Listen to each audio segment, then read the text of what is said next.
Re 0, Sloth if story, Rem if novel chapters, Prologue, the beginning. A very heavy atmosphere was spreading inside the dragon carriage. The atmosphere was not heavy because of nervousness or caution, it was just plain awkward. To feel like it was reality with her skin, the girl softly pulls up the blanket that was on her body. The dog carriage was not being pulled by a land dragon, but a large liger, and so it was not being shielded by a divine protection. The passenger carriage had a rough structure, and so it shook noisily. These circumstances were not very good, but since they weren't in a position to spend all they wanted, they had to deal with this. They already didn't even have too much travel expenses left anymore. Even if their feelings of guilt made them hesitate from using that money at first, once their lives were at risk, they could not shy away from it. Still, even if they temporarily pulled through their difficulties, financial problems would always follow them around unless the origin of the problem was solved. Plus, money wasn't the only problem they had. There was an even more serious problem. That was, a wife. But you look like you just had a nightmare. Certainly. A voice suddenly calls out to the girl at the corner inside the cramped carriage. When she looked back with just her eyes, she saw a figure that was too small. It was maybe a child, or something smaller. He had white hair and a lovely dog face. It was a beast man kobold. I can see why you'd be cautious, but I don't mean any harm, certainly. I was just curious, certainly, Rem, thank you very much for your concern. But, the girl stiffened up, but the tone of his voice made her relax. He probably just had good intentions. However, the girl's heart wasn't strong enough to allow herself to be spoiled by his good intentions. If she wasn't tense, she'd become more and more corrupted. That was terrifying. You're practically glass, certainly, Rem, like glass? Glass is hard, but fragile, certainly. That's what you guys' hearts seem like to me, too, certainly. His point truly made her heart crack like glass. By you guys, it felt like he was saying that she wasn't all alone. A black-haired boy was cuddling next to her in a blanket, sitting up and sleeping. She was leaning against him, and they were sharing warmth. And so, this boy was the true reason why there was a heavy atmosphere in the carriage. Subaru, I'm sorry. I'm sorry. I'm so weak. So, everything's my, Rem. Every now and then, feelings of shame leaked from the lips of the boy having a nightmare. The passengers felt something serious from his voice and tears that made it seem as if he carried the guilt of everyone in the whole world, and they couldn't move an inch. Rem, don't talk about other people's situations so bluntly. Seeing everyone as a threat now is something you probably couldn't avoid, certainly. It may have been unavoidable, but you can't just never do anything about it, certainly. When she looked down with their arms linked, the beast man just looked like white fur. The fur that spoke as if she knew them irritated her just a little bit. She just didn't want to make a big fuss about it. Seeing her conflicted like that, the beast man gets a hat that he'd been hiding, and he took something out of it. And then, when he smoothly put his hand straight in there, take this and go to Banan Town. A friend of mine will help you out, certainly. Rem, why? Are you doing this? His voice sounded like he had good intentions. There was a place and a person's name written on the paper he forced her to take. It seemed this beast man's name was also included in the few lines. She didn't know why he was doing this. The beast man smiles with its obvious, certainly, in response to the girl's question and says, people should help out each other in times of need. As an adult, even more so when it's a child. The more bonds you make, the more good bonds you get. That's the Kararagian way I believe in. He tells her that kindly, and the girl grasped the scrap of paper tightly. After that, she brought her knees together, put her head on the shoulder of the boy next to her, and she let out a sobbing voice. The beast man stares at the girl and the boy with kind eyes, and he patted their heads. Chapter 1, 2 months. The Kararagi city-state is a large western country that is one of the 4 large kingdoms. It's a country comparable to the other large countries, like the Holy Kingdom of Gusteko in the north, the Wallachia Empire in the south, and the Kingdom of Lagunica in the east, but it became what it is now in a very peculiar way in comparison to other countries. The Kararagi city-state's history is quite shallow in comparison to the other three countries. A few hundred years ago, a bunch of warlords of small countries fought in the West. The rivalry between countries was an undying danger zone. The West combined and became the Kararagi city-state as a single country. Each small country changed into towns, and the country managed those towns with the parliamentary governments of the town leaders. In this system, the great heir, elected by the town leaders, is the one who holds the final decision. Kararagi, which contains such circumstances, has completely different values in comparison to other countries. It not only developed distinct politics, but distinct national characteristics and culture too. Waifu culture and waso were some examples, but the most characteristic thing of all was, Subaru, sorry, Rem. 'Twas awful. Tried my best, but it was just awful. The thick Kararagi accent. It was a dialect that was particularly easy to understand in the Kararagi city-state, and it was a part of the unique culture that spread. The one who demonstrated it was a person apologizing with his forehead on the floor. It was a young man with black hair and sharp sanpaku eyes.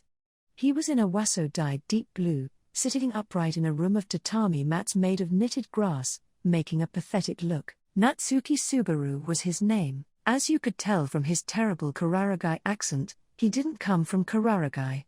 Although, Subaru didn't come from anywhere in this world anyway. He was suddenly summoned from a different world, went through various experiences, and as a result, he was now in Kararagi. That's all. And so, Subaru was apologizing to the girl facing him sitting straight. As she smiled at Subaru's apology, Rem, please stop speaking like that. It doesn't suit you at all, Subaru-kun. Subaru, it doesn't, Rem, it's horrible, to say the least. Subaru, that's too harsh. Ah, well, I'm sorry. Okay, I'll stop now, she says that to Subaru with a smile, and he dejectedly stops with a poor accent. However, while showing the dissatisfaction he had inside by pouting, he rubbed two fingers together. Subaru, well, I know I'm not good, but you know what they say, when in Rome, do as the Romans do. I'm doing my best to fit in with everyone else as soon as possible. Rem, it's great that you're doing your best, and I could learn a lot of things from you. However, how should I put this? Subaru-kun's accent sounds like something you'd hear from someone who isn't from Kararagi and is making fun of the accent, and it's kind of irritating. Subaru, so that's why Kansai people get pissed off by Tokyoites' fake Kansai accents? Rem, Tokyo? Kansai accents? The ruthless comment sinks Subaru instantly. A question mark showed when Subaru lamented as the girl shook her blue hair and tilted her head. Her hair that came to her shoulder and her pure eyes were both light blue. Looks that gave off a lovely and kind impression. It was a beautiful, pretty girl wearing a light blue kimono gracefully. The girl's name was Rem, or officially, Natsuki Rem. Although she had the same last name as Subaru, she obviously wasn't his sister or his relative. They were family in a different way, Subaru, but like, yeah. It's not like my speaking has anything to do with work going wrong, okay? Work went wrong just because I'm incompetent. Rem, work went wrong? Like how? Subaru, arg. GHGHGHUC, well, Subaru tried to beat around the bush, but Rem questioned him directly. Subaru thought hard about how he should respond to the fastball thrown at him, and he mumbled. Seeing Subaru worry like that, Rem smiles softly as she said, Rem, tell me all about what happened. Don't worry. No matter how awful Subaru-kun was, even if you messed up big time at a work that doesn't fit you, I won't get mad. Subaru, I messed up big time at a job that didn't fit me, and I was god awful. Subaru gets crushed by Rem's kind lead-in, and he spread his legs on the tatami mat. Like that, he falls over sideways and timidly starts to poke the tatami mat with his finger. Subaru, I was too naive. I was beyond naive. From what I thought the basics of manual labor and day labor were, I was under the impression that anyone could do work that was in high demand. Rem, so you were under that impression. And what else, Subaru, besides? I was reckless for trying manual labor with a crappy fish fry body like mine in Kararagi, where demi-humans are hired. Actually, I tried to cover up the quality of my work with the number of rounds. However, I had to carry 3 times as much with 1 round, and I didn't have enough stamina. While Subaru's voice cracked, he did his best to give an explanation as he looked back on what happened this morning. He has been living in a different world for no less than a year now, and he was aware of the fact that he was way stronger than before, but it was still difficult to close the gap in specs between him and genuine different world people. Incidentally, today's job was carrying goods, but he got mixed with muscular demi-humans, and it was simply hilarious how Subaru was working with a bright red face without even carrying a large amount. Rem: oh, I see. So, how'd you mess up? What did you do? Subaru: I tried rewrapping goods, and I threw out everything. The damage cancelled out today's pay. Rem: the people there didn't ask you to compensate out of kindness, huh? Salt was inside the bag and some was put back inside, but most of it mixed with sand on the ground, making it impossible to get it back. As a result, they were forced to cut the schedule short, and so he went home. Rem sighed at Subaru, who gave an awkward report with a gloomy look, and said, Rem, I hope that you come across a pretty nice job, Subaru-kun. Subaru: it really pierces the hell out of me when you say that. Wait, what about Rem? Why are you at home right now? What about work? Rem: Temple Elementary School is on break today. I told you this morning that it seems like the cold is spreading between kids. Subaru-kun, you shouldn't try and change the subject, you know? Subaru: arg. Subaru admitted defeat and groaned pathetically at Rem, who glared at him with scornful eyes. As you could tell from the daily labor failure story, Subaru didn't have a job. To put it accurately, he had the will to work, but he didn't have a job, and unlike Subaru, who was job hunting, Rem got a job promptly. It was a job where she taught at a kind of school children institution, which was called Temple Elementary School. Rem was very wanted for general education in this world, as someone who has mastered all sorts of skills like arithmetic and etiquette, and she never stopped working this year. You might as well say that Rem was contributing 10 times more than him when it came to getting by, although they were in honest poverty. There truly was a wide difference between her and Subaru. Subaru's self-awareness of that and his impatience were what made him blame himself more and reflect more. Subaru: damn it. I'm really sorry again. Rem: Subaru-kun, you promised not to say that. Subaru: I mean, I did make that promise, but it's truly pathetic how it is a promise. Subaru brings his body up from the floor, sits cross-legged, and bites his lip. He was proud of Rem being needed by people around her and being useful. However, recognizing it and being spoiled by it was a different story.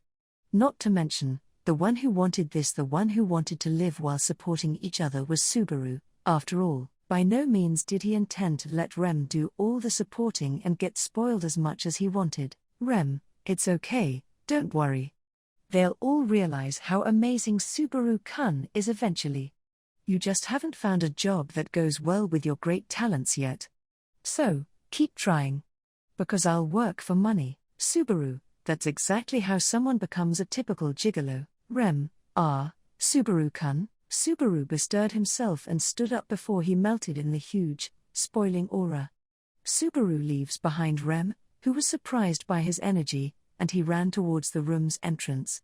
And then, Subaru: just you wait, Rem. I swear I'll find a job. I'll support you. Rem: okay. Please come back before dinner. Subaru: damn it. I will support you, you hear me. Rem waves Subaru goodbye, and he rushed out of the room, out of the tenement house while being on the verge of tears. He puts on his Zori and runs off to the streets of Kararagi. Job hunting even in a different world, it was extremely difficult for people who were unqualified and had a blank period. Kararagi city-state's second town, Banan, the next largest town after Kyo, the first town, located west of Kararagi, that is where Subaru and Rem, the Natsukis, live. The streets are made up of waifu architecture, which is culture characteristic of Kararagi, and it seems it is deemed the cradle of the waifu style, which spread all over Kararagi. But well, to Subaru, Waifu architecture was something that didn't really make him feel like he was in a different world at all, because the streets didn't make him feel like it was a different world, but rather, Subaru, it feels like the Edo period, or going back a bit forward, the Meiji era and Taisho era. As Subaru coughed, he saw buildings constructed with wood lined up nicely.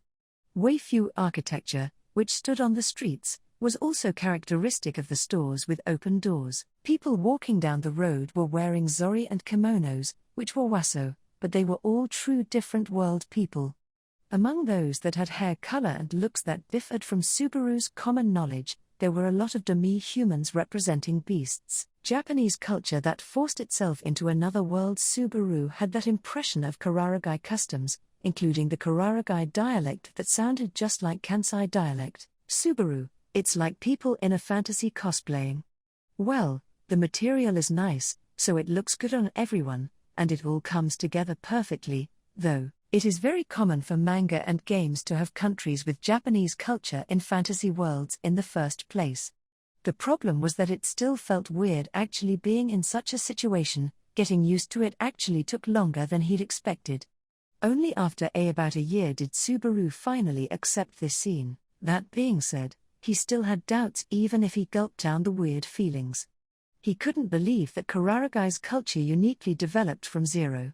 This culture had to have started spreading with people who came from the same place as Subaru. In other words, people who came from a different world like Subaru and that steel helmet guy, Al. Subaru, stop it, just stop. Deal with the more realistic problems in front of you. Even if you solve the world's mysteries, you still don't have a job. I'm saying this to myself, talk about depressing. How much was this world's history influenced by people who came from the same place as Subaru? He should worry about that when he had more room to think and live. He'd put it off for now. Right now, he had to focus on job hunting, and he had until dinner for that. Subaru, it's already afternoon, so I actually don't have much time. Anyway, first I'll go to the Public Employment Security Office and, ? What's wrong, Susan? You're walking with a serious look.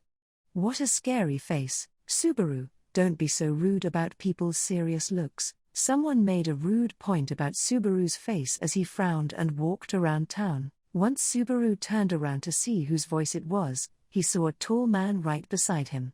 He'd seen his face before. Subaru, with that dog face, you must be Halsan. Don't startle me. Halibel, a dog face. Don't put it that way. I'm a wolf of dogs. The one to open his big mouth and laugh at Subaru's words was a demi-human with a wolf face, not a dog face. A tall one with black hair and a black kimono, biting on a golden kiseru with his back teeth. A lot of ordinary dogs were petite, and he had the credibility to call himself a wolf as he was one head taller than Subaru. However, his eyes were always narrow slits, and so if we're talking about dogs, he looked more like a fox rather than a wolf. The name of the wolf he called Halsan was Halibel.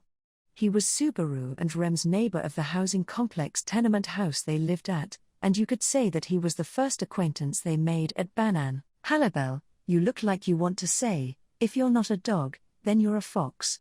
Susan, you just don't know when to stop, do you? Subaru, don't make complaints based off people's looks. I really was thinking that, though. Halibel, I am neither a kobold nor a fox. I'm a wolf. We are a rare species on the verge of extinction, so don't make that mistake. It kinda feels like I'm carrying the pride of our kind, you know? Subaru, if you're going to carry it, do it a little more seriously. You'd obviously want to choose someone that could at least carry the pride. As for Subaru, pride or at the very least, the wolf's title, who were on the verge of extinction, wasn't something he'd leave in the hands of Halibel. He may be taking care of them, but that didn't mean he'd immediately trust him. Subaru, I can't chat with you right now. I'm burning with the will to work. Don't get in my way. Halibel, come on, Susan, that sure is a cold way to greet me. I'm really depressed, so stop it. Besides, even if you're burning with the will to work, you don't have a job. It's just cinders. Subaru, I'm also really depressed, so can you not? Subaru's neighbor's counterattack makes his voice crack. Halibel shook the kiseru in his mouth up and down. After that, As he exhaled smoke that entered his lungs, he said, "Halibel, go ahead and get more and more depressed. A man that troubles such a good wife is hopeless. How brave of her to not complain once, even though her husband has no job and indulges himself in drinking. I feel bad for Rem-chan, Subaru, I don't indulge myself in drinking. But it hurts how that's the only thing I can deny. To tell you the truth, I've been troubling Rem. I really can't compete with her." Subaru dropped his shoulders dejectedly as his current worthlessness was pointed out objectively. Halibel went ha-ha-ha at Subaru happily while he was like that. "Subaru, did you come here to make fun of me? Or did you come here to cheer me up?" "Halibel, we're both jobless, and I thought we could have a pity party or something." "Subaru, no way. It would be too much to have a pity party with another unemployed person right after I almost became a gigolo." Subaru shakes off Halibel, who came closer to him, and he full-on rejects being treated as his partner. Besides, strictly speaking, Halibel wasn't jobless. This glib-talking neighbor was a tenement house manager. Whether he was actually doing manager-like work or not, he had the title of a manager as a vocational worker, although he had only ever seen him napping, grooming, drinking, or using his kiseru. He was employed. "Subaru, basically, Hal-san is a dazzling being out of my reach." "Halibel, don't say something so sad, we can be friends. It's true that I can get money just by lying down all day and playing with the fray spots of my kimono, but putting that aside, I think it's precious how Susan is working hard to earn money, you know. Isn't it just lovely?" "Subaru, shut up, you slacker. Actually, who did you go to become a manager?" "Halibel, sorry to disappoint, but I just happen to be acquaintances with the owner of the tenement house.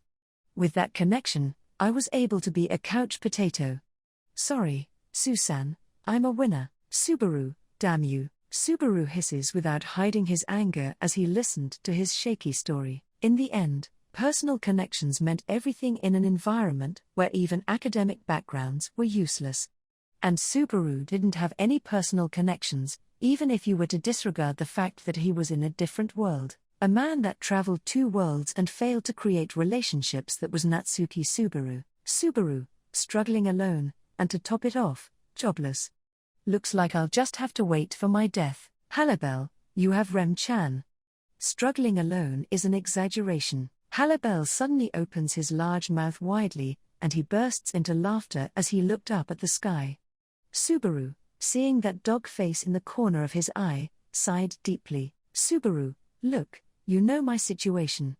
I'll be going job hunting. My goal is a disposable income of 15,000, and the condition is that I pay for traveling expenses and put it into pension and insurance." "Halibel, I don't have actual work experience, but how'd you come up with that condition?" "Subaru, I thought I'd go for a dream that was just barely realistic. Now I want to apply this condition to the common knowledge here and find out the minimal requirements for landing a job." Freeing himself from being supported by Rem was his biggest goal at the moment. However, he wanted to avoid temporary measures, such as choosing jobs that won't last long and dead-end ones. Subaru's goal was to get a job he could do for his whole life, one that he could be proud of as a family head. "Subaru, and so, I came to the Public Employment Security Office, out of the main area of Banan Town, at a place away from the crowded, thriving street. There was a store. It was the employment agency which Subaru called a Public Employment Security Office. It was a place that acted as the bridge for interpersonal relationships with things like job arrangements and introduction letters for people. There were several employment agencies in Banan, but Subaru always used the same one. Because of that, he was friends with the shop owner. Uck. It's Dimwit. The moment he showed up at the reception desk, the man in the shop suddenly welcomed him harshly. "Subaru, that's one rude way to greet a client, and you shouldn't use such a cruel nickname. You're the one that's rude. You screwed up at the goods carrying scene, didn't you? I was told to never refer such a good-for-nothing. Subaru, AAA, the foreman told me to take care on the way home. I didn't want to know about this side of him." Subaru collapsed as he was called incompetent, and a lizard-faced man is what appeared before him. He was a lizard man. Lizards weren't rare to me humans, but he was so fat that he had a strangely large width, and so he looked more like a frog, rather than a toad. It was characteristic of him to wear a cute apron. Crane Donahue was his name, and he was the owner of this employment agency officially recognized by the town. Employment agencies officially recognized by the town were scarce, and it was known as conscientious work. However, the man that was supposed to be conscientious looked down on Subaru in an annoyed way as he said, "Crane, how do you mess up at carrying goods? You're going to become a job hopper at this rate." Subaru, well, you see, I was totally focused on trying to do as much work as others and, Crane, daily allowances have fixed rates. You could have made profit by sitting back and letting everyone else do the work. Subaru, that would be unfair. I don't really want to do something unfair. Crane, why are you so insistent? I don't care if you do a good job. Good grief. Subaru grumbled to protest, and Crane folds his crest. Then, he suddenly noticed someone standing behind Subaru. Crane, oh. It's Halibel. Sorry for not contacting you for quite a while. Halibel, oh, it's fine, don't worry. I just came to check on Susan's future. Subaru, future. Well, anyway, Subaru cleans off his knees, stands up, and compared Crane and Halibel. After that, he pointed at Halibel and tilted his head at Crane. Subaru, you know this playboy? Halibel, playboy. Playboy. Why does it have such a lovely ring to it? From now on, I'll be calling myself the eternal playboy. Does it sound good? Does it sound bad? Subaru, what's bad is that you actually like it. While Subaru joked at Halibel's name sense, he waited for Crane's reply. Seeing that exchange, Crane groans as he folded his big arms. Crane, dimwit. I mean Mr. Subaru, you made it big. I knew you could do it. Subaru, you can't just blatantly change the way you treat someone. Crane, well, of course I'm going to use Mr. Who do you think Mr. Halibel I? With a look of shock and fear, Crane stopped when he was about to say something. Subaru raised an eyebrow at that unnatural reaction, but Crane went oh while looking away as he said, Crane, Mr. Halibel is, you know, an eternal playboy. Subaru, he got that name just a second ago. Crane, anyway. Moving on. So, what's the matter? I can refer Mr. Subaru. But, don't ask for a relaxing gravy train, all right? The goods carrying one was your best shot. Subaru, it doesn't have to be a relaxing gravy train. I just want you to refer me to a job with a future. The conditions are negotiable, but please give me one for a family head. Crane, that's the first time I've been given the condition, one for a family head, but... Crane briefly scanned the shop as he puzzled over Subaru's request. It was an employment agency approved by the town, but the store itself was neatly taken care of.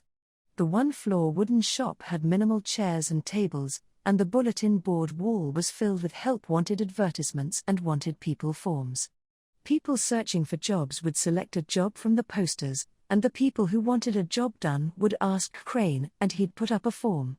That was the sort of system it had. Subaru, if I accept exterminating a dragon and fail, your reputation would be damaged as the one who got me the job. Crane, I would never ask you to do that, and I'd leave the country once something like dragon extermination was announced. Halibel, if it was in the Empire, I'd exterminate a dragon with pleasure.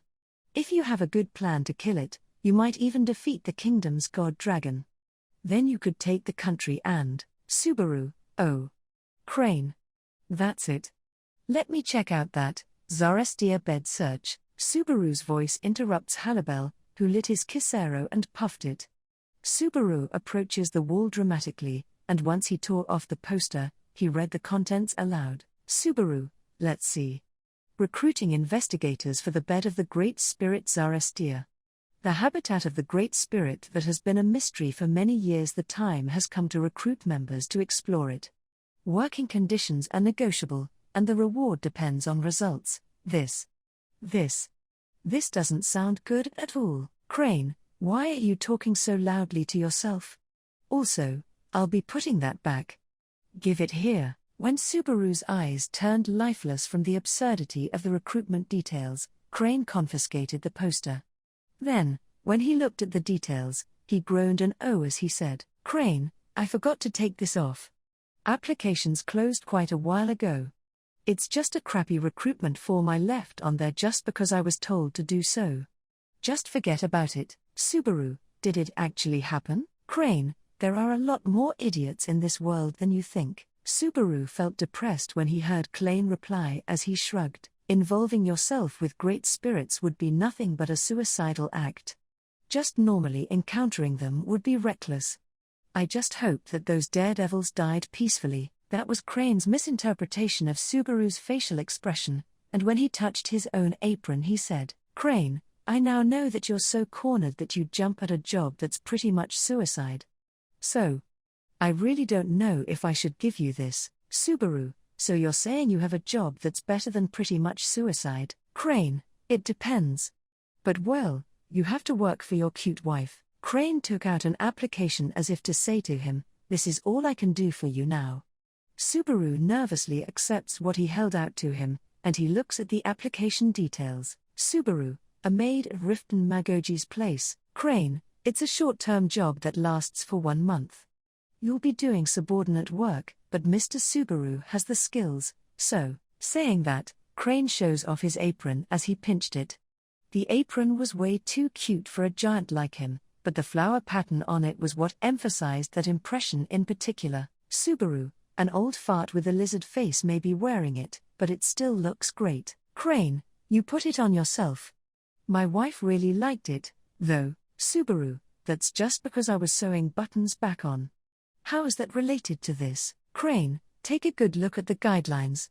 It says that it's a workplace with a lot of women. Good thing you have a special skill to attract women. Subaru, you're just jumping to conclusions. Besides, I'm more worried about the point, only taking young men at a workplace with lots of women. He could not figure out what went on over there. According to the description, he just knew that it was subordinate work sorts of chores.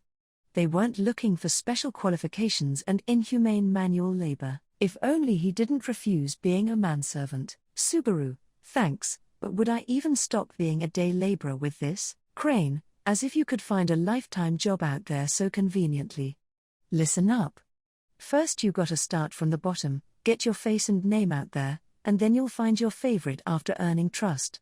Don't you know that? Subaru, you referred Rem to a job at Temple Elementary School at the start. Crane, well, that's because Rem-chan is cute. It was an irrefutable argument. You could not argue against Rem's cuteness.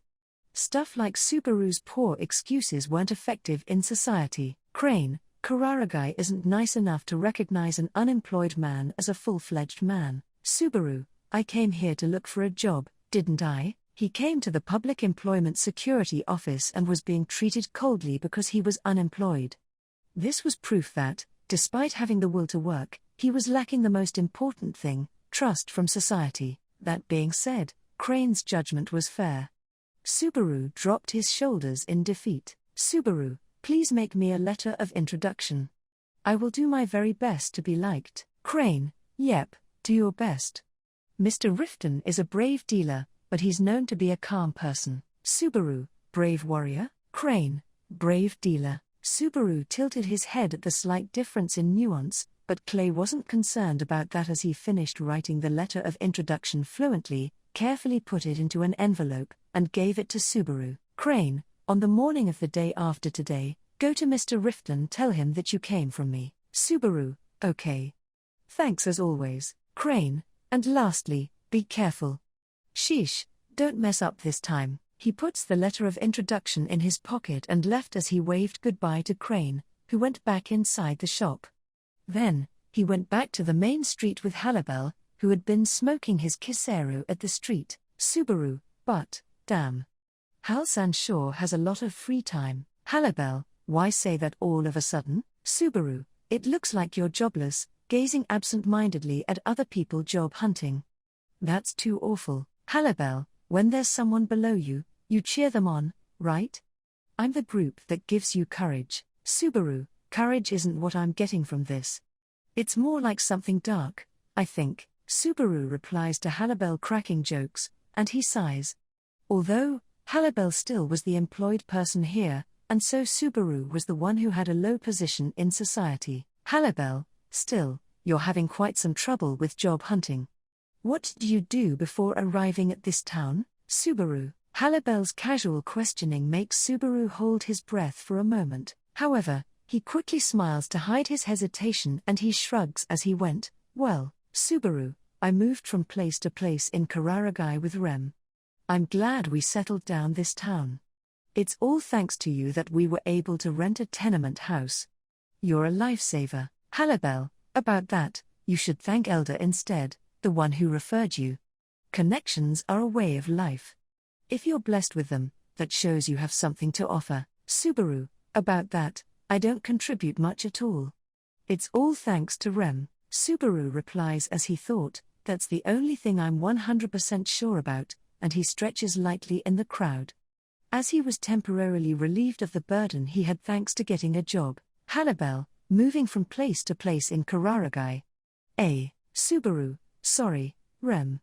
I did my best, but, Rem, Subaru-kun, Subaru, yes, I'll stop. I apologize. And my next job will be short-term. Subaru was sitting straight on the tatami mat. He showed the letter of introduction he got from the employment agency to Rem, who had been working in the room's kitchen for the evening. Rem, who stopped cooking dinner, points out Subaru's poor Kararagi accent, and when she took the letter of introduction, she looked over the details. Rem, it may be a short-term job, but it's still a step forward. Subaru's breakthrough begins here. I can see it. Subaru-kun will be respected by a lot of people, and they'll build a bronze statue. Subaru, I wonder if ophthalmology exists in this world. When he gave a bitter smile at the exaggerated statement, Rem went oh as she got surprised while looking at the letter of introduction. Rem, this is a job at Riften-sama's residence. Subaru, yeah. Do you know Riften-san? Rem, no, we aren't direct acquaintances. Among the kids I teach at Temple Elementary School, there are also ones from merchant houses, so I sort of know about Riften-sama, the brave merchant. Subaru, there it is, brave merchant. He's not like a fierce shogun or anything, right? Rem, haha, fierce shogun. Subaru-kun, please don't make me laugh. Rem chuckled, like she got a kick out of what Subaru said, and she breaks into a smile because of Subaru's question. Then, Rem said, listen to Subaru as she held up a finger. Subaru, oh, just like a teacher. Rem, don't make fun of it. Brave merchant is a way to point out a merchant's rank in Kararagi.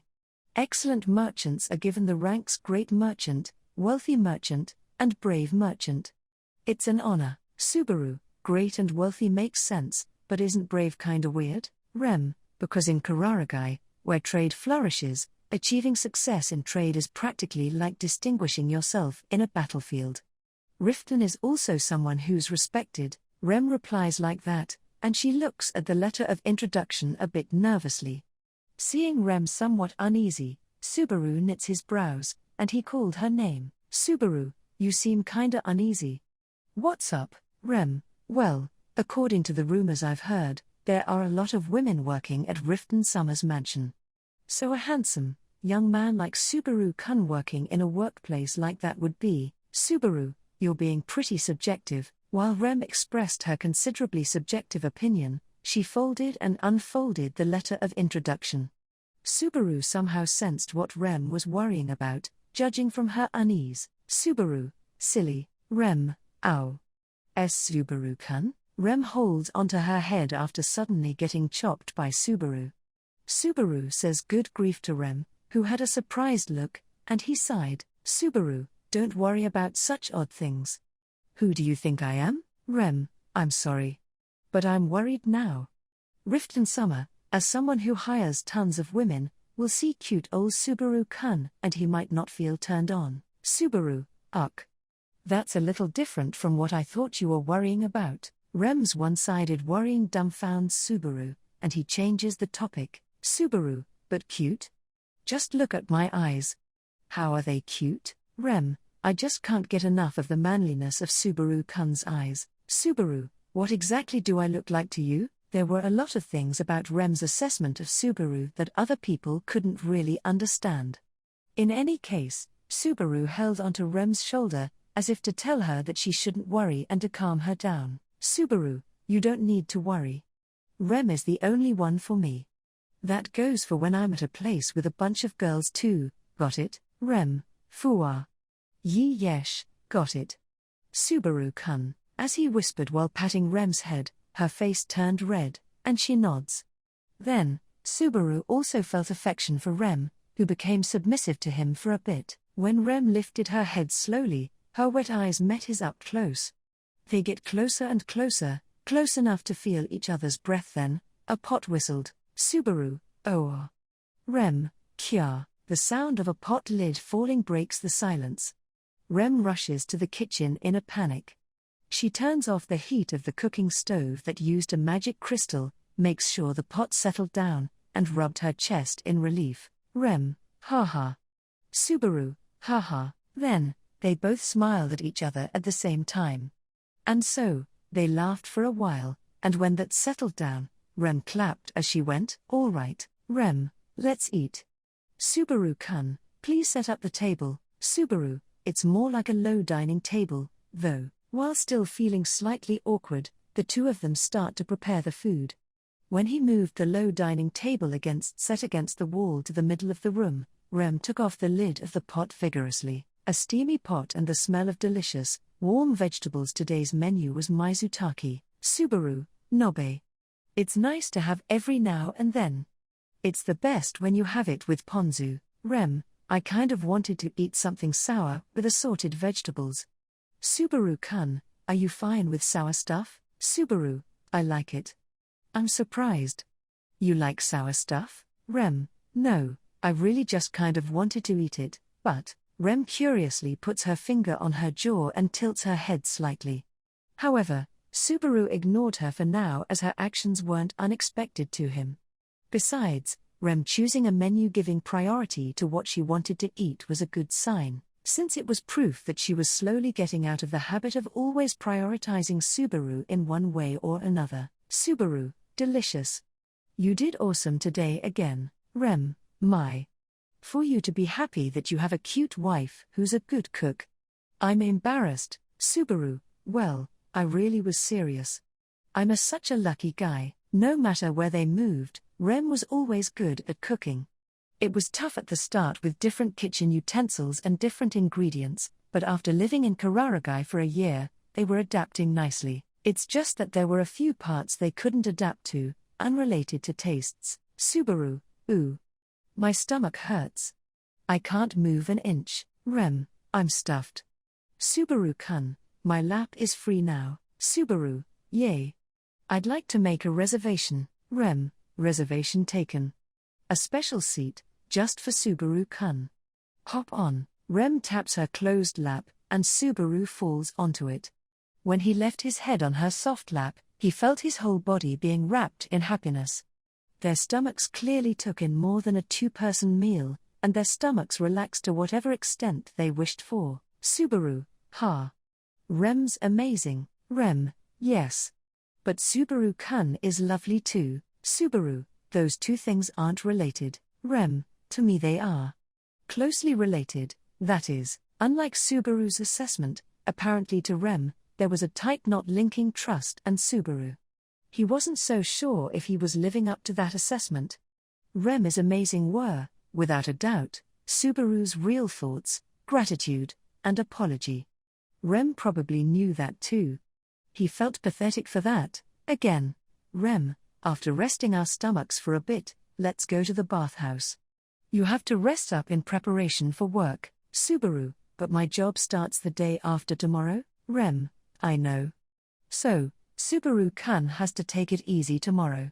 But not tonight. With Subaru on her lap, Rem brings her lips near his ears, and she warmly tells him that. The warmth of her voice makes Subaru feel the chills, and his ears turned red. Subaru, Rem, you're amazing. Rem, yes. Because I'm loved. Subaru lets out a whisper, and Rem replied to him while looking embarrassed. Although, Subaru didn't notice that Rem's ears were also bright red. 2 days later, Subaru visited Riften Magogi's mansion with an introduction letter. Subaru, as expected of the rumored Magogi palace. It's so huge, Subaru, who showed the letter of introduction at the residence's main gate and was let in by the gatekeeper, shows his admiration like that. A residence in the north side of Banan nicknamed Magogi Palace. Buildings of Waifu architecture were usually one-story buildings, and Magogi Palace was no exception. The palace, conspicuously built on vast land, looked just like the kind of mansion belonging to a daimyo that would show up in historical plays. Subaru, walk to work takes almost an hour. Uniform is covered in your payment. Thanks to the letter of introduction, Subaru was hired without problems. He had an interview just in case, but the mistress arranging the servants looked at Subaru and just gave him an okay. The deciding factor was unknown. In any case, Subaru was employed as a novice errand boy, put on the uniform given to him, feeling nervous about the new job and the co-workers he met with for the first time, and he stepped forward towards his workplace. Magogi Palace was the place, but just like the guidelines said, there were an overwhelming number of women. At the very least, Subaru didn't see any men at the place other than the gatekeeper. The gatekeeper wasn't even inside the court, so Subaru truly was the only man at the residence. He couldn't count the number of female co-workers on his hands and toes, let alone on just his hands. It sure was an imbalanced workplace. Still, it had nothing to do with what Rem was worrying about. Subaru wasn't trying to do anything to his female co-workers, and most of the women were married.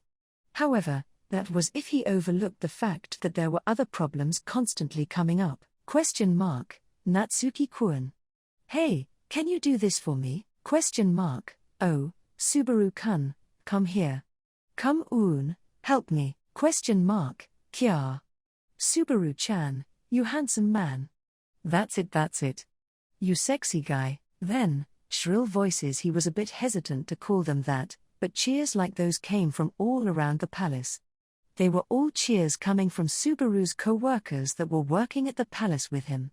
Even Subaru liked getting attention from men and the opposite sex. He did, but, ha, what a nice butt. Subaru, dohaya. He gets his butt pat as he passed by. No, he gets his butt rubbed relatively hard, and he shrieked. He immediately turned around as he held onto his butt, but the offender had already disappeared into the direction of the corridor. Subaru was disgraced while not knowing what to do, and he broke down and wailed his heart out at the wall of the corridor. Subaru, impressive sexual harassment. That's an environment with Osaka grannies for you. Yes, his face was covered with tears as he cursed his own bad luck of jumping into a place infested with demons. Subaru's butt was rubbed just now by Osaka old ladies in Kararagi. They actually had nothing to do with Osaka, but the women were close to that in terms of their nature. Still, he didn't know who the offender was. All the women at the Magogi Palace were suspects, previous offenders, habitual offenders. Subaru was thrown into a pack of hungry tigers, and sadly, he was nothing more than a shaking bunny. Since, regardless of the humans and demi-humans, this workplace was at the mercy of middle-aged women and no one else. Subaru, what is he? A cougar lover? That's a pretty close-minded judgment. The wall, listening to Subaru's complaints, answered him. Not. A rich, low voice came from behind, and it came from a man that appeared there. And, since it was a man's voice and as it was in the residence, the candidates in there were narrowed down at once. If it wasn't the gatekeeper, then it had to be an intruder. Subaru, please. Someone get help? Unfortunately, you are the only one that can answer. Right now, you are the only one who can save yourself. Subaru, true. But what are the gatekeepers doing? Subaru, without nodding at the just opinion, faces the owner of the voice from the front. It was a thinnish middle-aged man with a mustache and thick eyebrows. He was wearing kimono, which you could tell was made out of high-class material at a glance, and an aura of influence emanated from his whole body. He immediately realized who he was. Subaru, could you be Riften Magogi? Summer, Riften, correct. I am your employer. Riften Magogi. Now, you don't have to be so respectful. I just came to see the newcomer after finally finishing my work outside. The man Riften calmly nods at Subaru's point as he felt on his mustache. Just earlier, even though he didn't know his identity, he still had acted impolite, and he didn't even mention it. So, He must be a tolerant person. Thus, Subaru talked about the doubts in his mind, making use of his tolerance. Subaru, master, if I may call you that. I'd like to ask, are you into cougars? Riften, you're pretty direct. However, that's a misunderstanding. Subaru's suspicion that the work environment was too reflective of the employer's tastes makes Riften shrug his shoulders as he went, good grief. And then, when he took a deep breath, Riften, women are delicate and beautiful. Just touching them makes me feel at ease.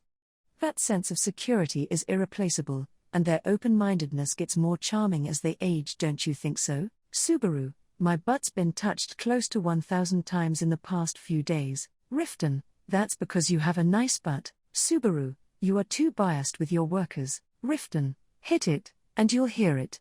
I see, so that's why Mr. Crane gave me the letter of introduction. I understand. He was gaining understanding without showing any concern for Subaru. However, Subaru, the main person, was not understanding anything. Subaru, well, regarding the work environment, I've come to the conclusion that Master is a cougar lover. Riften, that's a sad misunderstanding. One day, I'll clear up your misunderstanding and you'll truly understand me. Actually, I'd like to see if you really will stay here until that time comes. Subaru, that's really suggestive.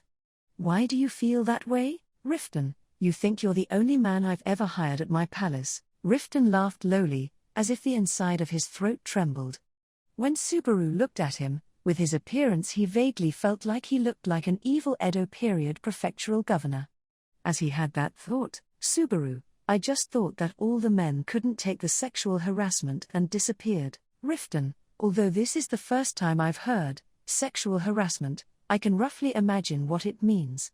And let's just say that I won't deny your guess. Basically, he was saying that Subaru was chosen as one of the periodic sacrificial scapegoats. It was already bad enough that the workplace was full of girls, so it would surely be a rough environment for a man with no resistance to sexual harassment.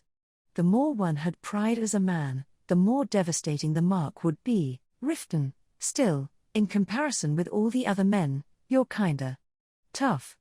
I expect good things from you. Subaru, thanks. Once Riften tapped Subaru's shoulder, he started to leave the corridor, leaving him with doubts. Subaru watches him leave, and he curled his lips as he thought about his employer's eccentric nature. Perhaps a human needed to sacrifice their human nature in order to become great.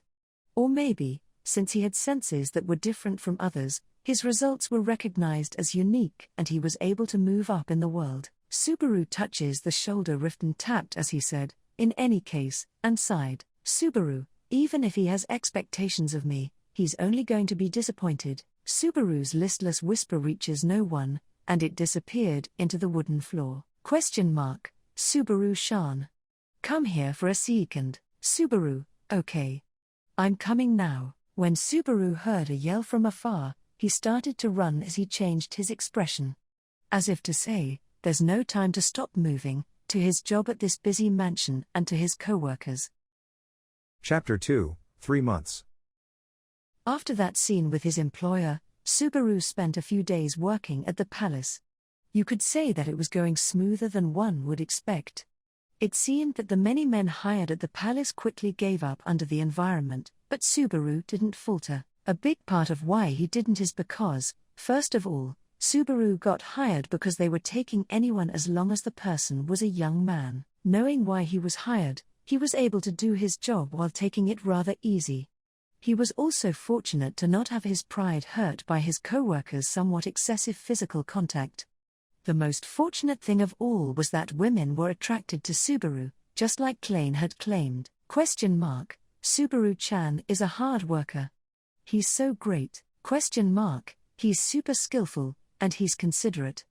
Unlike my kid, I don't get tired of talking to him, and he's like a child since he smiles a lot. These were the opinions of the women who were gossiping during break. He smiled a lot, talked a lot, cracked a lot of jokes, asked a lot of questions, and moved around a lot. Subaru had a mostly favorable reputation. They also liked how he didn't awkwardly show off or try to cover up his mistakes. Even the sexual harassment that became a problem died down dramatically after he got through the first few days. Subaru, I guess this means I've been recognized as a co-worker. That's what Subaru understood since the butt-rubbing damage became 1/10 of what it had been. This was the type of treatment outsiders would get while they were one. However, once you were recognized as a colleague, you wouldn't get such treatment. All the men didn't have enough perseverance. Subaru, well, I was confused about what the perseverance was for too. It's done. Subaru threads the last needle, and he bit off the remaining thread with his teeth. And so, what Subaru made with his own hands were clothes that had flower decorations sewed on. It was a palace uniform. Subaru sewed flowers on the clothes for the employees working at the palace and for the spares. It was to distinguish the guests and employees at the banquet that was being held tonight at the palace. Since Kararagi dresses were typically waso, it was possible to mistake guests, who wore kimonos, for servants. A plan was needed so that the atmosphere wasn't spoiled. Subaru, can't have servants wearing maid clothes here. Subaru took responsibility and added flower decorations with the hostess' permission, and it wasn't a part of his professional duties. Subaru's female co-workers did tell him, you didn't have to do all that, though. Subaru, it's a banquet, right? The guests and I would be happier with everyone wearing cute uniforms. Then, Subaru got everyone to leave as he made that response. Instead, the women who wore uniforms with flower decorations at the banquet concentrated on their hair and makeup so much that you might think they were guests, and that caused a different commotion. On top of that, someone other than Subaru's co-workers surprised him at the banquet. Rem, did I surprise you? Subaru-kun. Subaru, I'm stunned. Rem, then this was a huge success. He, Subaru-kun's uniform is lovely too. It was Rem who said that and surprised Subaru at the banquet hall wearing a hairpin and a kimono that had flowers drawn like morning glories with dark blue cloth. Rem, with her gorgeous dress, was so beautiful that all eyes in the hall were on her. However, she didn't react to her surroundings, and she just waited for Subaru to speak. Subaru, my wife is so cute. Rem, for you to say that you're a lucky guy for having the best wife ever. I'm embarrassed. Subaru, you sure said it. But why are you here? Subaru questions Rem, who wriggled her body and forth as she touched her blushed cheeks with her hand. Rem said, well, you see, in response as she lifted the sleeves of her kimono and continued, Rem, I was actually invited by the parent of a child I teach at Temple Elementary School. I was going to decline at first, but it was at Riften Summer's residence. So, I borrowed a kimono. Subaru, so you came to see me work. Is this parent that invited you a man? Rem, please relax, it was a woman. Subaru-kun, such a worrywart. She was invited to a banquet, which is a party, and she was even given a kimono. Of course Subaru would be cautious. Seeing Subaru like that, Rem smiled slightly as she said, Rem, I too would be an oni if something ever happened. That's when I'd smash that person's abdomen into bits and pieces. Subaru, doesn't that kinda sound like you're saying that you're not usually an oni? He'd never heard a phrase that was as convincing as, I'm an oni. When Subaru got cold feet from imagining an abdomen being smashed, Rem fixed the position of her hairpin as she said, Rem, she was a dry goods dealer and she said that she had plenty of kimonos, so I borrowed one gratefully. But the one thing I didn't get is what she meant when she said that it could be advertising if I wear it. Subaru, it's just what it implies. It'll get publicity if a beautiful woman wears it. The excitement of the surrounding looks not calming down despite knowing that they were married was proof of that. Seeing Rem in her kimono sure was a treat for Subaru, but his anxiety from male instincts was much stronger. That being said, at least he was managing to not worry at all about Rem's feelings wavering. After all, he did now know that even if someone tried to carelessly do something to Rem, that person's abdomen would turn into bits and pieces. Subaru, anyway, I really enjoyed the surprise. Rem, you go enjoy yourself, though I won't be able to look after you because I have work. The cooking will be as good as Rem's. Rem, you can't beat me. Subaru-kun's stomach is mine. Subaru, you make it sound like you're literally going to take it away. Rem, still, It feels kind of strange. I get to see Subaru-kun working his hardest. It's like, Subaru, that's when Rem paused. What was she going to say next? He could no longer tell since Rem just said, no, as she shook her head and changed her mind. Rem, I'll be with the one who invited me. When I get the chance, I'll put food in Subaru-kun's mouth, so please look forward to it. Subaru, that's a pretty original way to enjoy a party. He wasn't planning on relaxing, but he gained one more reason to avoid doing so as Rem left. Subaru watches his wife mix in with the guests at the banquet, and he shrugged his shoulders as he went, good grief. Suddenly, Subaru felt someone standing next to him. Halibel, Rem-chan is such a great wife. Subaru, wait, something's wrong here. Subaru turns around to the familiar voice, and he glared at the wolfman that appeared. He glared at Halibel. With casual clothes and casual behavior, he ate the food on the plate he was holding. Halibel, this is excellent. Is there anything in this world that's more delicious than free liquor and free alcohol? Subaru, there is. It's called food made by one's beloved wife. Halibel, arg. You're boasting about her. I have to drink some alcohol to get through this. Subaru, forget about that. Why are you even here? Subaru hit Halibel's hand as he reached for the alcohol, and he pressed him for an answer. Subaru's force makes Halibel open his slit eyes slightly, and when he made an evil smile he said, Halibel, of course the gatekeeper would know me. It's the power of networking which Susan doesn't have. Subaru, you're a trespasser. Although he wanted to fault the gatekeeper for letting a suspicious person through, Halibel being well known was what you'd call a mystery. Thinking back, he did remember Klain respecting Halibel. Subaru, you aren't a feudal lord that came to check out the town or anything like that, right? Halibel, feudal lord. You sure know some outdated words. That's what the king was called before Kararagi settled down. Subaru, really? Not that I know anything about it, though. Subaru wanted to just talk, but it seemed like this was going to be another point connecting his former world and the different world again, so he gave a nasty look as he didn't want to delve into it. Riften, my oh my, it's Mr. Eternal Playboy. I'm happy to see you. Halibel, oh, Rif-san, long time no see. Sorry for coming today even without being invited. Halibel replied to Riften, who greeted him, as he raised his bottle of wine which he got his hands on God knows when.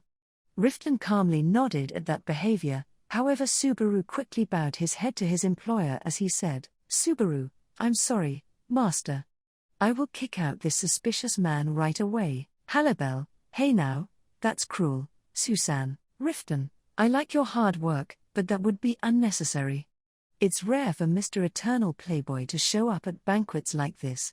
So rare that I'd like to apologize for not sending a written invitation. Riften acted gentlemanly while Halibel acted relaxed.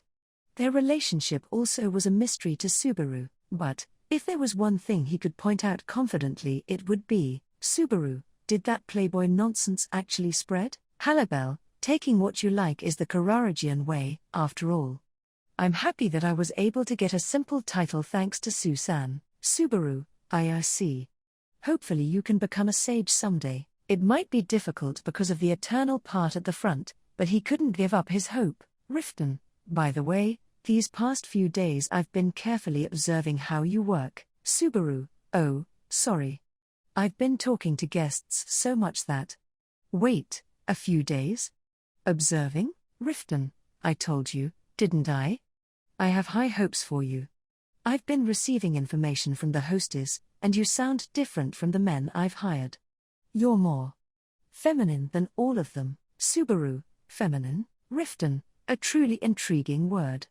I hear you're the one that made it spread. The unexpected evaluation and the expression that said he'd brought it upon himself make Subaru's eyes widen.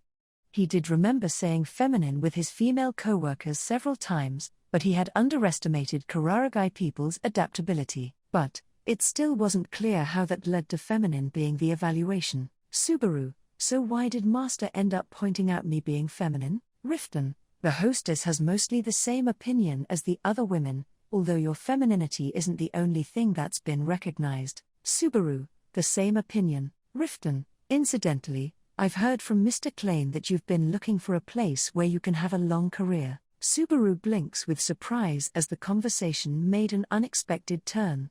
Seeing Subaru's reaction, Riften raised his thick eyebrows, and he reached out for Subaru's chest and he touched the flower decorations. Riften, this is well done. And you did it quick. The girls like it. Keep this up for the rest of your work period. I'm hoping that I can tell you something good on your final day. Halibel, when he nodded deeply, Riften and Halibel exchange a few words, and he went back to the middle of the banquet. He had an obligation to entertain the guests as the host of the party. Despite being busy, he spared time to tell Subaru something. As for what that meant, Subaru, Halsan, I should look forward to what he was talking about, right? Halibel, if that was an indirect layoff notice, then I don't think I can believe anything in this world anymore. Halibel answered Subaru's question while opening a sake bottle. The previous exchange had so much impact on him that he forgot to warn the uninvited guest about his bad manners. So, when Subaru took away the sake bottle from Halibel's hand, he said, Halibel, oh, Subaru, looks like you're out of drinks.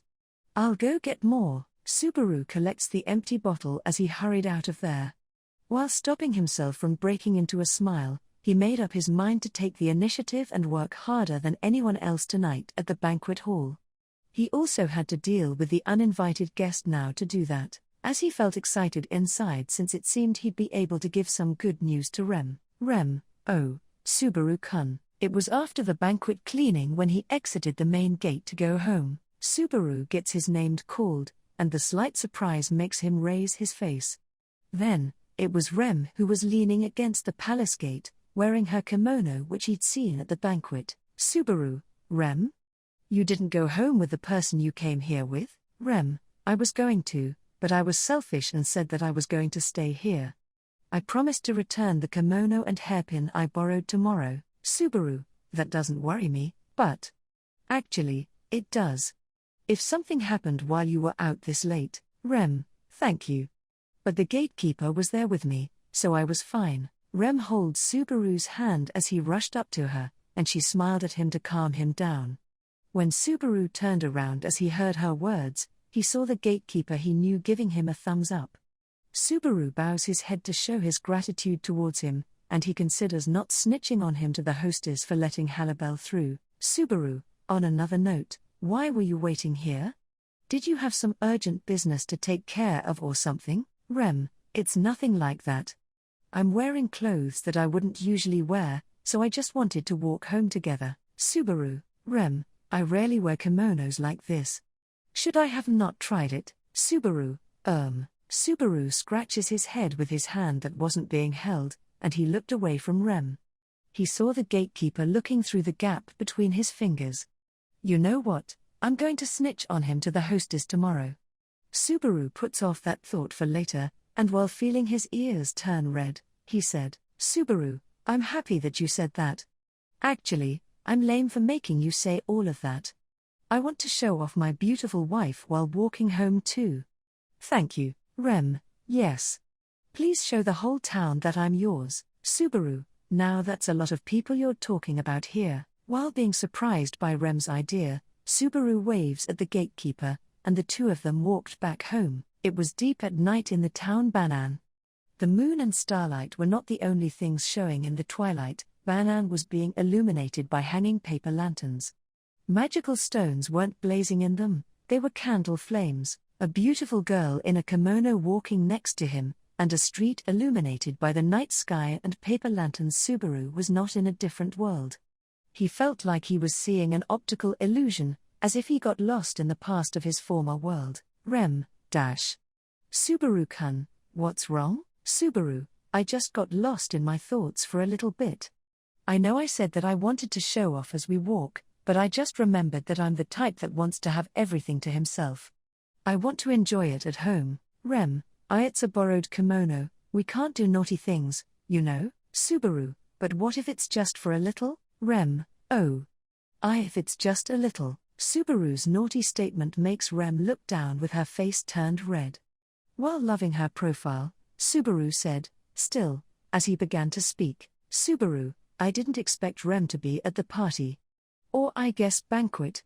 You must be close with that person to have been invited to go with her. Rem, I don't think we should be friends since I'm a teacher and she's a guardian.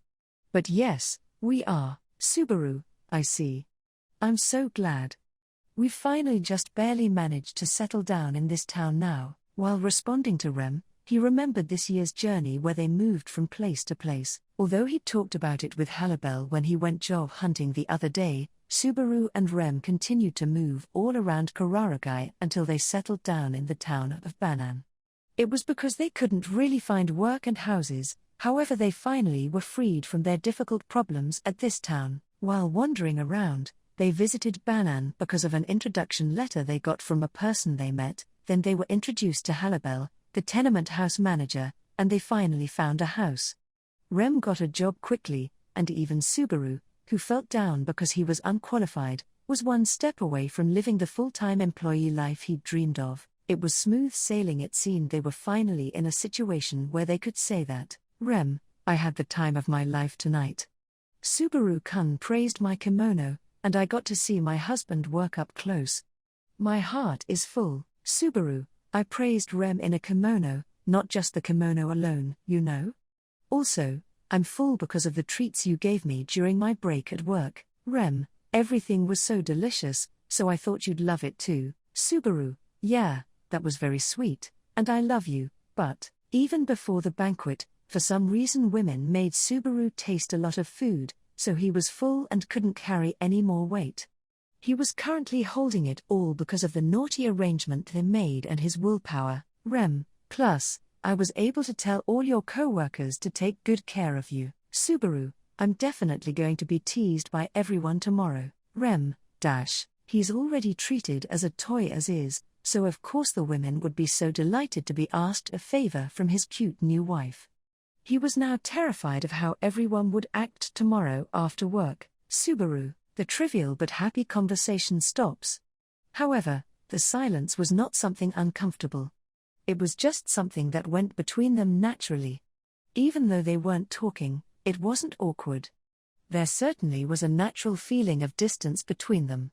If it was just the two of them, there wouldn't be anything to go with the silence. Thus, the world that unnaturally fell silent was a matter unrelated to their silence. Rem, Subaru-kun. Rem called Subaru's name about at the same time when he noticed that something was up. Rem, who stood still and held onto Subaru's hand tighter, stops him. That makes Subaru hold his breath for a bit, and he tried to look at her, but he hesitated.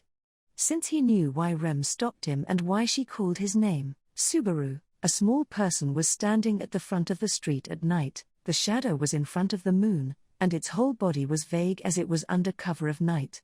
It was shorter than Subaru and a little taller than Rem, and he just knew that it was a woman since she was thin and looked delicate. She had on this sort of black dress that you'd mistake for darkness, and her hakama was boldly shortened to only cover half of her thighs, and he could very clearly see her white, long legs stepping on the ground. It was an unarmed, young woman with a lot of revealing spots. If she was just that, then she'd seem like a beggar or a prostitute. And although he was hesitant to say it, neither of those were rare in large towns. Poor people who lost their family and lived in the streets and prostitutes taking customers in back alleys were natural to encounter. Hence, it was the glitter of the eyes of the woman standing still that made him think she was different. Starlight was in the background and a shadow was casted on her face, but the woman's eyes were shining in a penetrative way. That sharp light frightfully and violently directed hostility towards Subaru and Rem and Subaru. The moment Subaru understood that hostility, he felt his hands and legs getting colder rapidly. Subaru, he couldn't move. Subaru completely lost control of his consciousness with hostility before him. His eyes widen, he forgets to breath, and his knees tremble pathetically. And then, what are you doing? The presence deeply rumbling the atmosphere swept towards them as wind. He was despairingly too late to realize if it was a voice or just someone calling out to them. That's how much he forgot about the world, and the being was standing firmly as a foreign body. It was a woman, but it wasn't. She had the shape of a person, but she wasn't a person. It was a repulsive enemy. What are you doing? The The repulsive enemy repeats the wind, her words. It was a question, a threat, an attack, and mercy. It was even mercy, because she could have made someone like Subaru disappear long ago if she wanted to. It didn't happen solely because the enemy had mercy. Could there be anything else to it? If there was something besides mercy and pity, it would be to let Subaru live. Rem, why you? Subaru's voice was gone. Hence, that wasn't Subaru's voice. It was Rem's, who was standing next to him. She held onto Subaru's hand so tight that it hurt, and it woke him up. The pain made Subaru face reality. Rem also stayed aware. Rem/Subaru, they were both overwhelmed by the being before their very own eyes. Rem was the only one who was desperately looking for a way to escape while feeling pressured. Subaru's senses were also telling him that he had to do so. But his spirit wouldn't respond. He didn't have the strong spirit to respond. He couldn't do it with the enemy in front of him, since Subaru couldn't choose to do something like fight an enemy as someone who ran from his enemies. Die. He was afraid. The moment he came to that conclusion, the enemy expressed a very straightforward judgment.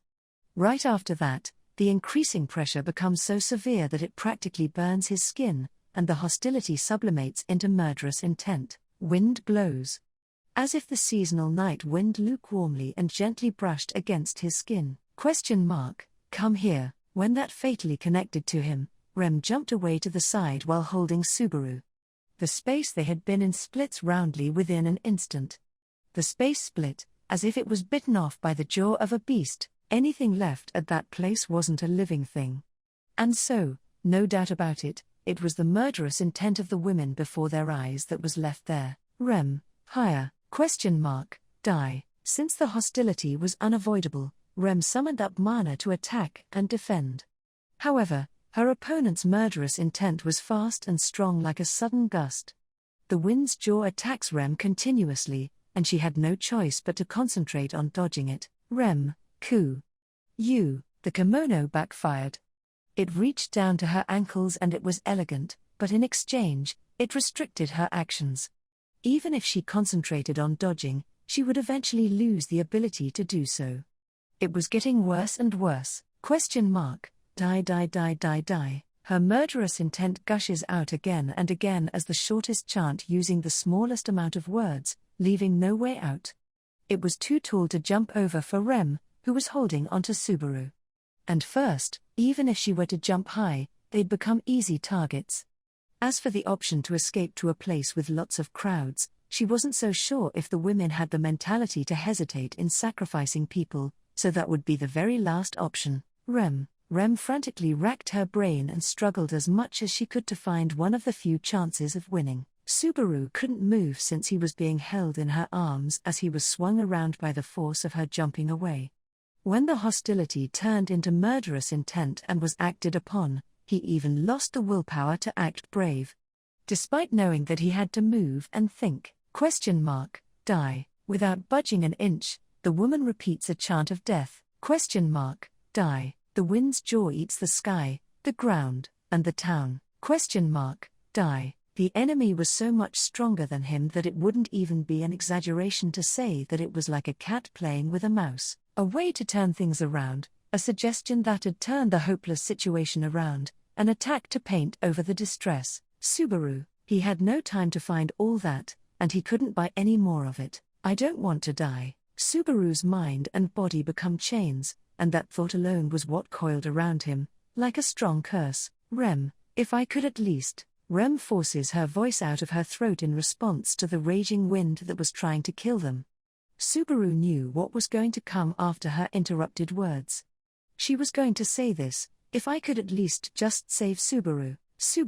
There's no way he'd let that happen. To show that he was against it, Subaru put a little strength into his hands that were holding onto Rem's kimono. He put in all the strength he could muster up into his fingertips. To say that even if he were ripped off easily by force, his heart is the one thing he'd never let someone rip out. But Rem sensed that from Subaru's slight movements. However, Rem really knew just how bad the situation was, much more than Subaru did, who was restrained as someone was trying to kill them. They were being cornered. Soon enough the jaw of the wind would take away her legs, slurp on her guts, and devour her life. Before that happened, she just wished for the one she loved to live longer, even if it was just 1 second. Die. That's not happening. That's enough. Right before the decision lead to action, there was the sound of the jaw of the wind biting on steel. The bite attack changes the space that had been breaking up to this point. It didn't stop with one blow. A loud, sharp sound cut up the night in line with the consecutive bite attacks. Rem. The change even makes the girl who continued to chant death stop moving. Rem, who was holding Subaru, also stopped, and she blinked, wondering what just happened. The one who came into their sights was a tall person with a black kimono that shook at its edges. It was Halibel, who smoked the kiseru in his mouth and stood between them. Rem, Hallie. Bell, Halibel, yes, this is the Ha-san you all know. That was a close one, Susan. That would have been bad if I hadn't come. Rem-chan even looked like she'd made up her mind for good. Subaru, why are you here? Halib, I get why you're curious, but I'll have to postpone the explanation for now. Or else. Subaru could not comprehend the sudden appearance, and his trembling voice didn't make Halibel act any different from how he usually would. It didn't help relieve them, but rather it just increased the feeling that they were in an emergency. Without caring about those thoughts Subaru had, Halibel slowly turned around to face the woman and said, Halibel, it'd be hard to fight that girl. Halibel says that, sounding like he wasn't even in the mood to fight, and he slowly stepped towards the enemy. Subaru tried to say, that'd be reckless from behind. However, Rem, let's let Halibel-sama handle this. Subaru, Rem? But she's a terrifying opponent. A being with unordinary strength. Halibel was going to fight someone like that. Subaru was trying to say, we should at least try our best to run away. Rem, Halibel the admirer. Subaru, Rem, the one deemed the strongest in the Kararagi city state. That's Halibel-sama. Rem's quiet statement makes Subaru stiffen up, unable to use his voice. After that, he looked at Halibel's back, as he closed the distance between him and the enemy, and it simply took his breath away. The one who poured alcohol at the banquet. That guy was going towards the enemy, like it was just a walk. Subaru, this is, Halibel, unbelievable, is what Susan might be thinking. How about you? Halibel, facing the woman, takes the words right out of Subaru's mouth, and he talked to her in an overfamiliar voice. He put aside Subaru and Rem, who were behind him, and stood in between them and the woman as if to say, you have to get past me before you lay a hand on these two, but the enthusiasm didn't show on his face.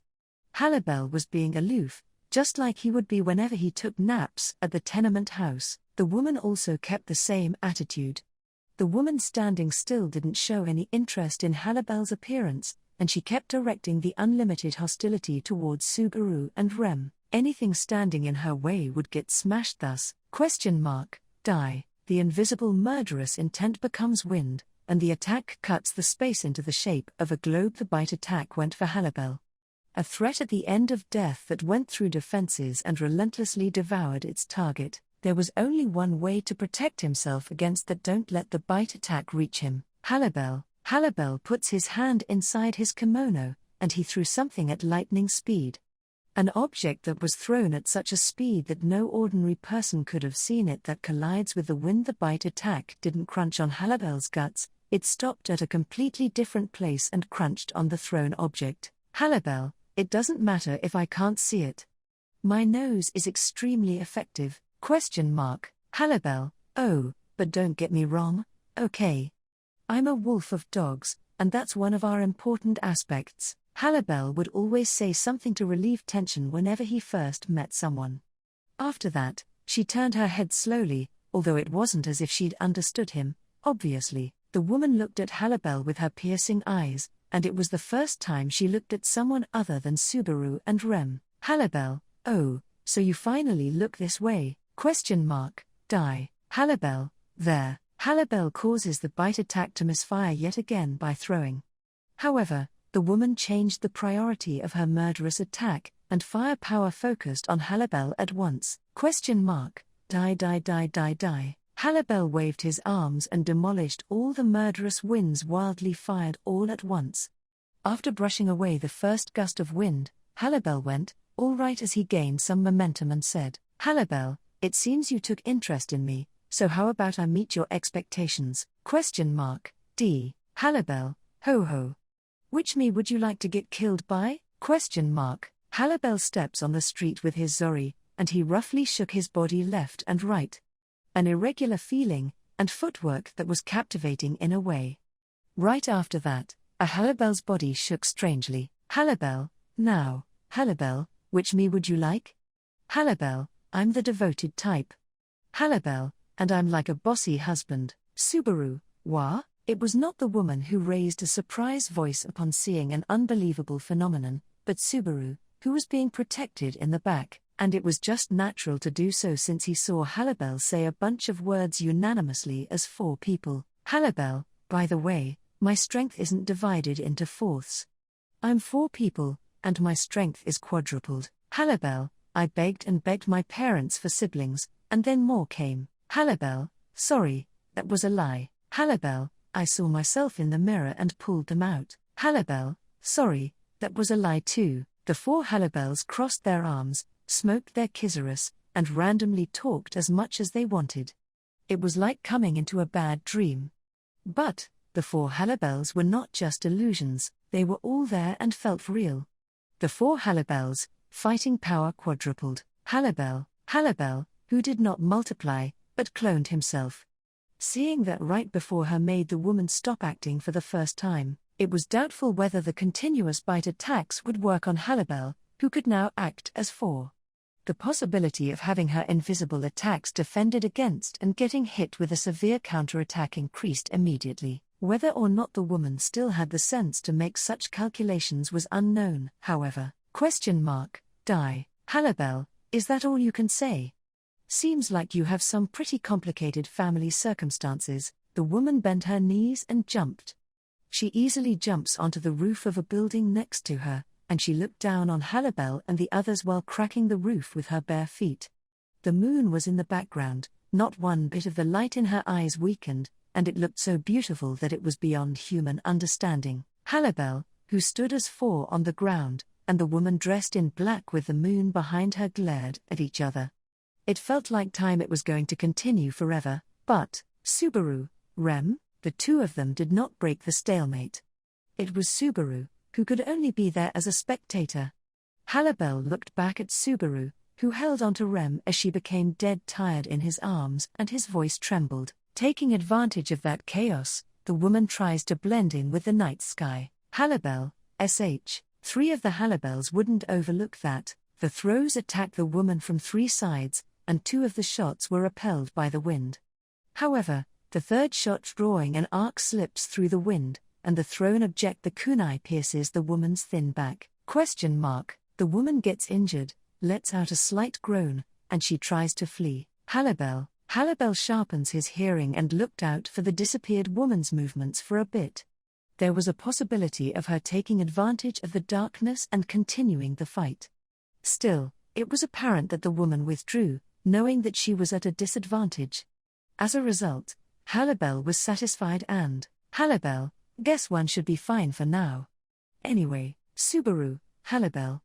Halsan. Rem is. Halibel finally runs up to Subaru and Rem as he was called out to desperately. At the same time, his clones disappear, and he went back to his normal self like an illusion. Still, there was no time to talk about that mysterious phenomenon. Subaru continues to desperately call out to Rem, who was dead tired in his arms. Halibel, did that black girl's attack hit her? Subaru, I checked. But there are no injuries on her body. But she still fainted and, it was chaos. However, he was sure that Rem had no wounds. She also fainted suddenly. The woman most likely did something after she escaped to the roof. However, it misfired, and as a result, Rem collapsed instead. And that was, Halibel, maybe she casted some strange magic or something. She does feel hot.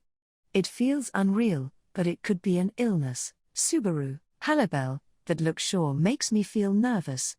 I'll carry her back to the tenement house. Subaru, No, I'll carry her. I'll bring her back to the tenement house. Subaru interrupts Halibel, who stretched his arms and picked up Rem as he tried to control his shaking legs.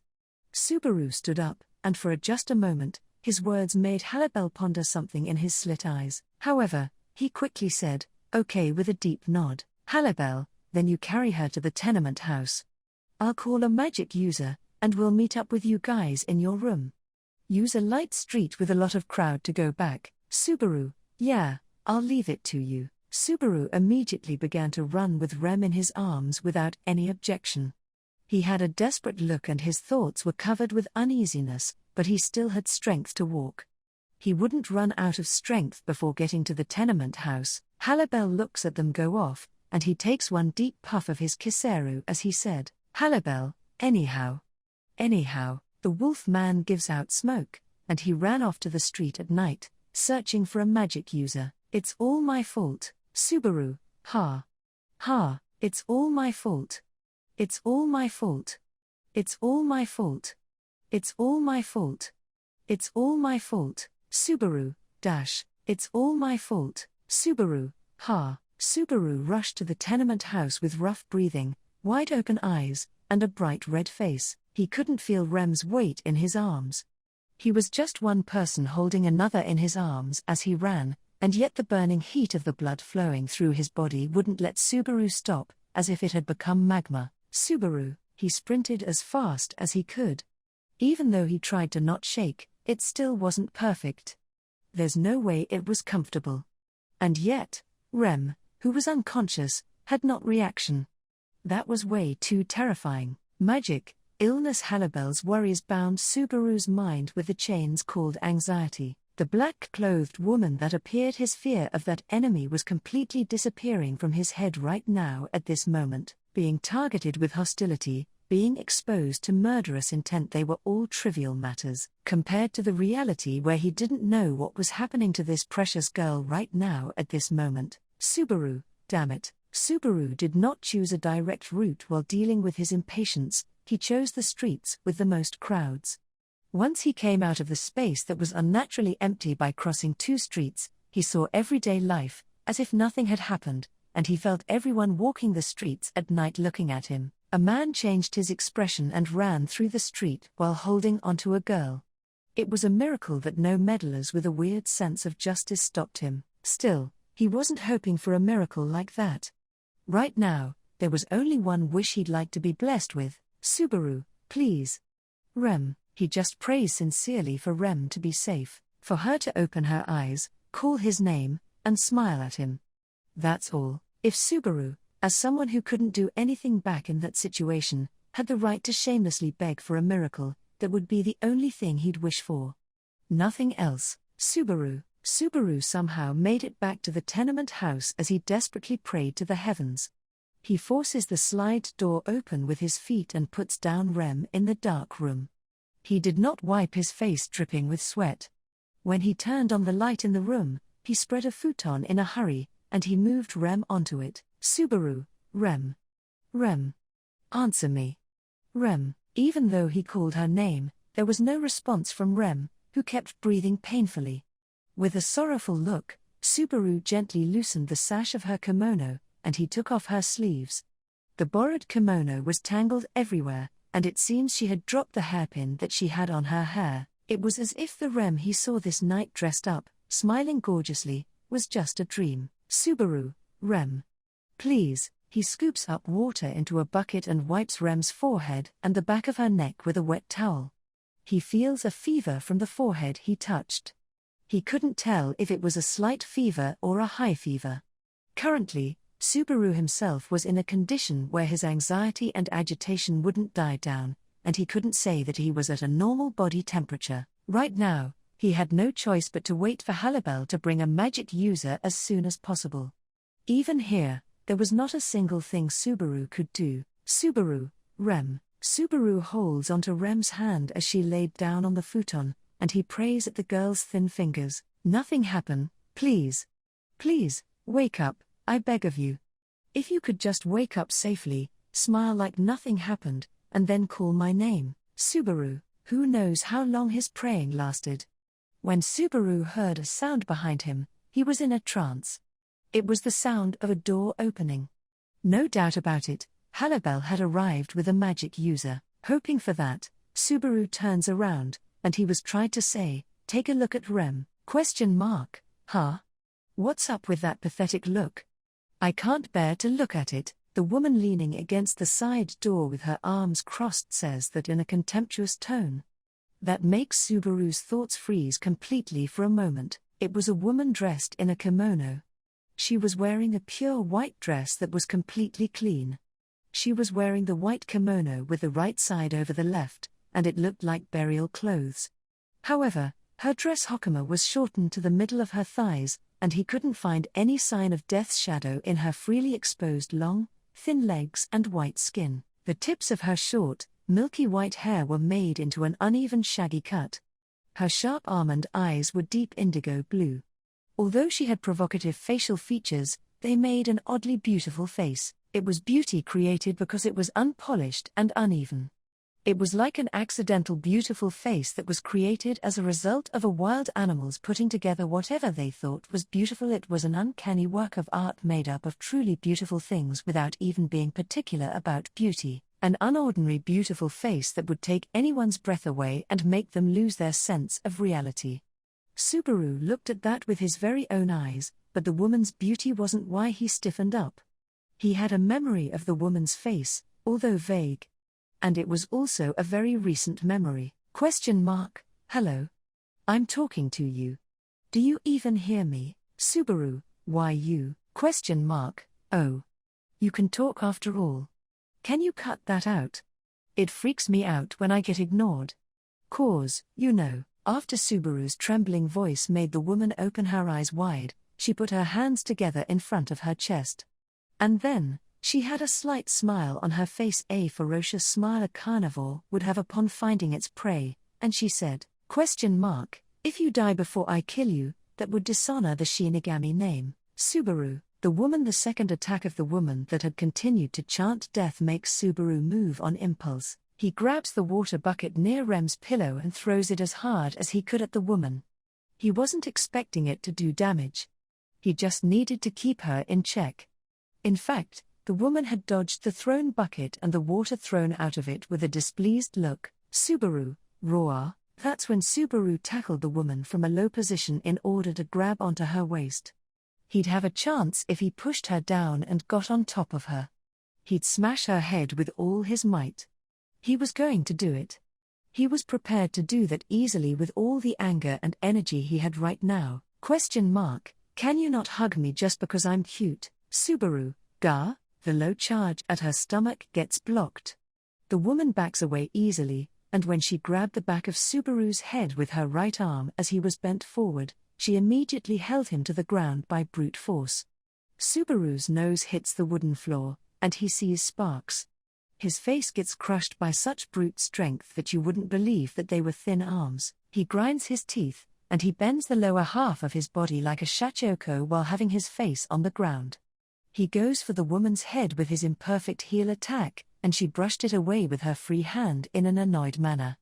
However, distracting her, even if it was just for a little bit, was good enough. He twists his body, forces the woman's hand off his neck, and jumped up. Yuck, you're covered in sweat, Subaru, like I care. He waves his right hand and jumps at the frowning woman yet again. He kept going for the lower half of her body. At least there wasn't a clear difference in ability for standing techniques. He'd force her out of the tenement house and keep Rem away from danger, even if it was just for a little bit. Even if it really was just for a little bit. Subaru, zoo. Ra, his spirit was superior, and he tackled the woman's waist before her arms could stop it. He holds onto her thin waist by force, throws her at the door vigorously, and she immediately rolls out of the tenement house. He instantly tried to get on her to get the upper hand, but, don't get so cocky. Before the woman fell to the ground on her back, she hit Subaru's chest with her knee as he clung to her, and the impact of her long, beautiful legs sharply pierced Subaru's body, as if gouging his intestines. He chokes, and all his bones crack. Even if he tried to hold onto her with his arms, The structure of his human body wouldn't let him. Subaru was the one who came off and fell to the ground. He immediately tries to get up to scratch off dirt. But the woman put her bare feet on his head and pushed it to the ground. Subaru, go. Oh, ? Don't get up, stay down. You'll dirty the air. Sweat will fly. He lifted his arms and grabbed onto the woman's thin ankles. He strengthens his grip. She didn't budge an inch. She snorts at his resistance, and once again, she swung down her foot that she lifted easily. She crushes his nose. Twice, thrice. Subaru, Kansas. Don't touch me, pervert. I didn't come here to fool around with you. Listen. Go to sleep. She steps on Subaru one more time for good measure, and he was silent. Seeing Subaru dead tired with his blood spreading onto the ground, the woman turns around with satisfaction, and she started to go back to the tenement house. She said that her goal wasn't to play around with Subaru. The woman's goal was not about Subaru. Subaru, what are you trying to do? ? Subaru was clinging onto the woman's legs while having his nose crushed and dirtying the ground with his nose blood. Dirt and blood dirty her white skin. The woman's eyes were getting colder. ? Get off of me. The woman's sharp demand was frank. Her breathing sounded suspicious, and Subaru couldn't respond with words. He just put his other arm around the woman's ankle, which he was already clinging onto with one arm, to express his intent. ? Look. The woman brushes up her hair and looks at Subaru, who stuck onto her, in dumbfoundment. And then she sighed and kneed the man who was glaring at her with his face dirty with nose blood. ? I said get the hell off of me. She knees his lower jaw, and the intense impact bounces the brain inside his cranium. The cerebral concussion even makes him feel like he was losing consciousness, and he saw blood from his nasal cavity get on her dress. He falls. Still, he didn't let go. He was grabbing onto her, and he wouldn't let her go. ? You're going to die. Subaru, higher. He shook his head disapprovingly. The pain was unusual, it was irritating his whole body, and his head was being affected the most. His crushed face, kicked body, kneed lower jaw, his whole body hit by unbelievable strength was having a big chorus of pain and powerlessness. The danger alert was going off as loud as possible, and the fear that made him feel like death was near makes his hands and legs go cold. His vision was blurred by either blood or tears, and his shaking was getting worse and worse. Death was right before his eyes. The woman Subaru was grabbing onto right now was the embodiment of death. She was a Shinigami. Death is scary. Terrifying. Subaru feared death more than anyone in this world. Doing as the woman said and begging for forgiveness was the right move if he wanted to avoid death and get away. But, he wasn't allowed to do it. She wouldn't let him do it. And he couldn't do it because, ? You can't stop me. After all, you are a loser. Subaru's resistance was all for naught. The woman started walking. She enters the tenement house without even pulling him off as if to say that he was nothing to her. She goes up, steps on the tatami mat, and heads towards Rem. Subaru, Ga. He bites on the tatami mat and tries to stop her. The tatami mat tears off the floor. He stretches his legs to a pillar and hanged onto her knee. He takes him off by force. He gets dragged along, and he resists as he scratched the tatami mat. He resists. ? You just don't know when to give up, do you? You poor sport. Aren't you ashamed of struggling so much? Subaru, ooh. So unsightly. So unsightly, so unsightly, so unsightly. So low. So lame. Are you stupid? She harms Subaru with abusive language, but he still shook his head stubbornly like a child. Subaru would try to stop the woman, even if it meant bleeding, losing teeth, and having his limbs torn off. His unreasonable stubbornness makes the woman click her tongue irritatedly. ? This is retribution, but it still leaves a bad taste in my mouth. I am just. The woman grimaces with her beautiful face and she makes it to the futon with Subaru. Then, she looks down at Rem, who was sleeping there, and turned her palm towards her. If that palm reached Rem, her sleep would end in an undesired way. Thus, Subaru called out to her woefully right after the woman stopped moving. The woman's mouth was wide open with her hand reached out towards Rem. She then knits her brows and takes a long look at Rem, who breathed painfully. From top to bottom, slowly. Subaru swallows saliva with blood without knowing what that look meant. Subaru, what are you? Damn it. Are you serious? This won't do. I can't do this. The next moment, the woman suddenly erupts, and she kicked at the tatami mat as she roughly clicked her tongue. And then, the woman shakes off Subaru, whose eyes opened wide because of her strange behavior, and he sends him flying towards the corner of the room. Subaru, damn me. Subaru's carelessness leads to her being released, and he completely regretted his mistake. He falls onto the tatami mat, immediately gets back up, and he tries to grab onto the woman.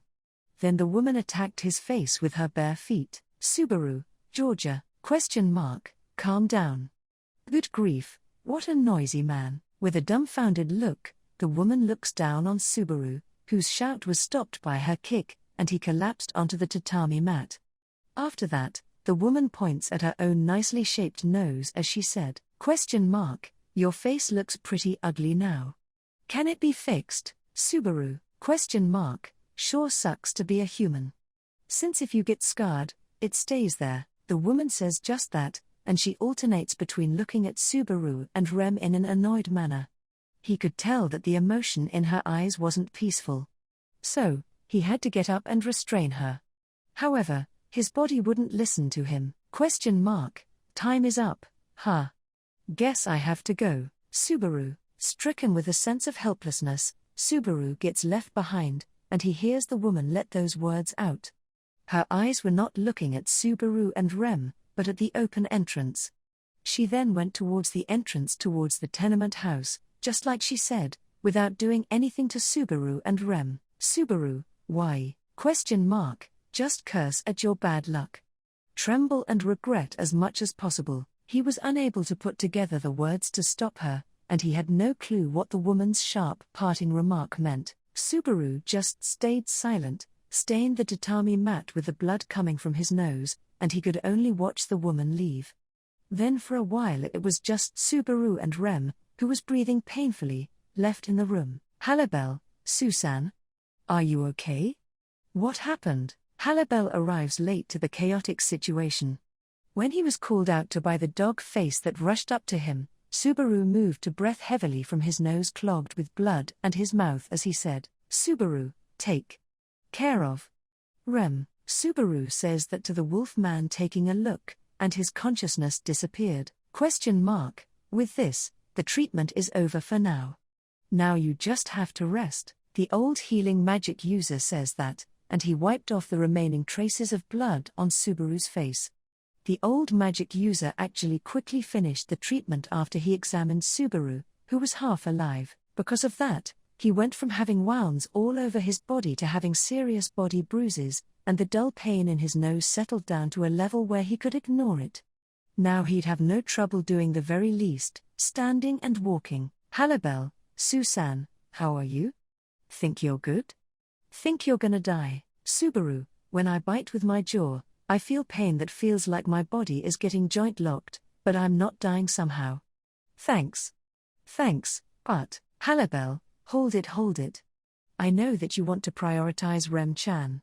However, you can't just forget about your condition. Halabel, who shrugged his shoulders, and he forced his opinion before Subaru could, who mumbled. Halabel had returned to the tenement house, and the one he looked at was Subaru, who had stained the tatami middle in the middle of the room with blood and fainted as he said something like a wool before doing so.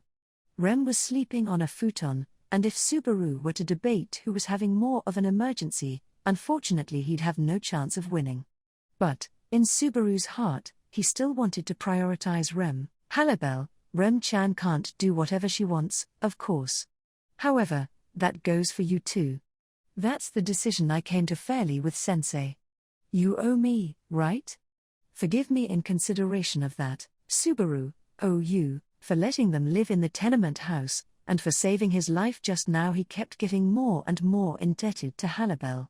Plus, he wasn't so shameless that he'd consider worrying him as paying off his debt. Subaru, okay. But apart from that, Sensei, please take care of Rem, ? Leave it up to me. You guys are getting in my way. Leave to the front, the old magic user responded bluntly and waved at Subaru, who bowed his head. Following his instructions, Subaru and Halibel leave to the front of the tenement house. On the way, Halibel stretched his long arms and helped prevent Subaru from almost losing his balance because of body pain. Halibel, whoa. You have to be careful, Susan. You just started recovering 2 minutes ago. Subaru, you start to worry too quickly. But you really did save me. Halibel, Susan being honest. This is just wrong. But it pains me to be thanked. After all, I really failed at predicting an attack in the tenement house. The two of them were sitting next to each other on a bench placed in front of the tenement house. When Halibel lit his kiseru, the smoke he inhaled went out into the night sky, and he said that, Halibel, I didn't expect her to attack continuously. I thought that she wouldn't act for a few days. Subaru, it wasn't even close to a few days. We met again within 10 to 20 minutes. Halibel, I was really shocked when I saw you bloody in the room. I thought to myself, I messed up by sending Susan back home alone. Let's not make the same mistake next time. Subaru, that situation won't happen to me again. Halibel, so, I was going to go attack the enemy, and then Susan talked. I thought your heart had stopped beating. I thought you were dead. Subaru, right. Halibel goes from looking at the sky to looking at Subaru's profile. It was a brief exchange, but it was clear that Subaru's thoughts were elsewhere. Subaru was not focused on his conversation with Halibel, he was thinking all about Rem's well-being as she was being diagnosed in the room right behind them. He trusted the old magic user's skill in relation to external wounds, enough with his own body. However, Rem didn't have external wounds. It was an illness, or perhaps, Halibel, I don't think it's magic, though I only took a glance. Incidentally, you can consider it to be different from a kind of black magic. Rest assured. Subaru, how can you be so sure? Halibel, because I'm a black magic specialist. You can believe in my stamp of approval. Subaru, a black magic specialist? I can't just let that comment slip by. Halibel, there's a long story to my past. For now, just think of it as one less thing to worry about. Although it was a pretty impactful reveal, Subaru didn't object to Halibel's statement. It was concerning. However, he wasn't concerned about it right now. Just like Halibel said, that was one less possibility of a threat to Rem's life. Even if it didn't make him feel relieved, it was enough to ease his mind. And so, they waited for a while as the smoke Halibel gave out went into the night air. ? Thanks for waiting, Subaru, sensei. Rem, how's Rem? ? It's night right now and there's a girl sleeping, so quiet down. I have something to tell you. Come inside. Showing only his face outside, the old magic user beckons Subaru to come in. Impatience and the somewhat alarming atmosphere makes Subaru catch his breath, and he slowly went back inside the room. The room was still in its disorderly state caused by him raging at a woman. Only the futon Rem was sleeping in was fixed nicely, and it made him feel that the old magic user was somewhat thoughtful. ? Hey idiot over there, put out your kiseru's fire. It'll harm her. Halibel, but usually you wouldn't say anything unnecessary. Okay, fine, I get it. Glared at sharply, Halibel obeyed the old magic user and put out his kiseru's fire. He sat down heavily at the entrance, and Subaru's mind makes him come towards Rem's bedside. The old magic user sitting at the side opposite of Subaru being speaking with a hoarse voice as he said, all right, ? Let's start with the good news. This girl is not unconscious because she's injured or has an illness. And I'm guessing you've heard from that idiot that it has nothing to do with a curse. Subaru, yeah, ? Basically, this means there is nothing wrong with her. Subaru, huh? No wait, the old magic user's statement makes Subaru's eyes widen, as he couldn't understand what he was saying. He said nothing was wrong. Rem collapsed. her breathing sounding painful. These were all true facts. Although, her breathing was calm now, perhaps because of the treatment. Subaru, sensei, Rem collapsed. She was in pain. Examine her more thoroughly. You're an idiot, just like the one over there. You jump to conclusions too quickly. I'm not done talking. Halibel, you don't have to call people idiots. Quiet, idiot. And I'm going to tell this idiot something. That was the good news. Now I'm going to tell you the better news. Subaru, the better news? There wasn't anything wrong with Rem, so what kind of unbelievable news did he have in store for him next? Subaru decided to keep silent in hopes that his next words would provide clarity, and then, after a pause, the old magic user continued speaking to Subaru, who waited for his words. Congrats, Subaru, huh? Subaru was taken aback by the next word he said and let out a sigh. He didn't fully understand the word. Congrats. Was it a name of a person?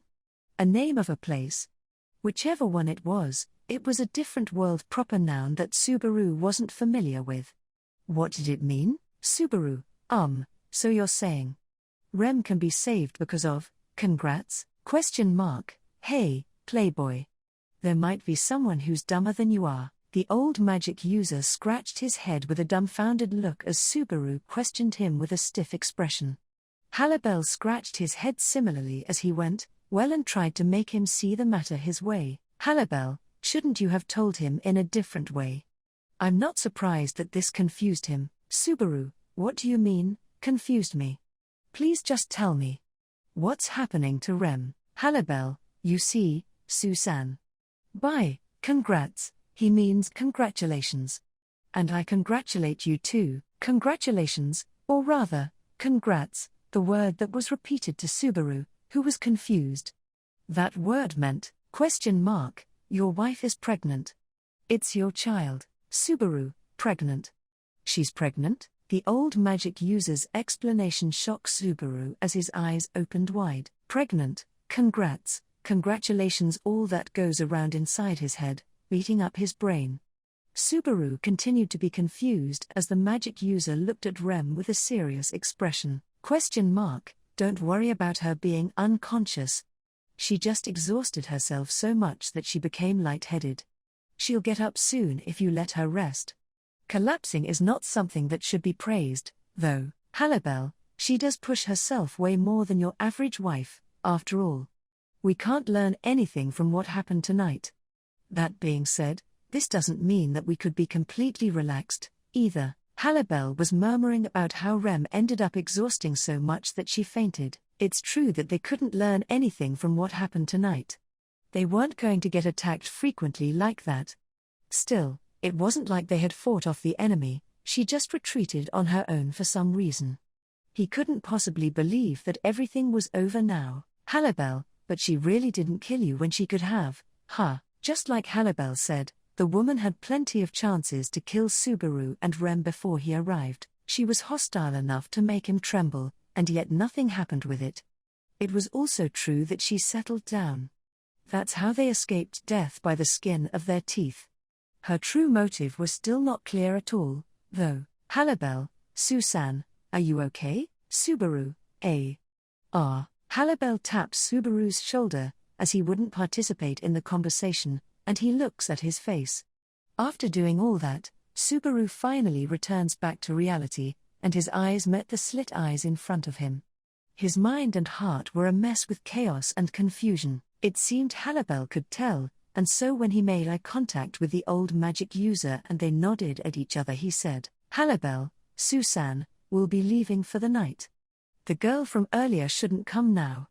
I have something I want to tell you, but that can wait until tomorrow. Sensei, let your wife sleep.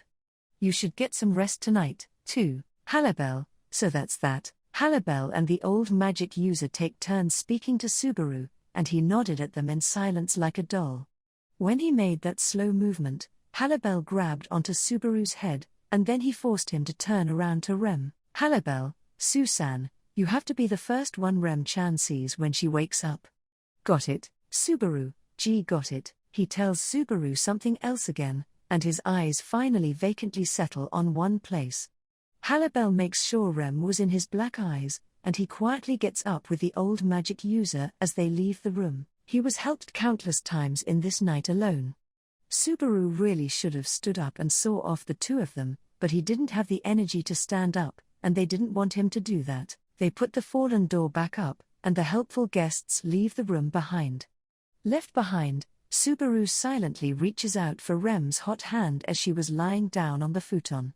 Chaos and confusion were still heavily disturbing Subaru's mind.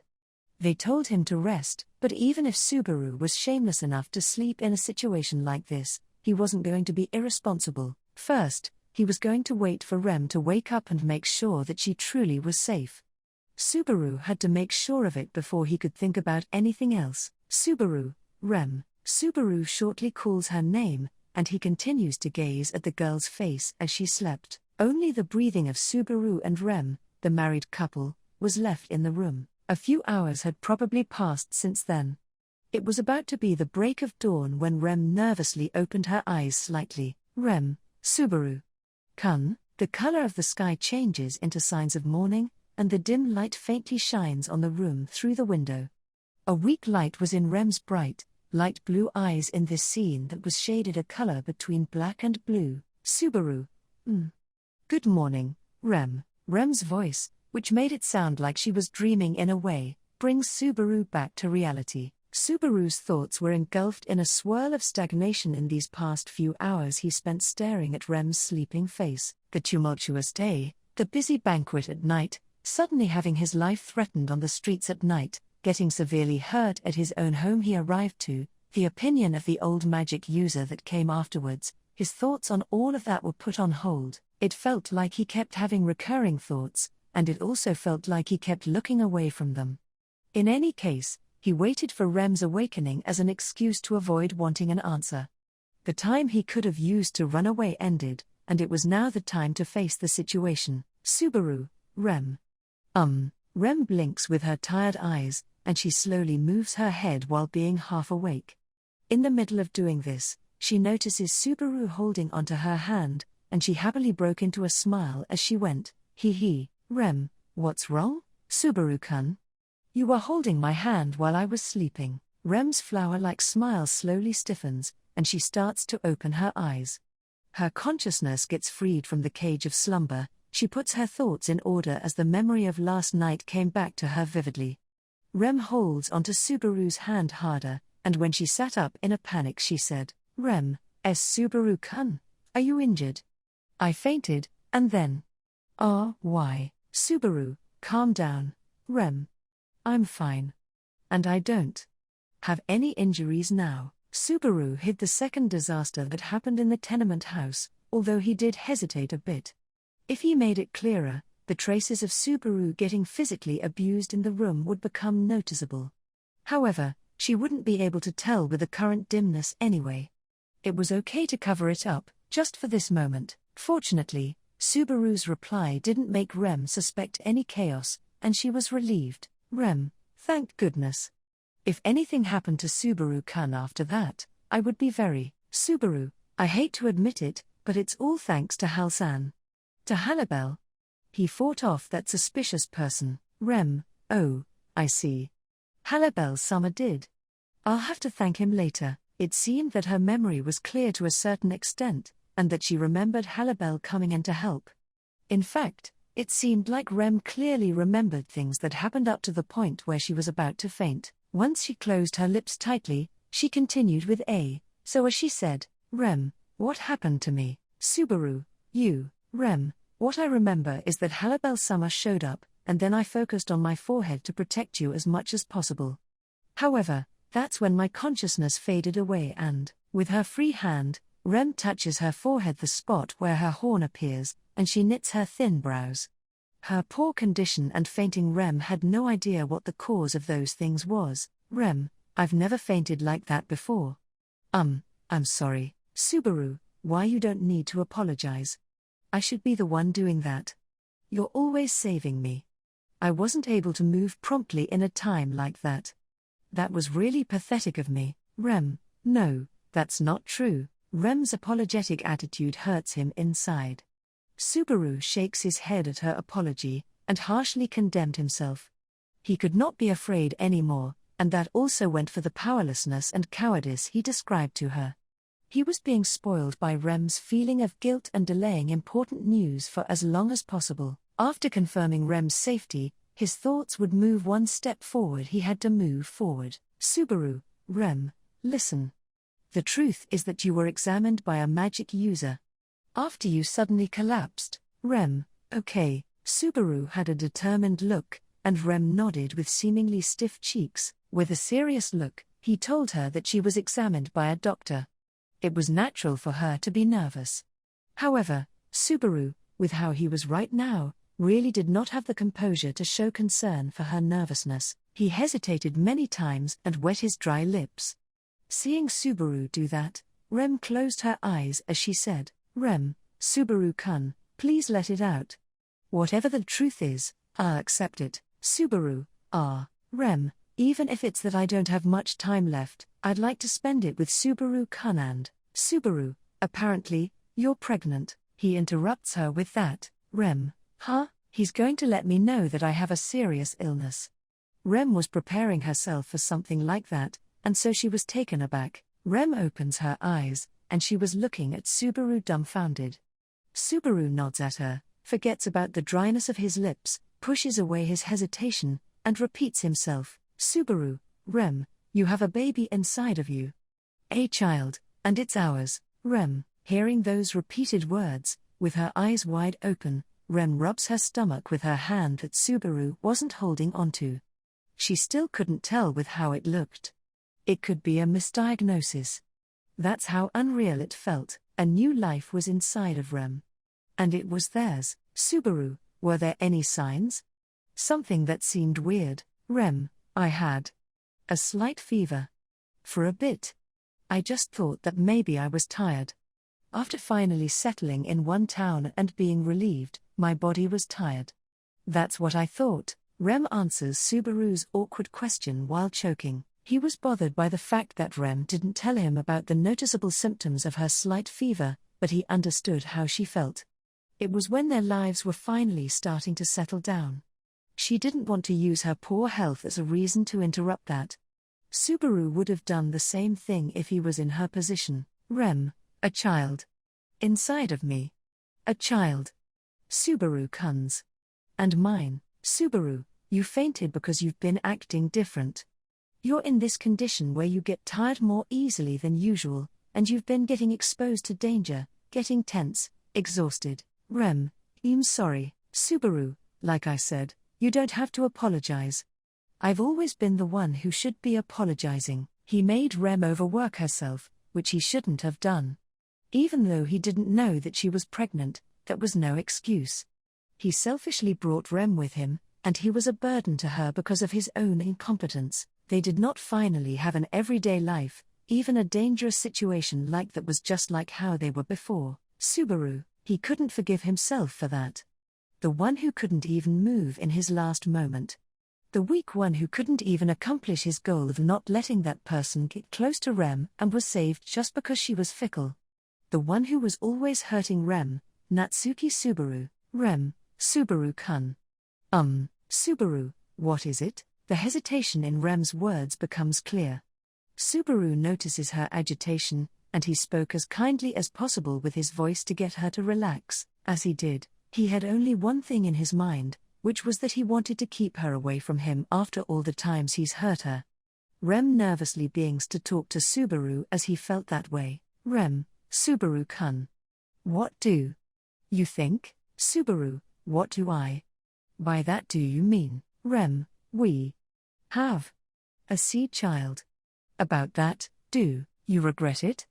Her next words were probably going to be something like that. Rem's weakness for not saying it and his own stupidity for making her say it makes Subaru tremble, as if he was struck by thunder. He was an idiot. A complete idiot. There should have been other things he had to say to her other than the fact that there was a baby inside of her at this moment and that they were blessed with a child. There were things, but he was such an idiot. Subaru, Subaru speaks reflexively, and that's when he had trouble putting it into words. Rem's watery eyes were sincerely staring straight at Subaru, waiting for his answer. Doing something like saying a thoughtless statement on the spur of the moment would be unacceptable. Now was the time to make his frozen thoughts move again in front of Rem and ask his mind a question. The new life inside Rem is Natsuki Subaru's. The first emotions he felt when he imagined seriously facing their new life that was growing. That was, Subaru, let's see. I think I like it and I'm glad, Rem, Subaru, we have a child. A baby. And that makes me. He faces the very first deep emotions he had. He felt surprised. He also felt anxious. But, more importantly, he felt passion. Natsuki Subaru defined that passion welling up in him as the first time he learned what it meant to be glad. Subaru was happy to have a child with a girl so precious to him. Subaru, Rem, foi? Subaru gives in to the urge hurting his chest, and he hugs Rem without thinking. That sudden action surprises Rem, and the warmth she felt from Subaru, who was very close to her, makes her goggle in astonishment. Subaru brings his lips near her ears, and with everything he felt, he said, Subaru, thank you, Rem. Thank you. Thank you, Rem, Subaru. Subaru, I'm so happy. We have a kid. A family, Rem, Subaru cleared away his anxiety about the distant future, acted on the impulse he felt at this moment, and his words were his true feelings. He had a baby with Rem. The two people who lived in Kararagi and called themselves a married couple, although it was just for form's sake they were going to become a true family. Rem, being hugged, Rem nervously put her arms around Subaru's back. While hugging each other on the futon, Rem lets out a voice from her lips that sounded like crying. It had to be the relief brought by the needle of his words breaking up the anxiety that had been growing endlessly. Subaru, thank you, Rem, no, wait. I'm the one that should be. Subaru, thank you, Rem. Still hugging each other, Subaru expresses his gratitude again to Rem, who let out a sob. When Rem accepted it, her throat clogs up, and warm tears fell from her eyes. The intense impulse inside Subaru's chest naturally goes to his throat, and then into his eyes, spreading all through his body, and he begins to shake. Subaru, ha ha. He tries to hide it before that impulse turned into tears and then into sobbing. His laughter was also shaky, and as a result, he couldn't hide anything anymore, though. This was the moment where he just simply wanted to share the joy of being blessed with life as a married couple. Because even if there were still things he had to think about, anxiety and danger, Rem, Subaru-kun, thank you. I love you. Subaru's gratitude and Rem's confession were, without a doubt, real. Chapter 3, 3 months. Halibel, still, that really surprised me. My heart almost stopped beating again. Subaru, about that, Rem, we're sorry for troubling you. Subaru and Rem were the ones who bowed their heads side by side in the room as it approached dawn. In front of them, it was Halibel who was making them apologize as he nodded calmly. He puts his hand inside his kimono, moves his eyes while he scratched his chest, and stared at the wall of the room with human-made dents and cracks. At the very least, these marks weren't there last night. Habliel, what's up with all that? Subaru, they're the result of a ceremony to confirm a married couple being blessed with a new life. Maybe, Rem, I'm sorry. I couldn't control myself very well, I guess because I was so confused. Subaru wiped his face with a towel, while Rem hung her head, showing regret. In short, the dents in the wall were from Subaru crashing into it, and Rem was the one who made that happen. It happened right after she was told that she was pregnant, and they shared the joy of being blessed with a child. Subaru, yesterday was the continuance of shocking events. I wanted to make sure that having a child wasn't just a dream, so I asked Rem to hit me a little hard, and then that happened. Rem, shrug. Halibel, well, I'm just glad you didn't die because of it. I wouldn't really be able to rest in peace if you did. Halibel comments on the married couple's unusual sort of way they talked about their happiness with each other, and he looked away from the wall's dents. After that, He slightly opened one of his slit eyes as he said, Halibel, anyway, let's talk about the cost of repairs for the wall later. Subaru, later? Halibel, I have something I need to talk to you about, although it's nothing big. Halibel, sitting crossed-legged on the tatami mat, started talking as he shook the kiseru in his mouth up and down. The way he entered the topic sort of made the nervousness from last night return to Subaru. Rem's hit filled with love proved that the tumultuous series of events wasn't just a dream. In short, all of it wasn't just a dream, including what Halibel did last night. Halibel, in short, saying that I'm a playboy as a tenement house manager was just a disguise. Halibel confidently made a confession about himself, as if supporting Subaru's thoughts. The first major event that happened in the morning, continuing from last night. There seemed to be a serious light in Halibel's eyes. Subaru, wait, no there isn't. And he isn't even apologetic. Halibel, why would I need to be apologetic? I didn't do anything wrong, and I also protected you guys. After saying that there was more to it, Halibel responded to Subaru like he always would. It was very like him to be aloof and go at his own pace.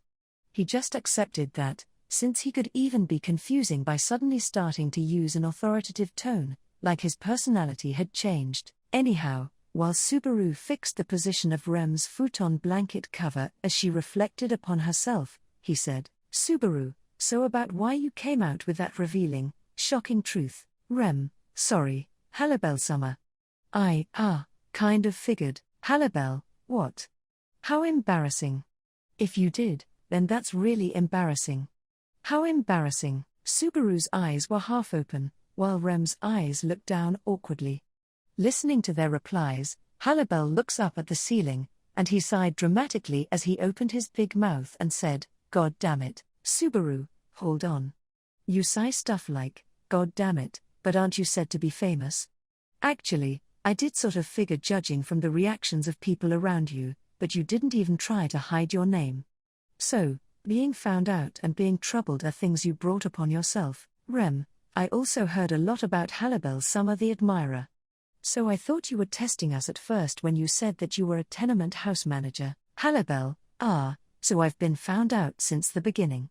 Woe is me. Subaru, woe is not you. Subaru just now realizes that he had been left in the dark by the two of them as he made that joke. How anxious did Rem feel for not telling even Subaru that they had suddenly met Kararagi's strongest on the first day they moved? He was pathetic for being unaware of how much Rem had struggled, despite having peaceful days in this town. Subaru, you should have told me. Rem, why did you carry the burden all by yourself? Rem, Subaru-kun, Rem is always like this. She always sacrifices herself more than others. Even though they were living together now, she sacrifices herself for Subaru. That's why she put the burden on herself until the situation came to light, yet again. Rem, I'm sorry. I didn't know Halibel-sama's true motive and, Subaru, and, Rem, and you're terrible at lying. I didn't want to provoke Halibel-sama since it'd show in your behavior if I carelessly told you about his identity. Subaru, so you thought very realistically and didn't trust me. Subaru gets showered with Rem's sharp words again, and so he raises his voice. Seeing Subaru do that, Rem waved her hands in a panic as she said, Oh, you've got it wrong. Rem, I do trust Subaru-kun. Really, words are not enough for me to describe how much I trust you. However, trusting you and making you do something you're incapable of doing are two different matters. Halibel, the more you speak the more I feel bad for Susan, so let's leave it at that, shall we? Rem tells her realistic opinion without hesitation as she put her unlimited love and trust into words. In actuality, Rem was right to be concerned. Subaru wasn't so sure that he'd interacted with Halibel in the same way after she'd told him about his nickname. Still, there was something he had to confirm in order for him to be convinced. Subaru, this may be a basic question, but is Halsan really the strongest person in Kararagi? You sure it's not someone else in your family, or a good little twin brother? Rem, about that. Sorry. I'm not completely sure. Halibel, I'm in a bit of an awkward position now that you've apologized for that. Rem apologizes in response to Subaru's meaningless point, and it hurt Halibel. Halibel, Do you have a problem with me being the strongest or something? Listen, I am the strongest. Or is it the kind of thing where you love the same old me too much, and not the real me? Subaru, it's not something disgusting like that. It's something more idealistic. A strong person should have a strong person's personality, something like that. Halibel, now you're just insulting me. Halibel raised his voice unexpectedly because of Subaru's reasoning. Still, somehow, he was the Kararagi city-state's strongest. He was the strongest in one of the 4 large countries. Of course, he'd like him to have a fitting character. Like how that sword Saint Reinhard van Astria is an overwhelming warrior in the Lagunica kingdom. Subaru, well, I guess that's just me being sentimental. Halibel, it's not like I don't see your point, but this is what I've been doing for a long time. To be honest, I don't care that much about being known as the strongest. And I don't understand being proud by being strong in a head-on fight and having confidence. He skillfully moves the kiseru in his mouth and draws a circle at the tip. Halibel's attitude makes Subaru knit his brows, and he tilted his head as he said, being strong in a head-on fight? Halibel, I'm a shinobi warrior. My specialty is attacking around my opponent's weak points. Oh, but the details on how we fight are classified information. It'd endanger our existence. Sorry, we're all mostly dead now, besides me. Subaru, I don't really get your joke on getting wiped out. Also, a shinobi. Hybel, oh, people from outside the country might not understand it. As for shinobi, it's like that. Like, how could I put this? They're that. It's a job where it'd be bad if I explained that part. Rem, you haven't been specific about anything. Rem mercilessly casts aside Halibel's explanation that lacked the main point. Forgetting about the 2 of them, Subaru was correctly connecting shinobi with shinobu inside of his head. In other words, he connected it with ninja. He went from being astonished by the existence of waso and waifu culture, from katanas to chopsticks, and now finally even ninjas.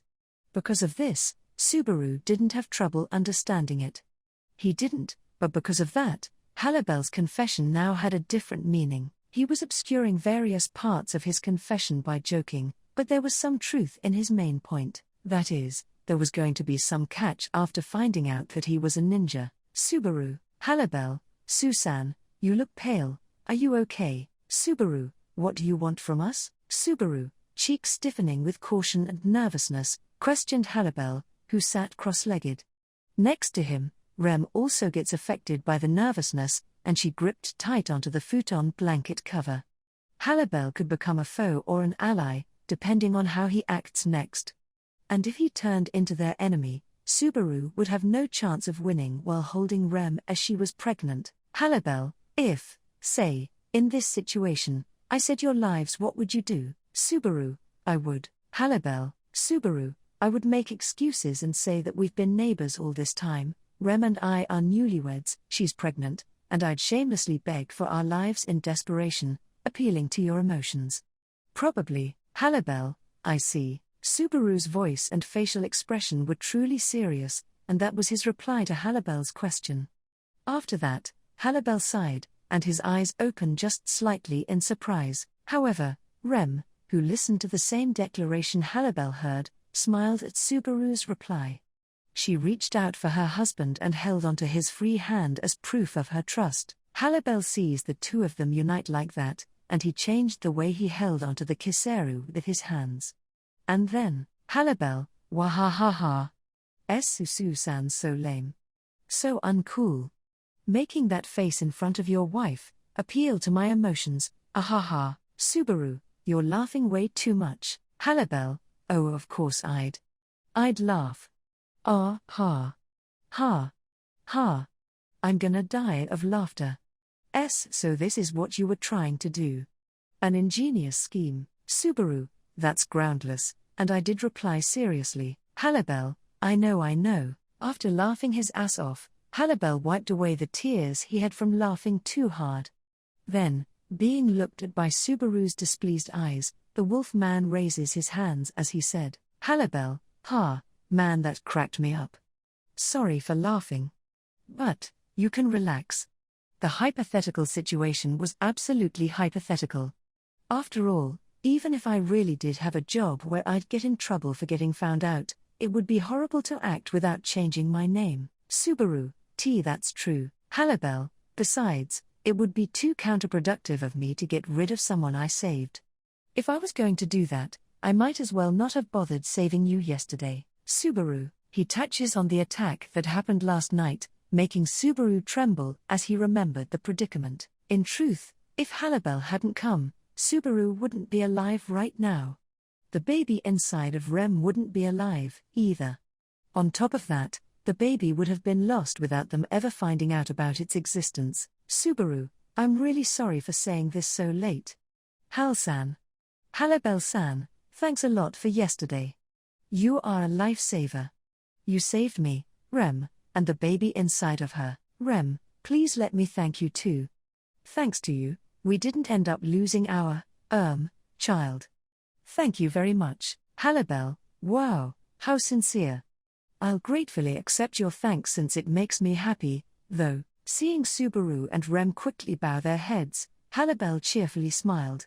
However, after that, while still having a smile on his face, he pointed the kiseru in his hand at Subaru as he said, Halibel, okay, I accept your thanks. Still, you gotta quit it with that discomforting speech. It's really embarrassing for Su-san to call me Halibel-san at this point. Rem-chan, you too. If you could stop with the Halibel summer stuff now and be more informal with me, that'd make me happy. Subaru, yeah, got it. Thanks, Hal-san. Rem, I'll see what I can do. Halibel summer. Halibel, your wife sure is stubborn. Halibel raises his hands to surrender to Rem, who stubbornly insisted on keeping the honorific. Then, Halibel lit the kiseru that he held with his raised hands, and he put it in his mouth. He then smokes it. Once Subaru saw the rising smoke, he made a sour look. Subaru, Hal-san. Tobacco can harm a pregnant woman's body, so from now on, smoking is forbidden in this house. Halibel, oh, don't worry about it. Mine has no tobacco, unlike a normal kiseru. Mine is like medicine. It's used by shinobis. Rem, medicine, you say? Halibel, yes. If I don't smoke this regularly, I'll die.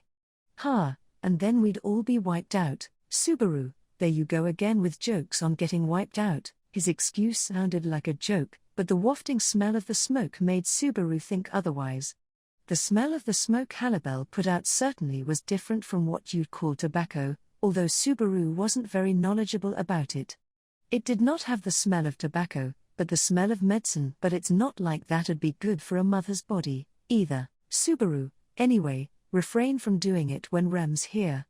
If there's ever a time when you're torn between decisions, you could help our child out by bravely dying out. Halibel, you just said that I'm a lifesaver though. Subaru, being a lifesaver and being a smoker are two different matters. Go do it by the window. Halibel gets sent from the middle of the tatami mat to the side, and he gives out smoke out the window while being sulky. And then, with his slit eyes, he looked at Subaru, who protected his wife and child, and said, Halibel, putting the matter of the child aside as something to be handled by the husband and wife. Let's talk a little more about last night, shall we? Subaru, alright. Halibel, so, first I want you to tell me about that person from last night. Do you have any idea who that girl is? Subaru, he starts talking about last night, and Subaru hesitates to answer his question about knowing who the culprit is. He'd never seen that woman with a blade-like presence before. They truly weren't acquaintances. Still, it wasn't like he had no idea why she'd attack them. The woman was clearly going after Subaru and Rem. This wasn't like something where they were unluckily dragged into an indiscriminate attack, since they were attacked not once, but twice, and she chased them all the way to the tenement house. There could only be one reason as to why they were being chased. Someone with such bloodlust. It had to be because Subaru and Rem were living alone together. Subaru, we. Halibel, we. Subaru moves his stiff cheeks and his lips, and he tries to touch on who she might be. However, the fear Subaru should have forgotten about returns, and it continued to tear his mind apart as he tried to open the cover to his memory. Actually, he didn't forget it. He had never forgotten about it. The fear was still coiled around Natsuki Subaru as the chains of regret. Subaru. Even the two letters of the words he tried to speak were unbearable for his tongue. Seeing Subaru act like that, Halibel impatiently played with his whiskers with his fingers. And then, Rem, Subaru-kun, last night's culprit isn't who you think it is. Subaru, Rem, I know what you were feeling and what you were thinking just now. And I don't think you're right. Yes, that's what I'll say. There was an unexpected difference in their opinions. Subaru instead opened his eyes wide at Rem, who made that statement. She nods at Subaru, and Halibel gave him a serious look. He takes that look head on, and Halibel slightly opened one of his eyes as he said, Halibel, you shouldn't lie to take care of Susan. I know this doesn't sound convincing coming from someone who calls himself a playboy, but we aren't playing around here. This is a life-threatening matter, Rem, I'm not lying. I have the nose to sniff out that enemy. I couldn't sense it in the person from last night. So, the culprit is not related to what he thinks. Halibel, how reliable is your nose? Rem, I'm able to be with Subaru-kun right now because of my nose. Those words did not justify anything. Still, they were declared so confidently that it didn't feel that way. As a result, Halibel's reacted a little late. Meanwhile, Rem brought Subaru's arms towards her, and she hugged them firmly. Rem, here's proof. Halibel, Susan and Rem Chanshaw are quite the troubling neighbors. Subaru, says the guy who hid his identity. Halibel, I wasn't able to hide it, though. But you got a point.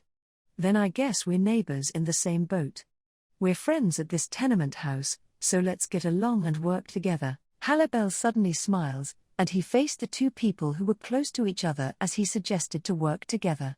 His words surprised Subaru, and then Rem and he look at each other.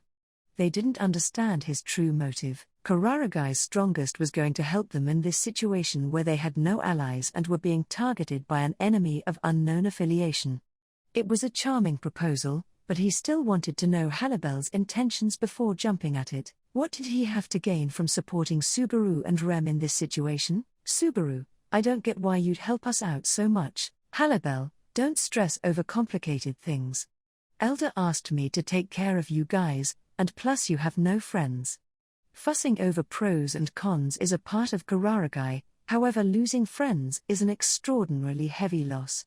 Isn't it just natural for me to act so that I don't lose any? Halibel says that, and he makes a gesture that looked like a wink as he normally would. He wasn't completely sure if it was a wink because both of his eyes were always squinted like slit eyes. Everything about his behavior lacks seriousness, and so it didn't feel like there was an ulterior motive behind him doing it. Everything about Halibel's character is aloof, and that makes him who he is. That's exactly why he believed him and why he didn't think he was just telling a lie he'd like to hear. Subaru, I understand. Thanks a lot for saying that. We're going to rely on you so much. Halibel, yep, depend on me as much as you want. Once you become parents, you won't be able to whine with the child there anyway. Now's the time to depend on me before that happens. Subaru felt temporarily relief, saved by his generous response. Once Halibel nodded at Subaru, who was finally relieved, he continued by saying, Still, Halibel, we have no idea who the culprit is. That's our biggest problem. Subaru, about that, how about you make around 1,000 clones and overpower her by sheer force of numbers? Halibel, you truly are going to depend on me a lot, huh? Also, cloning is pretty much my trump card. I can't just use it recklessly. Using 1,000 clones is impossible, and I'm bluffing pretty hard when I'm 4. Subaru, how about your sense of smell as a wolf? Maybe you can go after the culprit's smell or something with that. Halibel, about tar, I did try it. Halibel snorted at Subaru, who had his clone tactic rejected and suggested an alternate plan. As he moved around his black nose and sniffed, he said, Halibel, how strange. I can't smell that girl's scent anymore. If you want to escape my nose, you have to get rid of your scent pretty carefully.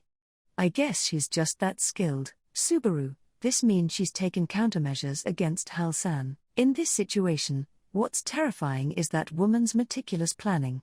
Regarding the sequence of events of last night, Halibel becoming Subaru and Rem's ally was still unconfirmed information. However, the woman perfectly prepared for that uncertain factor, and she attacked. A night attack after people were cleared from the street, and a surprise attack where she came after him at the tenement house. In a way, both of these attacks weren't matching in meticulousness, especially in the latter event where they exchanged some words to a certain extent. Halibel, basically, right now we'll just have to wait and see.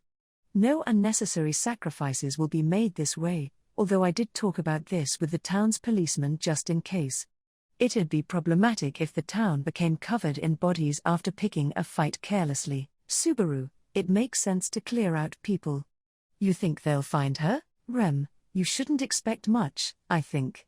I should just take the initiative and act. Subaru, you absolutely mustn't do that. Subaru rejected Rem's frail opinion with powerful words. Although there still weren't any changes showing in her appearance, Rem was pregnant. He wasn't going to allow her to overwork herself.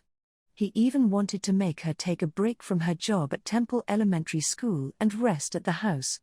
Then, Subaru suddenly had a realization. Subaru, crap. What am I going to do about work? Rem, I have to go to Temple Elementary School too. Subaru and Rem, who were focused on the conversation, noticed that it's right around the time to leave for work, and their faces became pale. This was a critical moment for Subaru if he wanted to keep his job, and of course, it also was for Rem, who was a full-time worker. Absences from work without notice were inexcusable. ICD, inform, contact, discuss is essential for a working adult. Halibel, should you really be worried about that right now? Subaru, don't be stupid. Don't lump me with you when you have unearned income. We're going to eat, whether there is an enemy or not. Money is needed for us to eat. We aren't going to miss anything in our daily life. Subaru talked back to Halibel, who acted shocked, and he continued with besides, Subaru, this is frustrating. It's so outrageous how this keeps messing with the flow of our lives even though it's all her fault. I'm not just going to sit back and let this happen. Halibel, their daily lives were still waiting after the reasonable attacks by the enemy and repelling danger. Subaru and the others had lives to live even after their eventful story. Therefore, he absolutely couldn't stand breaking down what they'd built up. Subaru, plus, we have a tight family budget. Rem, and we're going to have one more member, so we need to save up. Halibel, what kind of threat is this? You two truly are a ridiculous married couple. They used their lives and their new life as an excuse, and Halibel went into deep thought with a troubled look. The two of them were firmly determined. Understanding that, Halibel let out a deep sigh with his big mouth. Halibel, the enemy probably won't attack today or tomorrow for now. Subaru, what makes you say that? Halibel, she took countermeasures while considering my nose, right? I came to this conclusion because I don't think that she'd rush it and make a mistake. Rem, I think he has a point. Rem also agreed with Halibel, who raised a finger. Subaru was convinced too as he said, I see. They were thinking that the enemy wouldn't do anything without enough preparation, precisely because she is smart. You could say that they trusted her meticulous style, although it wasn't very fitting for someone who'd hurt him so much. As long as they followed the twisted trust that came from the right track, Halibel, I'll stay with Rem-chan for today.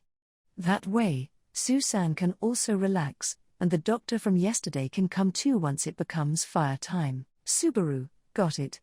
I'll go to the palace and talk with Riften-san and the landlady. I'll tell Temple Elementary School that Rem will be taking a day off, too. Rem, yes. It's unfortunate, but please do. Although Rem seemed bummed out, she nodded in agreement with Subaru's plan without opposing it. As for Subaru's job, he had no choice but to reveal the situation and wait for Riften and the landlady's decision. It was depressing how the hinted path to being promoted to a full-time employee was undoubtedly far away, though. However, once Rem moved forward in stages of pregnancy, she'd no longer be able to work at Temple Elementary School without being hindered by the enemy. That alone was a sure fact. Rem, please let me continue for as long as possible, Subaru-kun. Subaru, we'll have to have a good talk about that, too. Rem, okay. It was now Subaru's turn to support Rem, as she was dealing with two problems: her job and pregnancy. So that no other agonizing things would torment Rem's heart, even if they were justifiable. Subaru, all right, although it's extremely hard for me to do this. I think I'm gonna go to work. Halibel, you should just quit if it's so hard for you. Subaru, don't just say that so casually, undeserving noble. I'm going to be that, you know. From now on, I'm going to be the provider of my family. He says that and somehow stands up after almost getting smashed by the weight of being a provider. That's right. Rem has a baby. Subaru's going to be a father. He's going to become the provider in order to protect this place called the Natsuki home. These were the thoughts weighing very, very heavily on Subaru. Rem, take care, Subaru-kun. I'll be waiting for you to come back home. Subaru, yep, I'm off now. Rem, smiling slightly, gently relieves the pressure and reluctance Subaru had, and she sees him off. After that, Subaru took a deep breath, and then he goes towards the tenement house exit. He put his hand on the door, and he finally turned around. Subaru, Halsan, please take care of Rem, seriously. If something happens, please sacrifice yourself. Halibel, I never had a talent for dodging attacks, mind you. He waves, makes sure Halibel promised him, and he left. The wind was cold, and the rising morning sun was slowly starting to brightly shine on the town of Banan. Subaru, so bright. He probably thought that the morning sun was brighter than usual because of his current state of mind. While thinking that way, Subaru started walking towards his workplace to fulfill his duty. The turmoil that continued from last night. This series of events shocked Subaru significantly. It was hinted that he'd be promoted to a full-time employee at his workplace, and then his life was threatened by an unfamiliar enemy on the streets at night. Once he got home, he was nearly killed by the enemy that followed him, and lastly, Rem's pregnancy was revealed. Honestly, the good and bad major events were too much for a single day. He even wanted to complain. Still, there were plenty of happy realizations that happened because of the major events continuing. First and foremost, there was celebrating Rem being pregnant. That was a huge deal. As usual with many men, the shock from unexpectedly finding out one's partner is pregnant is immeasurable. Subaru also was so shocked that he couldn't even tell that his surprise was surprise. However, after the first wave of shock subsided, pure joy as well as gratitude towards Rem were left in Subaru's mind, so he was happy about it himself. Children should be loved by their parents and born with joy and blessings. Even though Subaru knew that this rule didn't apply to all children, he wanted to believe in the ideal. Or at least, Subaru was raised in such a way that made him believe in it. That's why he wanted to love his child. He believed that being loved brings happiness.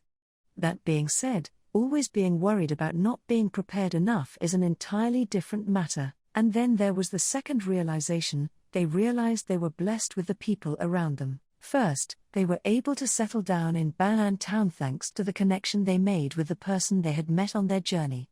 News got around, they made connections with Halibel, and then that led to them escaping death by the skin of their teeth last night as well as his help this morning. And then he even realized it in Temple Elementary School when he came to tell them that Rem would be absent from work. Pregnant. Really? Wow, that's great. Subaru was blessed so much by the Temple Elementary School staff that he was the one who behaved modestly. Frankly, it was a personal affair of a newcomer. He prepared himself for insults like, the new female teacher doesn't know how to responsibly separate her private life from her job. But it wasn't anything to worry about. Another teacher covered for her absence, and he was told that a higher-up would talk about what would happen from here on out. He did nothing but thank them. In an unexpected way, he found out about his wife's popularity at her workplace, and it made him proud as a husband. That's how things didn't go as he expected in a good way, and then Subaru went to his own workplace. He had to tell his employer Riften and the landlady superior about the situation and discuss what they'd do from here on out. Of course, this was a personal issue. Subaru was planning on discussing it when the opportunity came. He was going to, but, Subaru-chan, your wife is pregnant? All his enthusiasm went to waste, as it seemed they'd already heard about it from someone somewhere. For some reason, in the palace it was already well known that Rem was pregnant. Seeing how he was plied with questions at once, his memory on what happened after that wasn't very clear, but it did end with a warm conclusion of, "Ooh, Subaru-chan may have a childish look, but I guess he really does get some, too." After that, he did have another opportunity to have a discussion with Riften. "Riften, I heard about your situation. That's a pretty tough spot to be in." "Subaru, why yes. Sorry. I've troubled master with my private life." "Riften, what? I don't think it's a bother or anything.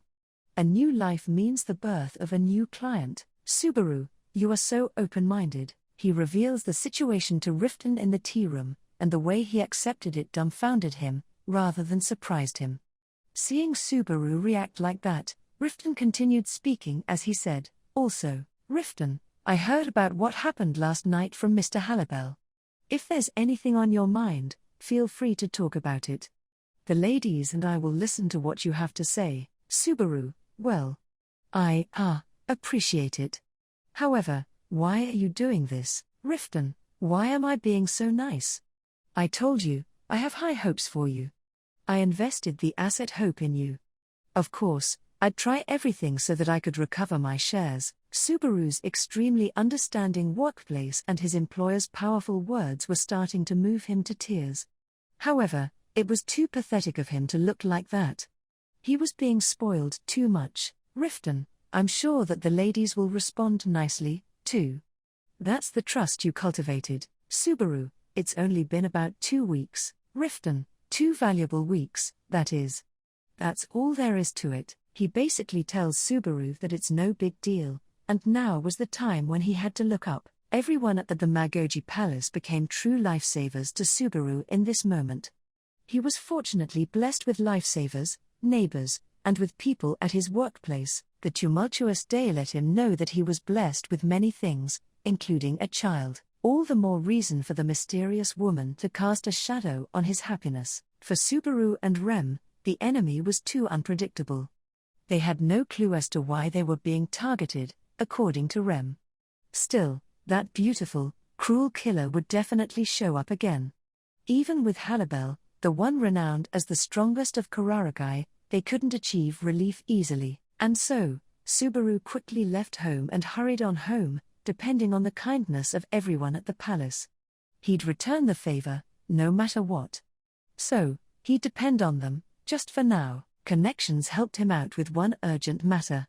Subaru didn't have any bright ideas for the remaining problem for countermeasures against the woman, but with Halibel, someone who was familiar with the town, and Rem, who had extensive knowledge, perhaps they would come up with a solution. While having hopes like that inside, Subaru ran through the street and, "You look like a fool walking around all alone.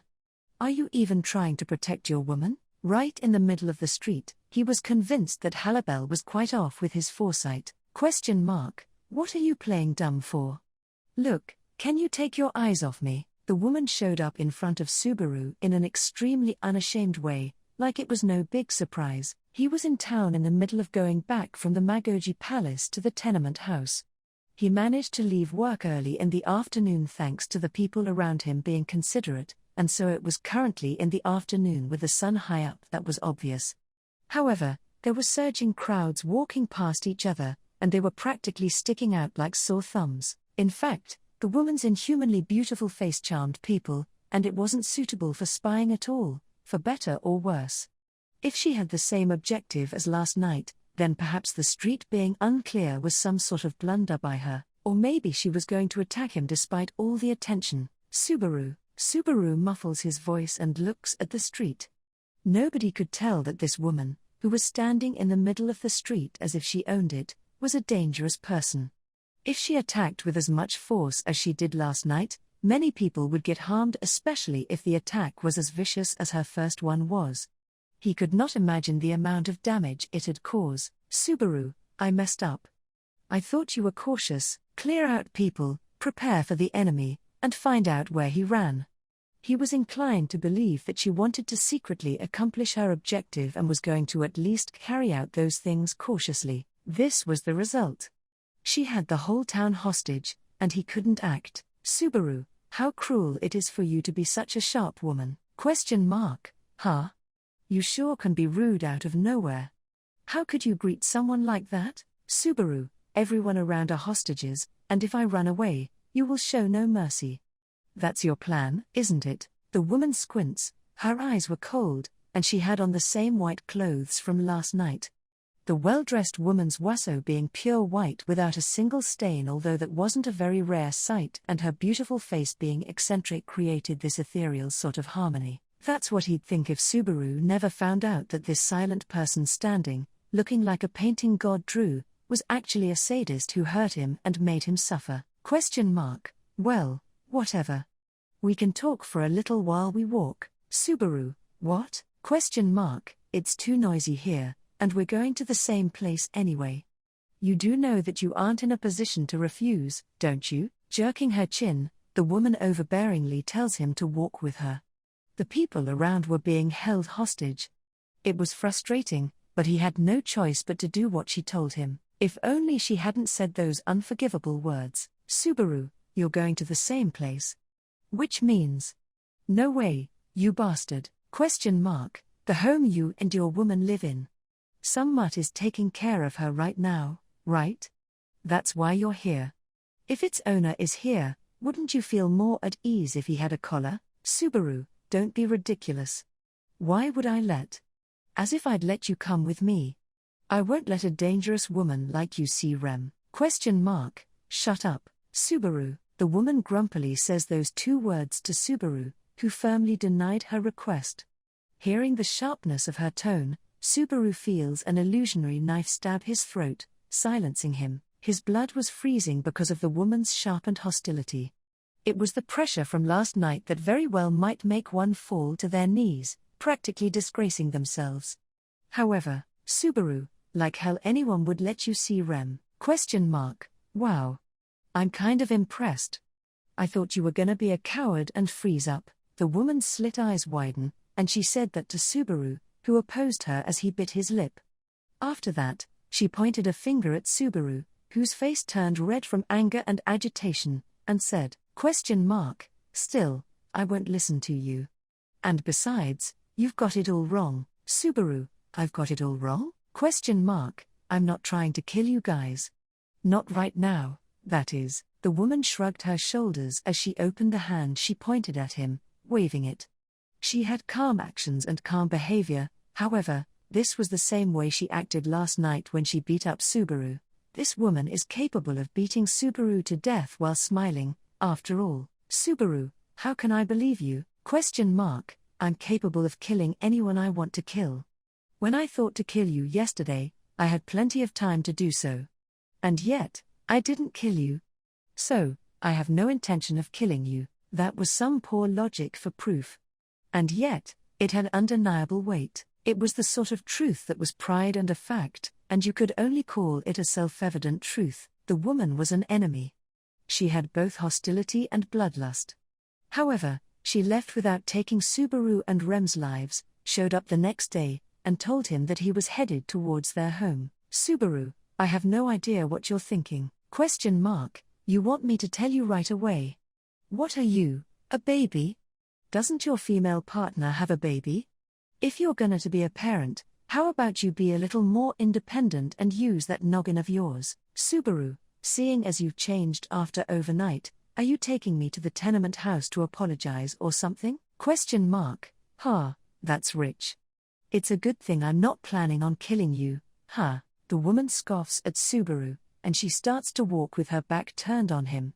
She didn't speak, but her shaking milky white hair was silently pressuring him to come with her. Even if he resisted now, the woman would still head towards the tenement house. The town was also being held hostage. Subaru, how do you know Rem is pregnant? ?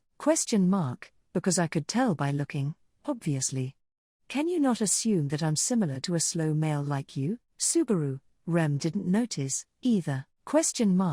Okay, then can you not assume that I'm similar to slow males and females like you guys? The woman dutifully corrects herself and walks through the town with Subaru while humming.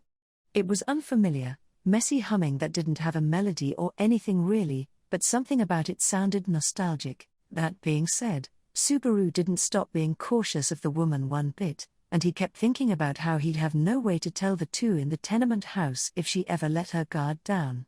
Still, Coming up with a dramatic idea in the mere 15 minutes it'd take to get there was highly unlikely. Halibel, I did feel like your smell was coming back awfully quickly. Halibel, who was lighting his kiseru in front of the tenement house, let that statement out. He came out to the front for a smoke break, and he happened to meet Subaru and the woman once they arrived.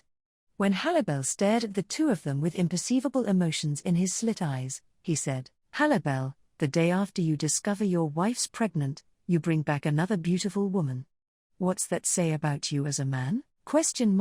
I think it means he's the worst. What do you think? Halibel, I'll have to agree that he is on the outside.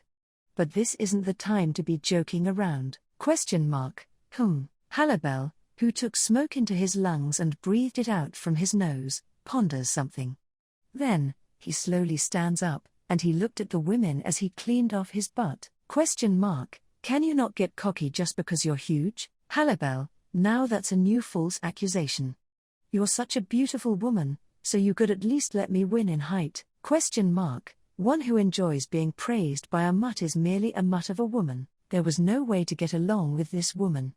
The woman's stern reply didn't bring down Halibel, but as for Subaru, he was worried about this grim situation and Rem, who would have to get involved eventually. Subaru, Halibel, where's Rem? Halibel, I'm surprised you asked in this situation. She's inside. She wouldn't listen when I told her to at least let me do the housework. I gave in. Subaru, sounds like Rem. Although she was pregnant, you could actually say that she was still in the early stages of pregnancy. Since her stomach didn't look all that different, at this point housework shouldn't be that much of a burden on her, although this was just Subaru's guess he made based off the little knowledge he had in health and physical education. The woman next to him was 100 times more likely to be a burden. Halibel, so, really, who is that girl? She does have quite the foul mouth, but is she a friend of yours? Subaru, no, you must know who she is. She's the woman who attacked us yesterday. Halibel, how? Subaru was disappointed by Halibel's poor guessing ability as he thought about how slow he was to get it. He thought that he was having a pointless conversation to kill time, but apparently that was not the case. However, Halibel had an odd look after Subaru made that point, and he said, Halibel, she's the girl from yesterday. But wait, ? What? Are you trying to say that it's a lie?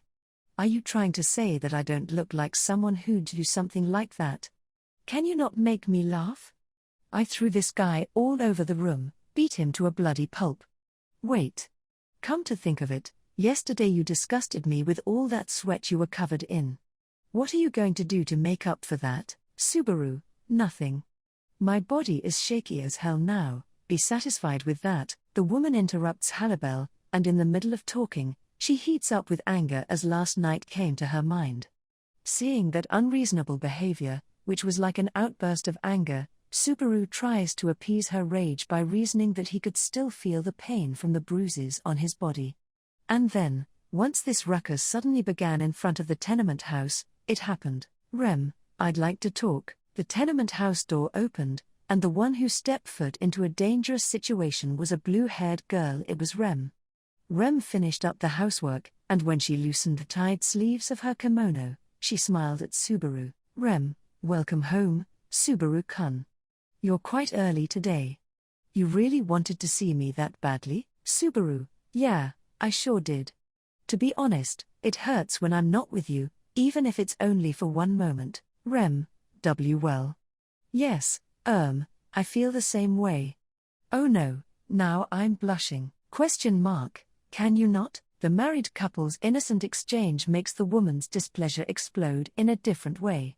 The woman pulls her own short hair out as she said, ? Sheesh, this is just wrong. Rem, I'm sorry about that. How about we go inside and cool down first? I'll make some tea, so please come on in. ? The woman was probably trying to say something you would never expect to hear from her. The women looked stupefied. Subaru and Halibel also exchange looks. Seeing their three reactions, Rem tilts her head, and while softly making a happy look, she said, Rem, you shouldn't startle the baby. Let's have a good talk. So, she most definitely had mouthed, the mother is strong. Tia, my name is. Ah, it's Tia. Call me that for now. The woman Tia, who was let into the room and sunk onto the tatami mat, named herself in a discomforting way. In front of Tia, Subaru and Rem were sitting next to each other, and Halibel was standing and leaning against a wall near the entrance. It was almost like a stressful interview in a meeting hall, but you couldn't necessarily blame them once you considered the tension covering the room. In fact, something like a stressful interview or a defense was about to begin. It was a scene to get to the bottom of Tia's objective, as she went out of her way to come back to the tenement house. Subaru, I really hope this isn't the sort of thing where the culprit comes back to the scene of the crime just to double-check things. It's possible that she named herself to further her relationship with them. Rem places the tea in front of Tia, perhaps in response to her compromise, and when she quickly bowed, she said, Rem, I'm Rem. Next to me is Subaru-kun, my husband. The one at the wall is Halibel Summer, who lives in the next room. Pleased to meet you, Tia Summer. Tia, Subaru-kun and Halibel Summer. Subaru, just Subaru and Halibel is fine. Anyway, Rem, you don't need to say this girl's name with a Summer honorific. She's like an enemy. Tia was practically treated like a guest, but she was still someone who should clearly be classified as an enemy. Subaru was the one who insisted on that, but Rem shook her head as she said, Rem, I have to.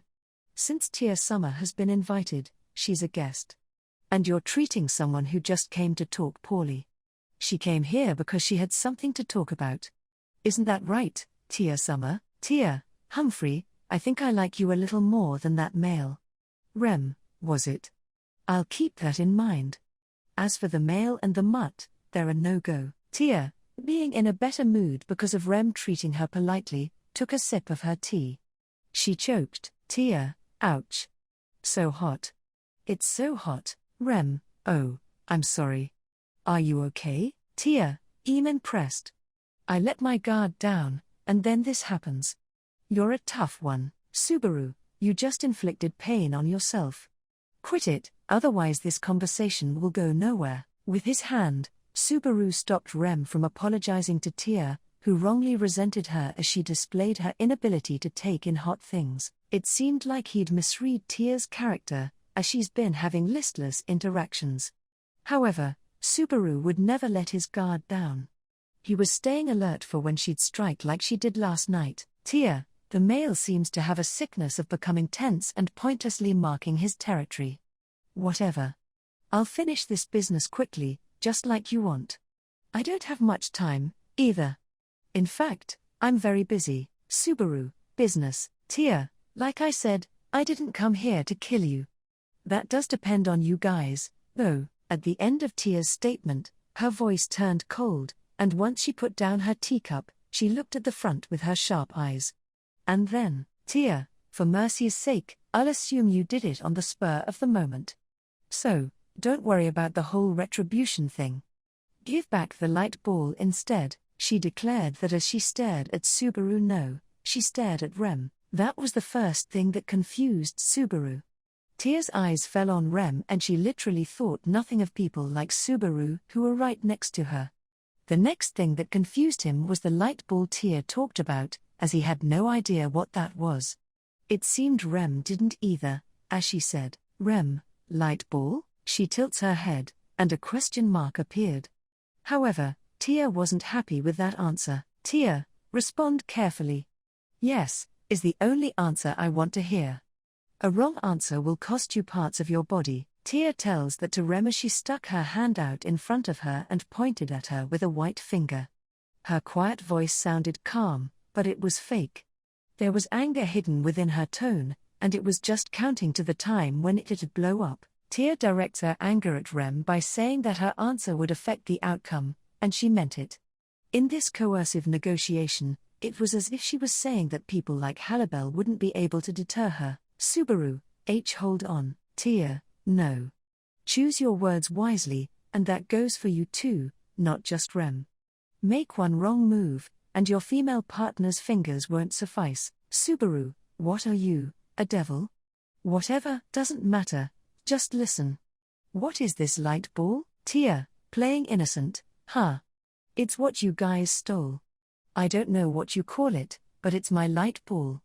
I came to get it back. Subaru, what the hell is that? Subaru's answer makes Tia's mood worsen even more.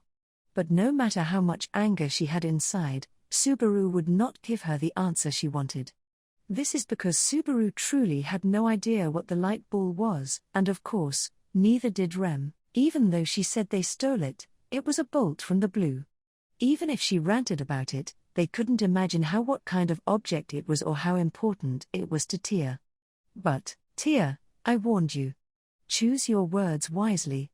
You failed to do that, everyone. A wind blows by, going between Subaru and Rem, and it created a sharp mark on the wall in the back. Sharp cracks were vertically cut into the tenement house wall, as if it had been showered with slashes. The sharpness was so fierce that, had the target been a person instead of a wall, it could have easily torn them in half, a kind of threat and warning. By using force, Tia demonstrated that they wouldn't get off next time. Halibel, watching in the back, couldn't move. Perhaps he had no chance to move because he didn't see the demonstration coming, which wasn't done to hit them. He wasn't sure. In any case, for Subaru and Rem, this demonstrated that it was a force to be reckoned with. Afterwards, Tia posed the same question to Rem. Which was, Tia, where is the light ball? Give it back, Rem, I'm terribly sorry. My answer is the same as Subaru-kun's. Tia, Rem, I can't return something I don't know about. Tia, I see, Rem answered firmly as she stared straight at Tia. Hearing Rem's answer, Tia closes her eyes, and then she moved a finger on her right hand that she held out. The wind blew. This time it intensely blew off the room's fusuma, splitting it into two. Tia, are you still not going to tell me? Rem, it's not that I can't tell you about it. I have no clue what it is. Tia, you sure are stubborn. Tia's anger towards Rem, who still stood her ground, finally explodes. Tia stands up, and she stuck her hands out left and right. The next moment, the terrifying wind devastates the room, and the room is cut up by Kamaitachi. Destruction demolishes the room.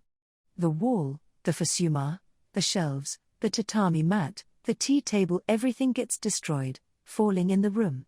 Subaru was stiff and holding his breath, as the waves of the raging wind fell all over him. However, Rem didn't avert her eyes, and she didn't run away in fear. Tia, Tia no longer had a main target for destruction in the room, and she finally roared. She looks at Rem, then Subaru, and then Halibel, and then she said, Tia, I'm going to kill that mutt.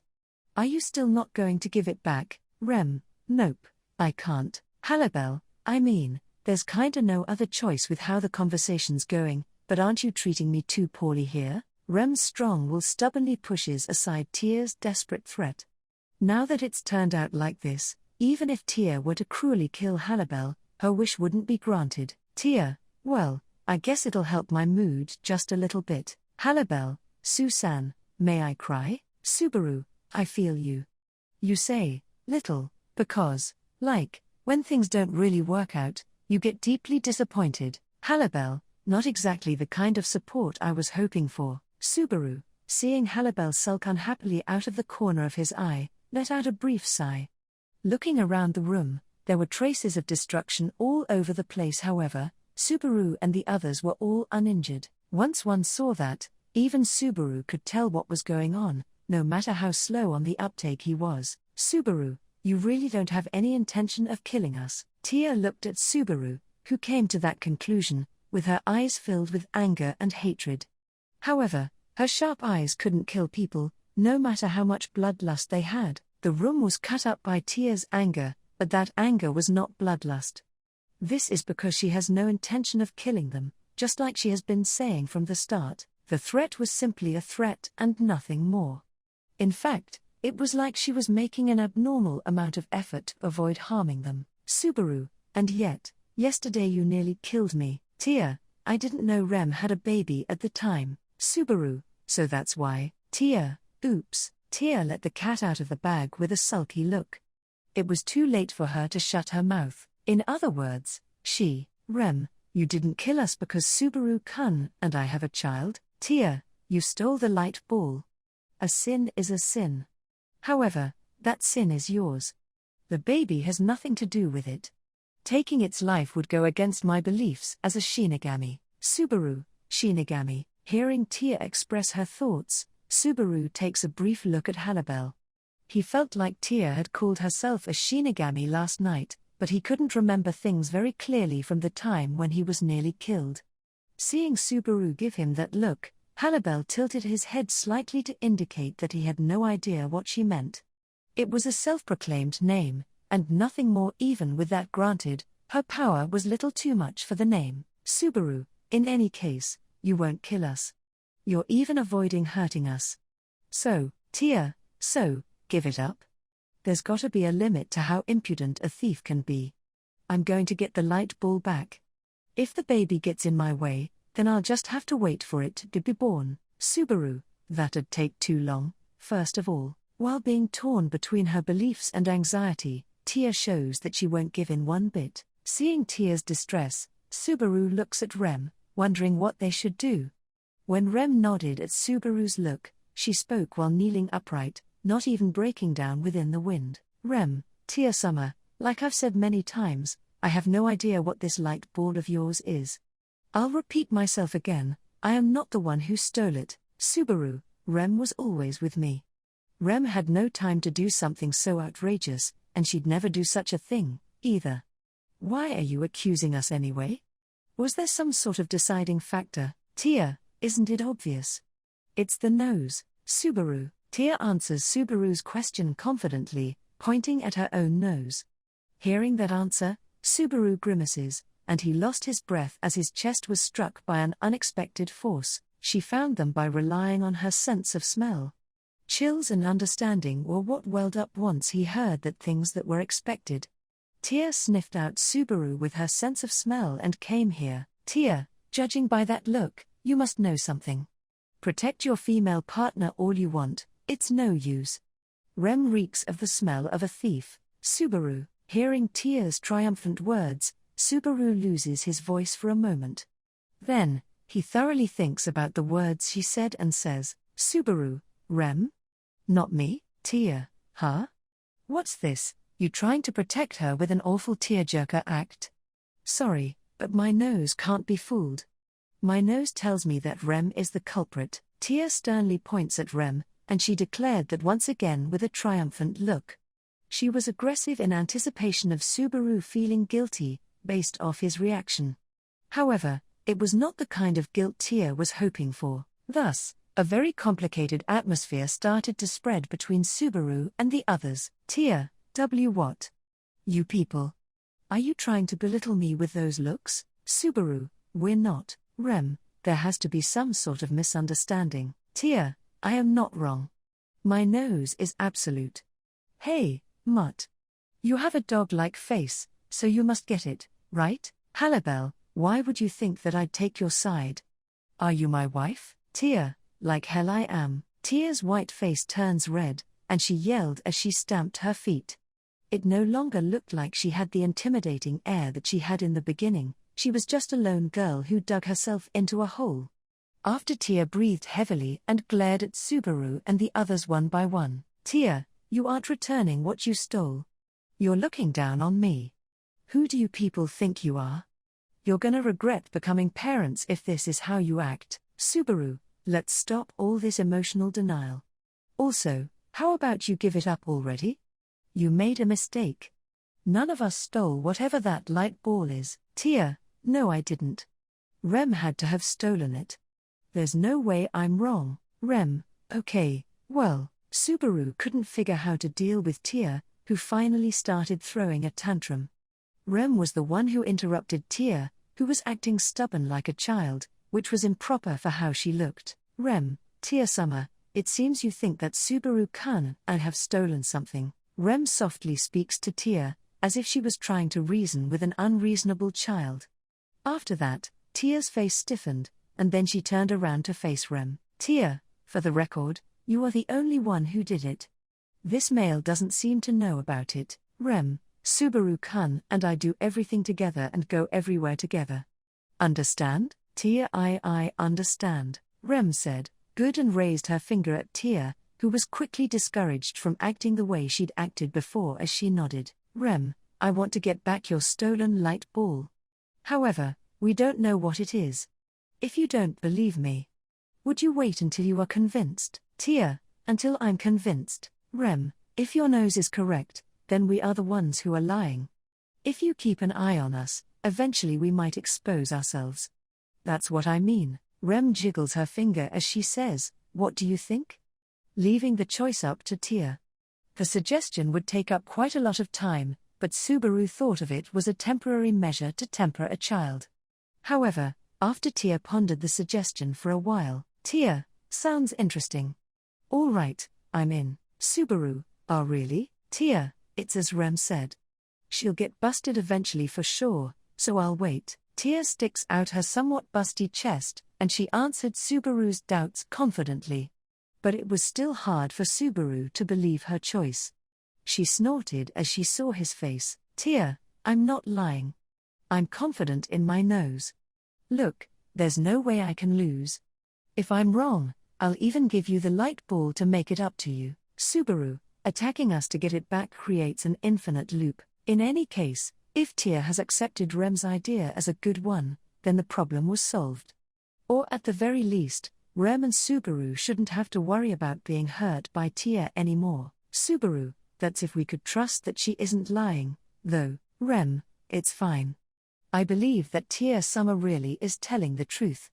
I can tell since I watch plenty of kids at Temple Elementary School. Subaru, it's kinda worrying how that could be used as evidence to convince me. Still, she really did sound like a teacher with the tone of that persuasive argument.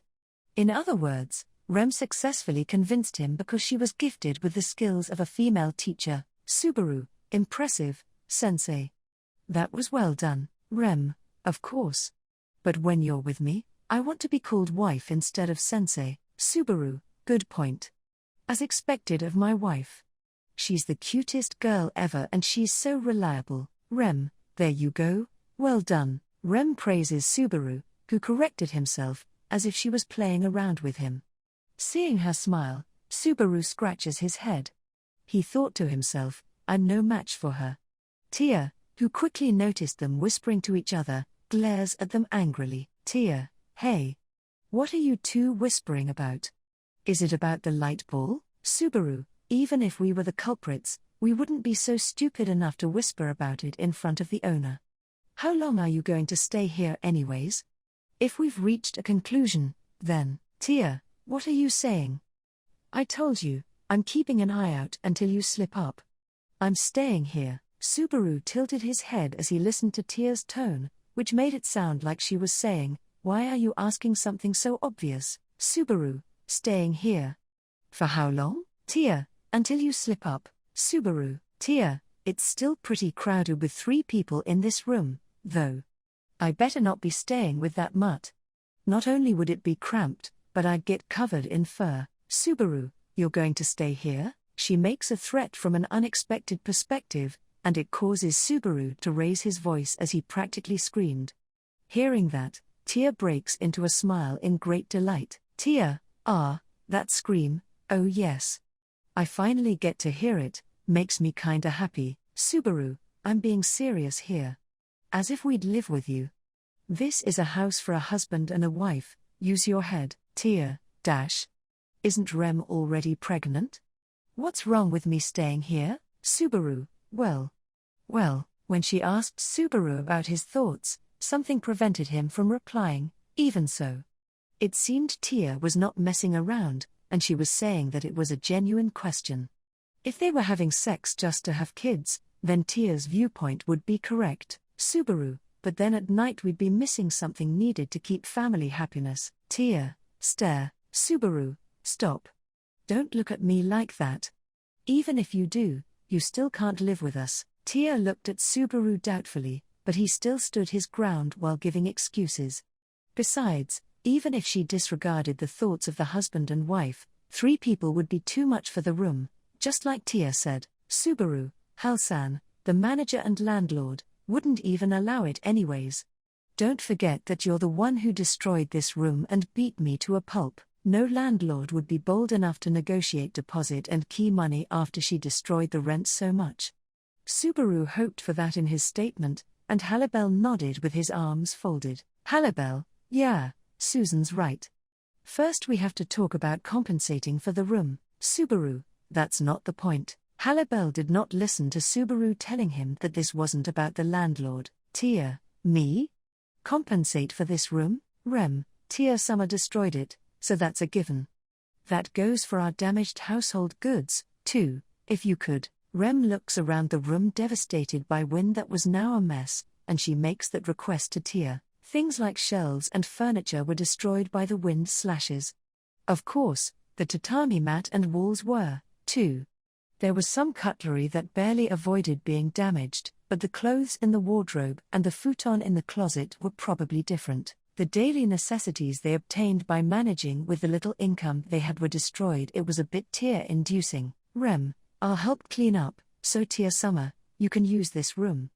Halibel Summer, let Subaru-kun and I use another available room and Halibel, yeah, that's fine.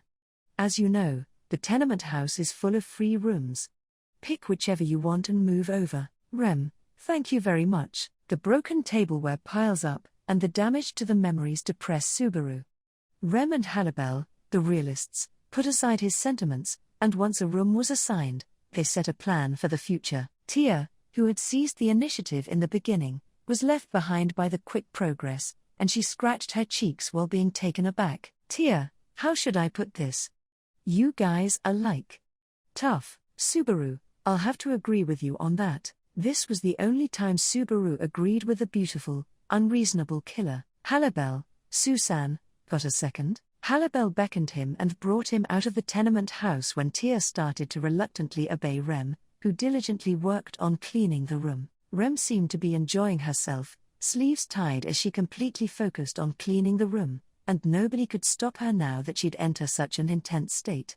It actually seemed like Tia was weak to Rem's pushiness, and she was helping her obediently, although she didn't look like she was getting into it. Subaru, looks like I can take our eyes off of them for a bit. Subaru sees that Rem has the situation handled, and he exits the tenement house as he stepped over the door that was out of place.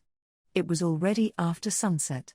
The round moon was up in the completely dark night sky, bejeweled with the glimmer of the stars. Halibel, looking up at the sky as he left a trail of tobacco smoke in it, first starts speaking by saying sorry, and, Halibel, you were quite frightened during that conversation, right?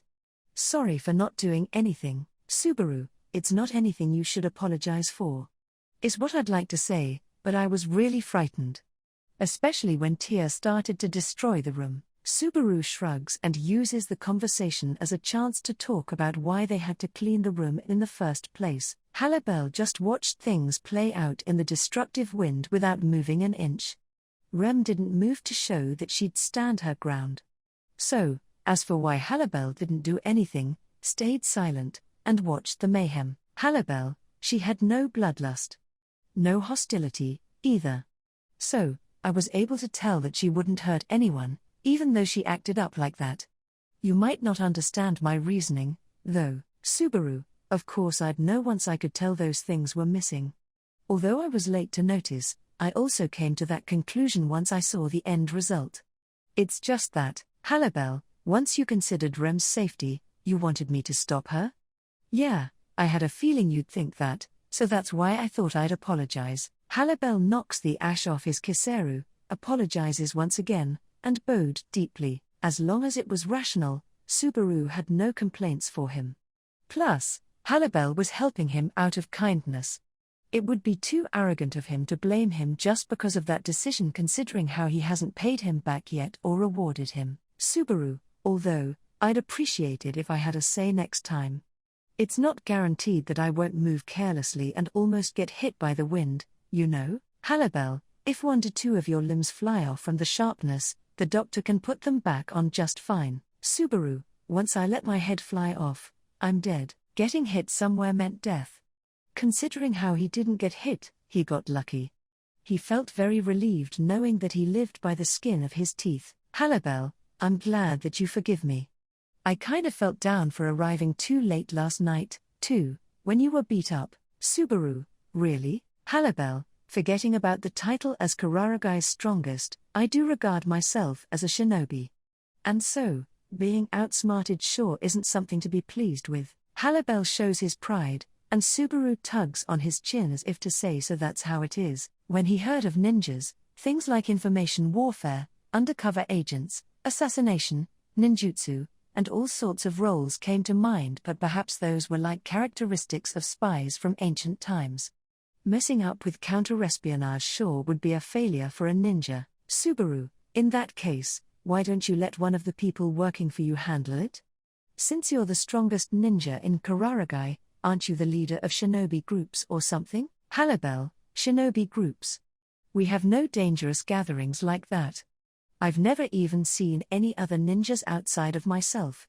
How do you come up with that idea, Subaru? Don't you have special educational institutes like shinobi villages or something? Halibel, I've heard about some living in the middle of nowhere in hidden villages due to racial circumstances, but as for my wolf brethren, they couldn't run and hide, so they're reaching extinction. Subaru, an extinction joke. If ninjas were endangered, then so were wolves. Halibel's culture and race were on the verge of dying out. They were also starting to decline because they knew their place. Subaru, basically, don't expect too much from your ninja side. Halibel, not sure what a ninja is, but yes, you certainly shouldn't expect too much. So, I have a proposal that isn't related to my apology from earlier. Subaru, a proposal? Halibel, about Tia, don't you think we should get rid of her while we can? He spoke those words with no hesitation in his usual tone. And so, Subaru completely froze. 5 seconds pass, then 10, slowly. Subaru, Halsan, Halibel, she has no bloodlust. Her hostility has settled down as of now, too. However, she is still dangerous. If we turn our backs on her defenselessly, she could get rid of us if we don't do anything. Subaru, well. Still, even so, the emotions in Halibel's slit eyes weren't clear. But his statement truly did have a certain level of persuasiveness. This was the chance to free themselves from anxiety about the future. Even if it was now, right after Rem and Tia had explored the possibility of coexisting, although in a superficial way. Halibel, you see, my nose isn't picking up Tia-chan. Not just yesterday, but right now, too. Subaru, even now. Is it because she got rid of her scent? Halibel, meticulously, yes. I've never heard of this Shinigami nickname that she spoke of, and she's such a beautiful woman. Like it or not, she'd become the talk of the town should she show up. And yet, I don't know who she is. That means pretty much nobody knows her. A mysterious woman with an unknown identity that took countermeasures against Halibel's sense of smell. Nothing about Tia's position changed. They were now able to have conversations, and the time for them to part has been postponed. Those were the only things that have been accomplished. Not to mention, how effective would the arrangement be with this girl who tended to be moody? Halibel, if we act now, we could make it seem like she was never there. Rem-chan will have to lie, but I'll deal with the girl. Signs of the cold smell of blood came from Halibel, who made a cruel proposal. The man before Subaru finally didn't seem like just a lively playboy.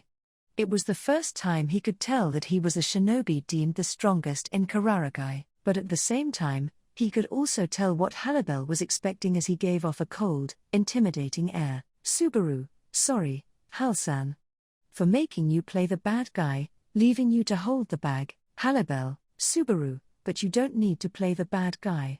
It's not that I'm not worried. But Rem already told Tia so much. So, I'll believe in her too. Halibel, can you believe in that girl? Subaru, I'm not talking about Tia. I'm going to believe in the eyes of my wife, the one who persuaded Tia. In the back, they were working on tidying things and cleaning the room. The voices he could hear were having a conversation, and they were Rem, who was gung-ho, and Tia, who was sulky. It seemed things were going somewhat smoothly. He wanted to see the light at the end of that tunnel. Given that the killer doesn't end up killing them, that is. Halibel, Susan, you sure aren't one to let things go, huh? Hearing Subaru's reply, Halibel puts his kiseru back in his mouth once again, and he murmured. Then, the cold air coming from his body vanished within an instant. Once that went away, all that's left was the same old sluggish wolf. He had acted the way he did out of consideration for Subaru. He acted like a shinobi so that Subaru would feel less guilty if he ever wanted to eliminate danger. Subaru, you said that I don't let things go, but I feel like that should be said about you instead with how you were acting. Halibel, no way. Besides, you're the one who forgave someone who nearly killed you, and you don't even know if she'll change. This isn't just a matter of being soft-hearted. Subaru, now that you mention it. Halibel tells Subaru that, and he remembered how Tia nearly killed him. Although he knew how strong she was, he had forgotten that he had been targeted by her violent nature. This explains why Halibel was worried about Subaru and Rem. Halibel, did you really forget? Even with all the pain you still feel all over your body? Subaru, don't remind me, now it's coming back to me. Subaru remembers his joint pain, and he moves around his limbs as he said ow with a pathetic look on his face. Seeing him act like that, this is when Halibel let out a long sigh in a dumbfounded manner. Halibel, if Su-san and Rem-chan insist, then all right. I won't do anything. Subaru, I owe you one. Actually, not sure if I should say that here. Well, I already owe you plenty anyway. Halibel, you keep on indebting yourself. Looking forward to the day you pay me back. Halibel said that while smiling, though it wasn't clear if he wanted to get paid back or not. Hearing his words, Subaru pouted, and he hung his head as if to say that he was absolutely correct. Ever since he came to the town of Banan, he's just been depending on people's kindness and being helped. Subaru, I gotta pay everyone back eventually. Halibel, it'd be problematic if you died on us, so hang in there and stay alive until then. Subaru, damn, what a positive reason to avoid dying. Subaru smiles back at Halibel, hearing him say that, and he stretched his body. Just then, a voice coming from inside the room called out to the two people outside, Rem, Subaru-kun, please help me choose some clothes that would be fine. Tia, you males are the only ones taking it easy. This is why you can't trust males. They should just spend all of their time outside hunting, honestly. Hearing Rem and Tia call on them, Subaru and Halibel look at each other, and they both move. Halibel knocks the ash off his kiseru, while Subaru stretched lightly, and with that, the night of day 0 of the noisy days at the tenement house advanced. Chapter 4, 6 months. Subaru and Rem's moving finished quickly. Because all they did was move the undamaged belongings to the next room, the tenement house room assignment went smoothly. The room they had originally lived in was left to Tia, while Subaru, Rem, and Halibel lived to the left and right of it. They did propose the idea of leaving a room in between each of them, but, Tia, suggesting keeping the rooms apart. So you're saying that you do feel guilty? Then, it had to be rejected because of Tia loudly suspecting them. After several nights, Tia would end up regretting the room assignments with a red face since voices could clearly be heard in adjoining rooms, probably because of the thickness of the walls. In any case, the moving finished without any problems, and so began the life of the strange neighbors in the tenement house. Tia, I gotta make money. Halibel, that's the first thing you're gonna say in the morning? Gathered at the breakfast table, Tia suddenly started the conversation like that, holding a chopstick in each hand. The round tea table used as a dining table split into two last night, so they hurriedly forced the broken boards together for temporary use. Two outsiders were sitting at the dining table for some reason. They were Tia and Halibel. They were shamelessly enjoying meals together, even asking for seconds, taking advantage of Rem's kindness. Not to mention, Tia's was so bad at using chopsticks that her whole face was covered with grains of rice. Tia, listen here. I may be allowed to live in that shabby room, but I don't want to if it's a mess like that. Screw that. Which is why I'm asking you to hurry up and fix it. And then, Halibel, maybe if Su-san and Rem-chan were paying for it, but there's no way I'll lend you money. Borrowing and lending money doesn't work without trust. Like, you've already ruined any trust you had. How shameless can you be? Tia, hey, come on. What do you think? Subaru, your face caught my attention so much that I couldn't join in on the conversation. Riceling. Her rice makeup was too next level for Subaru to understand it. His point makes Tia's face turn sour. While she carefully picked the rice off it, Rem nodded at her as she said, I see, Rem, so Tia-sama is looking for a job. Well, that's not our problem, Tia, you know, lately I feel like your words have been hitting me where it hurts. Rem, Subaru-kun's just one step away from being a regular employee. He's already far ahead of you. There's no recovering from this. Subaru-kun won. Tia, forget about that male's victory, I just wanna know what exactly you're trying to say. Rem roots for Subaru, breathing heavily as she laughed tee-hee, and Tia urged her to go on as she raised her hand. Seeing that, Rem clears her throat, and then, Rem, I think you should use an employment agency. I highly recommend finding a job you're good at and earning money. Subaru, so your best bet is to get referred at Klein's employment agency. By the way, are you even good at anything? And do you have any qualifications? Tia, my specialty is killing. I don't feel like killing right now, though. Subaru, there's no way you'd find a killing job with that unmotivated attitude. Tia folds her arms, and she threw out her busty chest, rice still stuck on her face. Still, if they take her words into account and recommend murder, they very well might end up quickly regretting last night's decision. Subaru gives Halibel, who knew the town very well, a quick glance, seeking help. Halibel, let's see. Requests for murder aren't posted on the employment agency bulletin board. Tia, makes sense. Halibel, stuff like that are hidden in the back. If he knows you, that is. Subaru, it's the dark side of the town I never knew about. Perhaps even employment agencies recognized by towns have shady jobs. Subaru felt down, as he felt like he just found out about the good-natured lizard-faced man's complicated circumstances. Halibel, no, it's a joke. Just a joke. You shouldn't take it seriously. Subaru, huh? A joke? Oh, I see, thank goodness. You really had me worried there. I don't know how I'd face that cute apron-wearing lizard from then on. Halibel, Klein doesn't accept those kind of jobs. Unauthorized employment agencies handle that sort of stuff. Subaru, from now on, I will never use anything other than authorized employment agencies. Rem, actually, if you get fully approved this time, Klein-sama will never have to help you again, so make that your goal. Subaru, oh, that's right. It's pointed out that his goal was being lowered by trying to keep things as they are, making him have a realization. While feeling thankful for Rem having his back, Subaru felt more motivated to work at the palace. Yesterday, the staff also cared about him. Starting today, he'd go full throttle. Subaru, my motivation went up now that I think about it that way.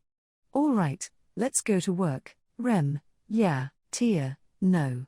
What about me? Tia erupted when Subaru and Rem got excited and stood up hand in hand.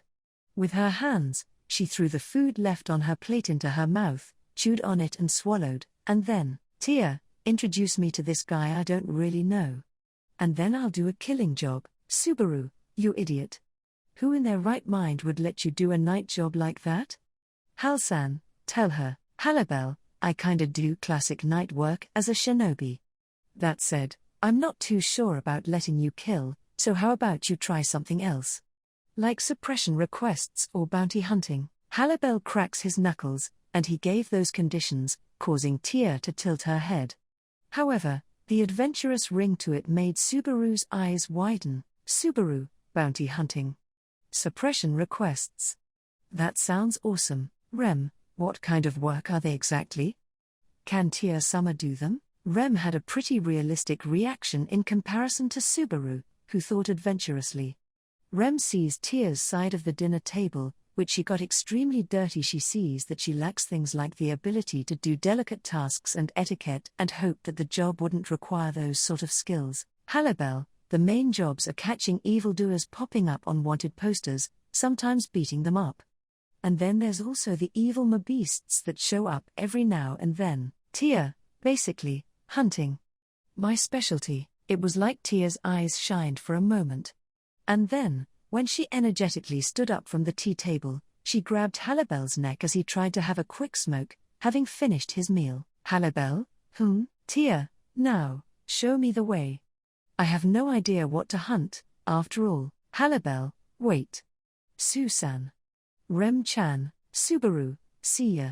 Halibel, oh, come on. Tia drags away Halibel, and resistance was futile. Subaru had no reason to stop her, and he wasn't so sure that he could stop her anyway. With the noisy neighbors leaving, only the married couple was left in the room. Rem, is it really okay for us to let Halibel-sama take care of Tia-sama? Subaru, Hal-san shouldn't have any problems. If Tia were to try and do something harmful, only Hal-san would be able to stop her, so it makes sense to have him near enough to keep an eye on her. Rem, I see, that does make sense.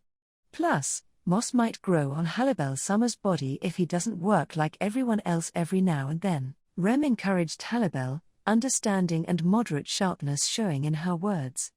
Letting Halibel handle Tia was actually already an established thing. Halibel even gave his consent.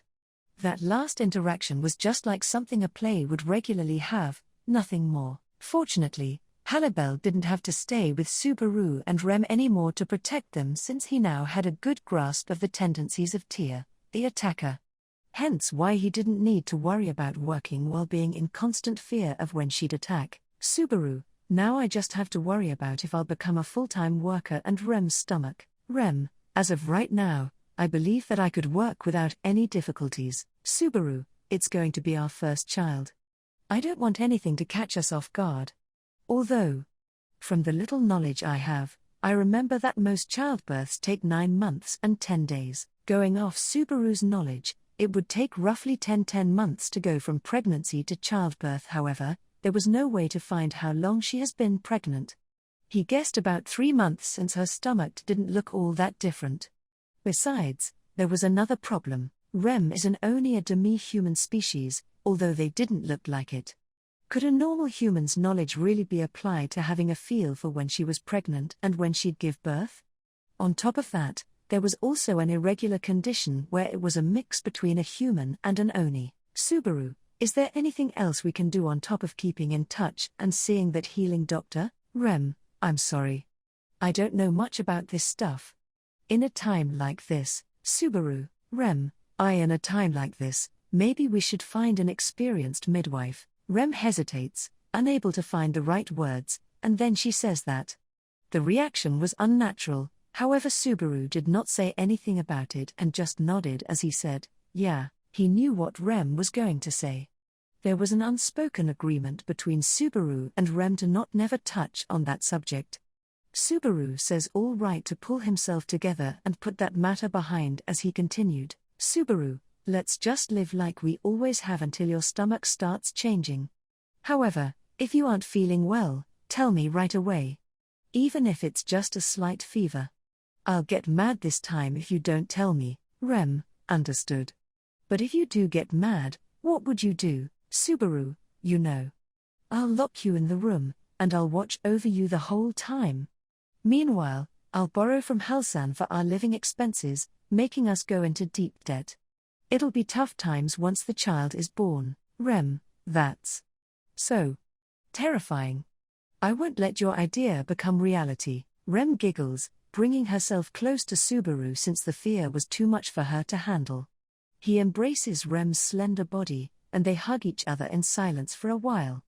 As they did that, it naturally got closer to the time when they both have to leave for work. Subaru, all right, I'm gonna give it my all today too. I'll be praying for nothing to happen to Hal-san and Tia as well. Rem, praying, yeah. They smiled at each other one last time, and then they left their new room at the tenement house. In the evening, they would find out that their praying was off in a good way. Halibel, this is actually a really good catch. Even I rarely come across them. These were the thoughts of Halibel, who came with Tia on her first job. Tia came back with a bag filled with her reward, and she proudly put her feet on the table, but Rem scolded her for her actions, disheartening her. Food was set on the dining table, knocking the closed reward bag onto the floor. Subaru had doubts about the report, seeing Rem lecturing Tia on the side. Halibel, no, I see why you'd be suspicious. Subaru, after seeing that, yeah. Well, as long as it went well, it's a good thing. So, what is this good catch? Tell me about it in detail, Halibel. So, at first, as decided, we chose a job on a wanted poster to catch a petty thief. But then that suddenly fell to our feet. Obviously, I couldn't just look. That became the reward we were dealing with, and then in the end it became a brutal arrest. Tia, who was brought to Klane's employment agency, experimentally participated in bounty hunting with Halibel's referral.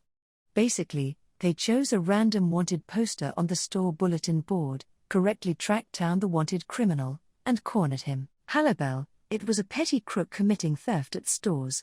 But when we tried to break into his room, there were magic stones in it all over, causing a commotion. He ended up using them to try and suicide Subaru, so he was a really dangerous terrorist. Halibel, Tia-chan socked him and tied him up.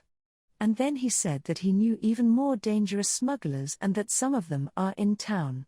We somehow got him to tell us their location, and we rounded up all of the idiots hiding in town, foiling their plan to destroy the city. Subaru, that's the feature film-like incident that happened on your end today? Subaru could only be amazed by the major event that happened behind the scenes and could have destroyed the town. Subaru was completely unaware of the incident. He was even asking his female co-workers at his workplace what to do when the baby is born, and they laughed at him as they replied, "It's too early for that stuff." Subaru, then, this heroine that saved the town got scolded because she put her feet on that dining table, and she's all quiet now. Halibel, indeed, she is. Subaru and Halibel nod deeply.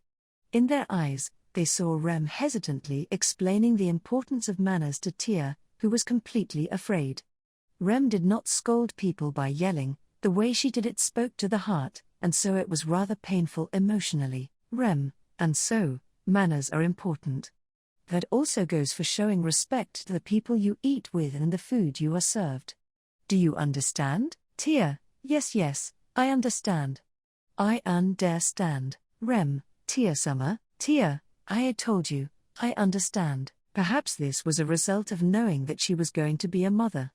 Rem had no mercy when it came to command, even with someone who was rather stronger than her. Overwhelmed by her force, Tia obediently sits down in front of the dining table girl style. Faced with Tia having downcasted eyes, Rem lets out a sigh, and then she said, "Rem, Tia-sama, take this." Tia, what's this for? Rem, I'm giving it since it seems you have trouble eating with chopsticks. Please use it with care. A wooden spoon, that's what gets handed to Tia at the dining table, and Rem's smile makes her eyes widen. Then, after she closed her eyes tight, she said, Tia, that's kinda smart. All right. I'll use it. As she said that, she accepted the present spoon. She had a grin on her face. Tia, it's not feeding, but something like it. Halibel, so, seeing her act like that, I guess Susan wins the bet for now. Subaru, if the bet is that Tia won't cause any problems, then Rem is the one who won. And she still is. Halibel, that's true. When Subaru sneered, Halibel replied by suddenly smiling. Seeing those two men act like that, Rem, who finished her lecture, clapped her hands. Rem, now, let's eat. Tia-sama had her first job today, and even Halibel-sama worked too, so the food should be delicious. Halibel, great, but is there some for me? Everyone follows Rem's instruction and sits at the dining table. Subaru was curious as to why there was food for Tia and Halibel, like it was the most natural thing, but the two of them had expectant looks on their faces, so he didn't say anything. They expressed their thanks in unison. Tia did it reluctantly, and he stopped caring about his concern once they started eating. Tonight's menu was a fish-focused Japanese-style dish arranged by Rem. They dig in. They were greatly pleased. Tia especially was digging in. Tia, I'm impressed, Rem. The light texture of the fish and the taste changes with the slightly burnt part. I can't stop eating, Rem, thank you very much, Tia-sama. There's actually white vegetable sauce in it, Tia, no way. Tea, the flavor is this refreshing. It seemed like Rem was happily feeding Tia, who kept overreacting. It looked like a rare animal enjoying food that didn't exist in its habitat. It also seemed like the bloodlust disappeared and that she completely opened up to them, which made Subaru feel relieved. Halibel got a bathe after eating. We made a lot with the reward, so you wouldn't get angry if I drank after taking a bath, would you, Rem? As long as you don't make Subaru-kun and I drink, I have no complaints. Don't make Tia-sama do it, either, Subaru, you probably shouldn't for safety's sake. The three of them face each other, and they take a glance at Tia. She was focusing on picking the leftover grains of rice in her rice bowl, paying no attention to their conversation. They were afraid of having no idea what she would do if they got drunk. Unfortunately, Halibel would have to drink alone tonight. Furthermore, Subaru prefers to not drink, as he didn't really like alcohol, and Rem has an extremely low alcohol tolerance for an oni, thus they have never accepted Halibel's invitations. Halibel, damn, I'm so sad. In the end, nobody joined in to drink with Halibel, and he shook his whiskers in disappointment. Although his murmuring wasn't supposed to be a cue or anything, Tia, having finished destroying her grains of rice, tilted her head as she said, "What?" As she continued, "Tia, what is this about? I'm stuffed, and I want to go to bed right about now." Rem, you can't. You worked the whole day, so you're probably covered in sweat. So you have to take a bath. Tia, if it's like bathing in a river or a lake, then fine, I'll do it. Rem, no. Let's go to the bathhouse. Rem leans forward, and she enthusiastically tried to convince Tia, who was uninterested. Her energy makes Tia's eyes widen, and she asks Subaru and Halibel for help. However, unfortunately, Subaru, the bathhouse is pretty nice. Halibel, sure is. Nobody was on Tia's side. About the bathhouses of this world, they're pretty straightforward, and are quite literally public baths. A bathtub lies in a wide space, and the water stored inside of it heats up with the use of a magic stone at the bottom of the tub. The structure of the bathhouse was extremely simple, except for the fact that it used special tools. At first, Subaru was surprised by bathhouses with how common they were. Subaru, well, in manga I've read that in ancient times there were already baths during Roman period. The existence of bathhouses isn't all that strange in comparison to that. Plus, even ninjas finally showed up in Kararagi waifu culture. He definitely wouldn't be surprised by stuff like bathtubs and daikon radish. Subaru, I'm gonna act very surprised if I find a Japanese mascot. Halibel, what have you been mumbling about? Then, a ninja soaking right next to him in the bathtub spoke. The ninja soaked in the bath all the way up to his head. His whole body was wet, including his fearless face, and his hair was sticking together. Now he truly was a wet dog. With just his body and appearance, he could no longer find any similarities to when he was dry. Subaru, so I've been thinking about different world people. It's a pain living in a combined culture with all the differences races have. Once you get out of a bath, sometimes you'll have someone's fallen hair all over your body. Halibel, you just have to pour hot water on yourself before you get out. Or do you have some sort of interesting idea? Subaru, let's see. Use the drain around the edge of the bathtub, control the flow of the hot water with a magic stone, and let the water run. Set a net for to catch the fallen hair that'll get inside, and the hot water that passes through will come back. Halibel, Can you draw a picture for that? I don't really get it, it was kind of summer-ish. Halibel didn't really care too much about his pool-based proposal as he looked up in the bathtub contentedly moaning, "Oh yeah." However, he didn't blame him. Everyone reverts to a naked beast once they soak in warm bath. Which has nothing to do with the worries Subaru had about differences between races. Right now, he just wanted to soak in the motherly warmth of this bathtub. Subaru, which is why I'd like to ignore the voice I can hear over the wall. Tia, hey. Isn't this cool? Wow, oh my, I've never seen anything like it. Halibel, oh, Susan, that's probably not possible. See, look over there. Subaru was covering his face with a towel, but he heard a familiar high-pitched screech and was tapped on the shoulder by Halibel from the side. He couldn't ignore it anymore. He takes off the towel, and once he looked in the direction Halibel pointed at, he saw a tall wall in bathhouses. The men's bath and the women's bath are separated. There was a wall separating them. Often, for some reason the baths are connected at the top of the wall, so, Tia, oh. There they are. Hey, you two. Isn't it amazing how the bath feels so nice, Subaru? Tia had crept up to the small hole at the top of ceiling and the wall, seeming to have climbed up the wall. She peeked through the hole, and their eyes met. She was nude, waving her hand innocently, but fortunately the wall was hiding the parts below her chest, but still, her wet hair and the curves of her exposed nape and shoulders were quite charming, and to tell the truth, it was alluring. Also, the people at the men's bath were startled when they were suddenly peeked at by a heavenly beautiful woman. Kya, they weren't really shrill shrieks, but rough shrieks that resounded throughout the men's bath. There were people who fell over, people who ran into the dressing room, and people who dove into the bath.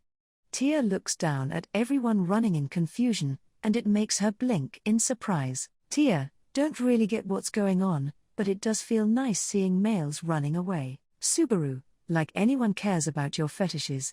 Get the hell down from there, Tia, but I have such a nice view from here. Oh yeah. Are there any differences between this bath and that bath? Can I check it out for a bit, Subaru, you Edie? Without any hesitation, Tia climbs over the wall and tries to join the men's bath. He tried to stop her immediately, but, unfortunately, he could not reach the top of the wall from the bathtub.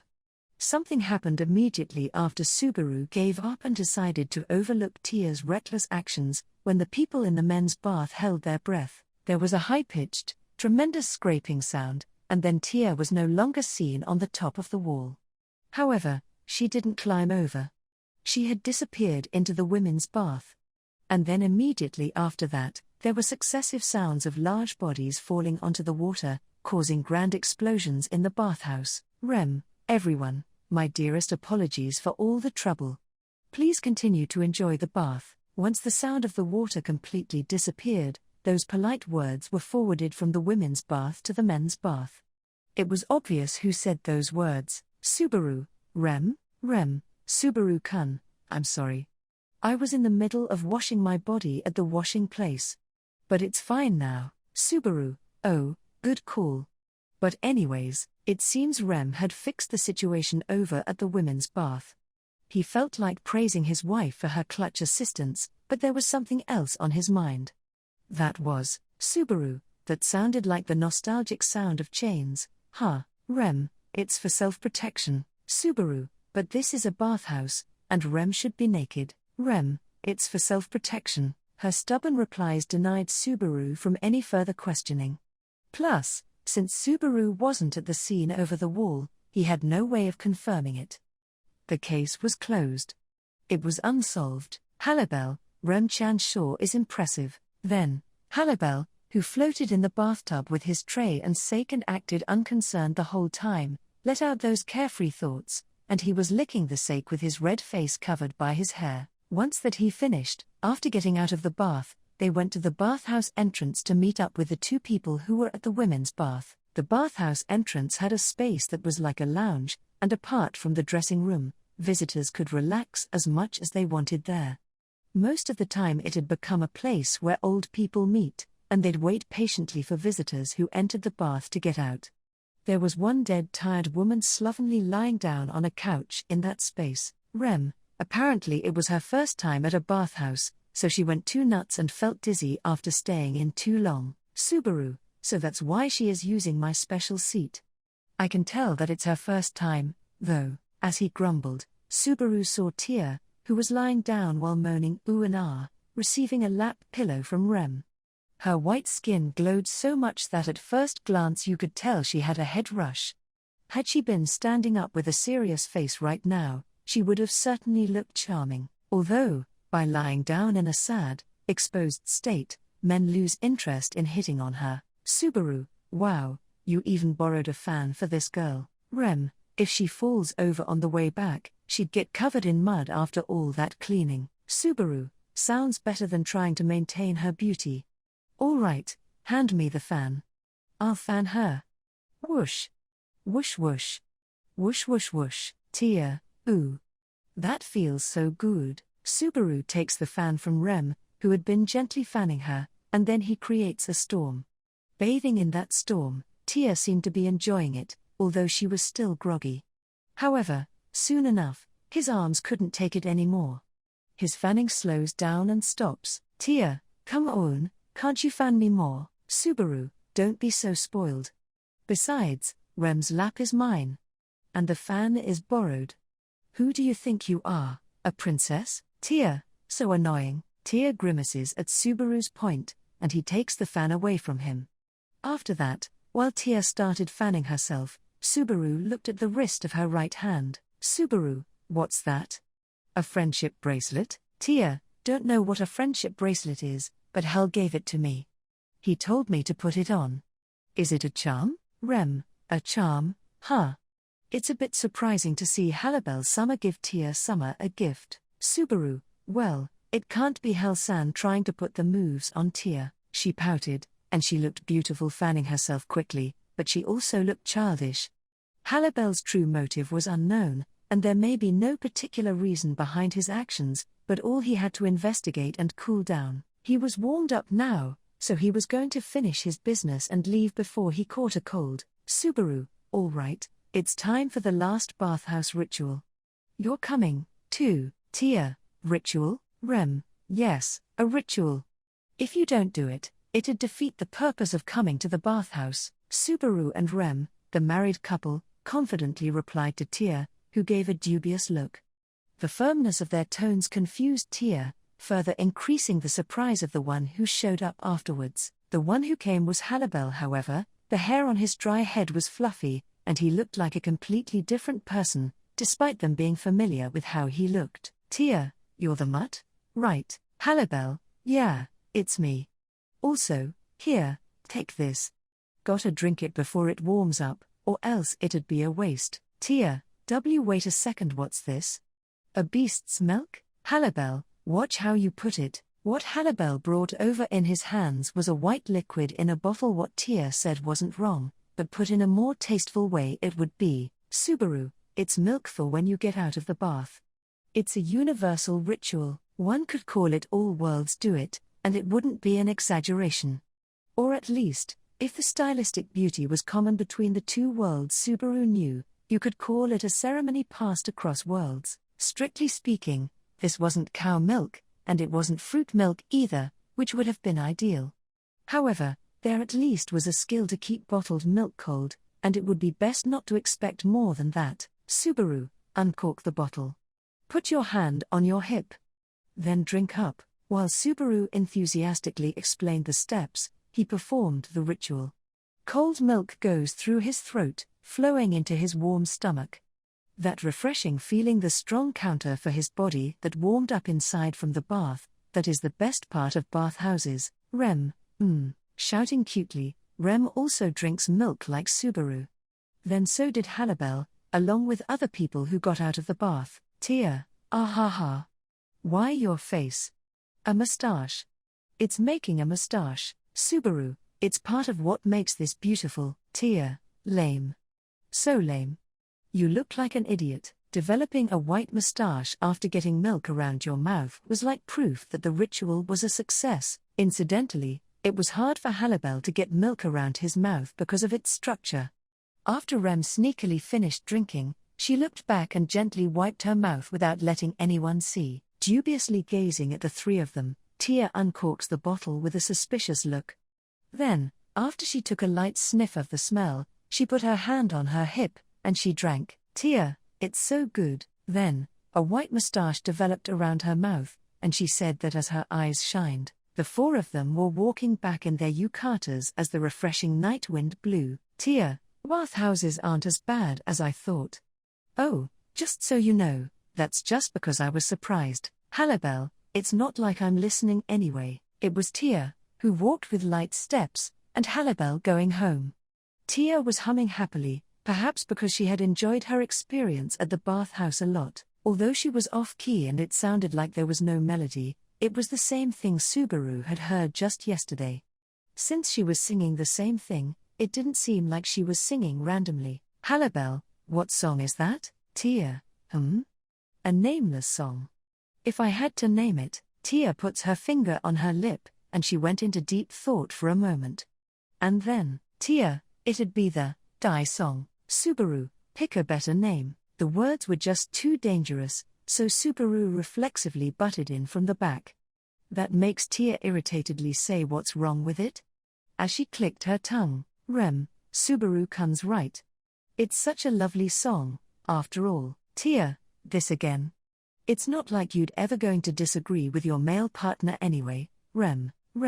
Yes, that's right. I pretty much agree with everything Subaru-kun says. Sometimes I do disagree, though, Tia, hey. So, I had this realization. I don't think I like Rem's bossiness. Overwhelmed by something that was neither stress nor praise, Tia runs away with her head between her hands. Rem was the one who took over the humming for Tia. Having heard it once, Rem somehow starts humming the same song. Tia, not quite. That's not it. Ha ha. Ha ha ha. Rem, well, I didn't catch it very well. Tia Summer, please let me hear it again. Tia, you wanna hear it that badly? Really? Well, I guess I have no choice. Pleased with Rem, who gave a low bow, Tia starts to hum the song once again. Had they not known that it was the Die song, it would just sound like an enchanting song with a nice voice. Subaru and Rem naturally start to speak less. Halabel also walked the street without saying anything. There was only Tia's humming in the quiet street at night, stars in the sky, and below it, the light of the paper lanterns dimly lighting the street red. Considering only that, it looked very mystical, like a moment in a dream. Rem, Subaru-kun, Subaru, yeah? Because he was immersed in the atmosphere, his response to Rem was a little late. Rem smiled slightly, understanding how Subaru felt, and her face turned red as she said, Rem, I was just thinking. Subaru, about what? Rem, if only this moment could last longer for our child to see it. Rem says that with a gentle smile, and she rubbed her stomach softly. Her gesture and words make Subaru feel really embarrassed, and he couldn't put his feelings into words. Subaru, he simply gently held onto Rem's free hand, combining their warmth, and they went home, and that's how the night went. The days went on slowly. Without any time to stop, like water flowing. They were busy, noisy days. Ever since the night Subaru met with the strange neighbors at the tenement house, the days were eventful in a good way, and hardly any of the things he was anxious about happened. It somehow became a habit for Tia and Halabel to accompany Subaru and Rem at the dining table in the morning, and they'd spend time together until work while talking about their plans for the day. Tia, they need me, or else crooks will be on the loose. Even Klein said so. Rem, Tia is as reliable as expected. I'm very thankful. Looks like you might get more food. Tia, this is where you give me more. You don't mean, might get more, you will give me more. Tia decided on doing bounty hunting as her job after getting a taste of success with her first job. It seemed that it really was Tia's calling, and from what they'd been told, her arrest rate was quite something. Jobs handled at Klein's employment agency are recognized by the town because of this. A lot of the jobs are highly beneficial to Banan town. Inevitably, Tia's efforts were making the town safer. Halabel, put yourself in my shoes as someone who has to go with her. I haven't been able to take a lovely nap with the sun out for so many days. My internal body clock is going to get messed up at this rate. Rem, isn't this a sign that you're getting closer to becoming a proper citizen? Subaru, Rem's right. Suck it up and follow Tia around. I'm sure you'll even lose some of that stomach fat of yours that you've been worrying about. As a married couple, Subaru and Rem soothe Halabel, who took a barrage of criticism while frowning. Seeing that interaction out of the corner of her eye, Tia happily drinks her miso soup as she raised her bowl and said, more please. Subaru frequently went to Magogi Palace at noon, even after the defined period of time. He succeeded at obtaining the steady job that he dreamed of without any problems. This was all thanks to Riften and the landlady recognizing Subaru's abilities, and it was the reward for living up to their expectations. However, if there was one thing that was different from what he'd expected, Subaru, all right, today let's review the basics of making yufuku, Western-style clothes. ? Yes, Subaru-chan. Subaru, good answer. However, I'm the sensei now. Call me sensei, okay? ? You got it, Subaru-chan sensei. Subaru was shrugging his shoulders as he smiled wryly at the playful women. Subaru was officially hired at Magogi Palace, but he was no longer just a servant, he was also acted as a teacher in a little class for lessons. The classroom was one of Magogi Palace's tatami rooms. In it, you'd mainly learn about sewing, Subaru's speciality, and a version of fashion-related Western-style clothing stuff you'd call embroidery. Even in Kararagi, where waifu culture was popular, it was hard for it to take root, even with fashion culture from other countries coming over. In this place, someone with the knowledge and the skills becomes a teacher, and people would get the help they have always wanted with the Western-style clothes women usually wore. Most of the students were female co-workers working at the palace and bourgeoisie wives around the same age. Once in a while, there'd be young women who would study the basics and planned on doing a job related to it in the future, but these were the kind of people that popped up, more or less. If there had to be a name for Subaru's job, you'd call it a cultural lecturer, the parallel universe version. Riften, I thought I told you that I have high hopes for your femininity. Subaru, well, I don't have any complaints.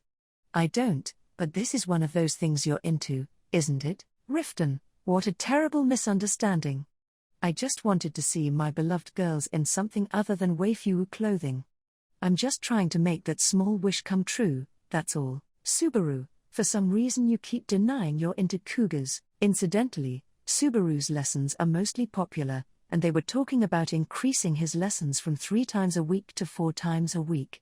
If the knowledge from Subaru's world was helpful at all, he'd like to use this cultural school as an excuse to spread it to others. At night, after Subaru's work ended at the palace, he said goodbye to the ladies and the gatekeeper, who he was familiar with, and he went to the tenement house. No, he went to Temple Elementary School to see Rem. Ever since he found out that Rem was pregnant, he always made sure to walk home with Rem. Otherwise, he wouldn't know if something happened along the way, and it'd be too late after something did happen. Subaru, a stranger might suddenly attack for an unjust reason, after all. Tia, what? I don't get it, why did you look at my face when you said that? You got a problem, Sue? In front of Temple Elementary School, which bathed in the sun, Subaru and Tia came across each other at a street, and they exchanged those words as they both grimaced. Subaru going to meet Rem was a natural thing to do as a husband. However, Tia frequently going to Temple Elementary School to meet Rem sort of ruined the married couple's time together. That alone showed that she was attached to Rem, and sometimes it'd be too much. Subaru, also, it doesn't feel right when you call me Sue. Tia, what a pain. Hal calls you that, so there shouldn't be a problem with me calling you it, too. Besides, I'm only here for Rem, you're not needed. Tia pouted and acted intimidating, and Subaru also pouted at her. This was better than her calling them by their sex by saying stuff like males, but the arrogance of her responses wasn't any different how it was in the beginning. Subaru, then I'm going to tell Rem and you'll get less food. Tia, why you coward? You're so heartless. Still, their relationship was way more relaxed than before, just because they found a way to make her think twice. Rem, Subaru-kun, Tia-sama, thanks for waiting.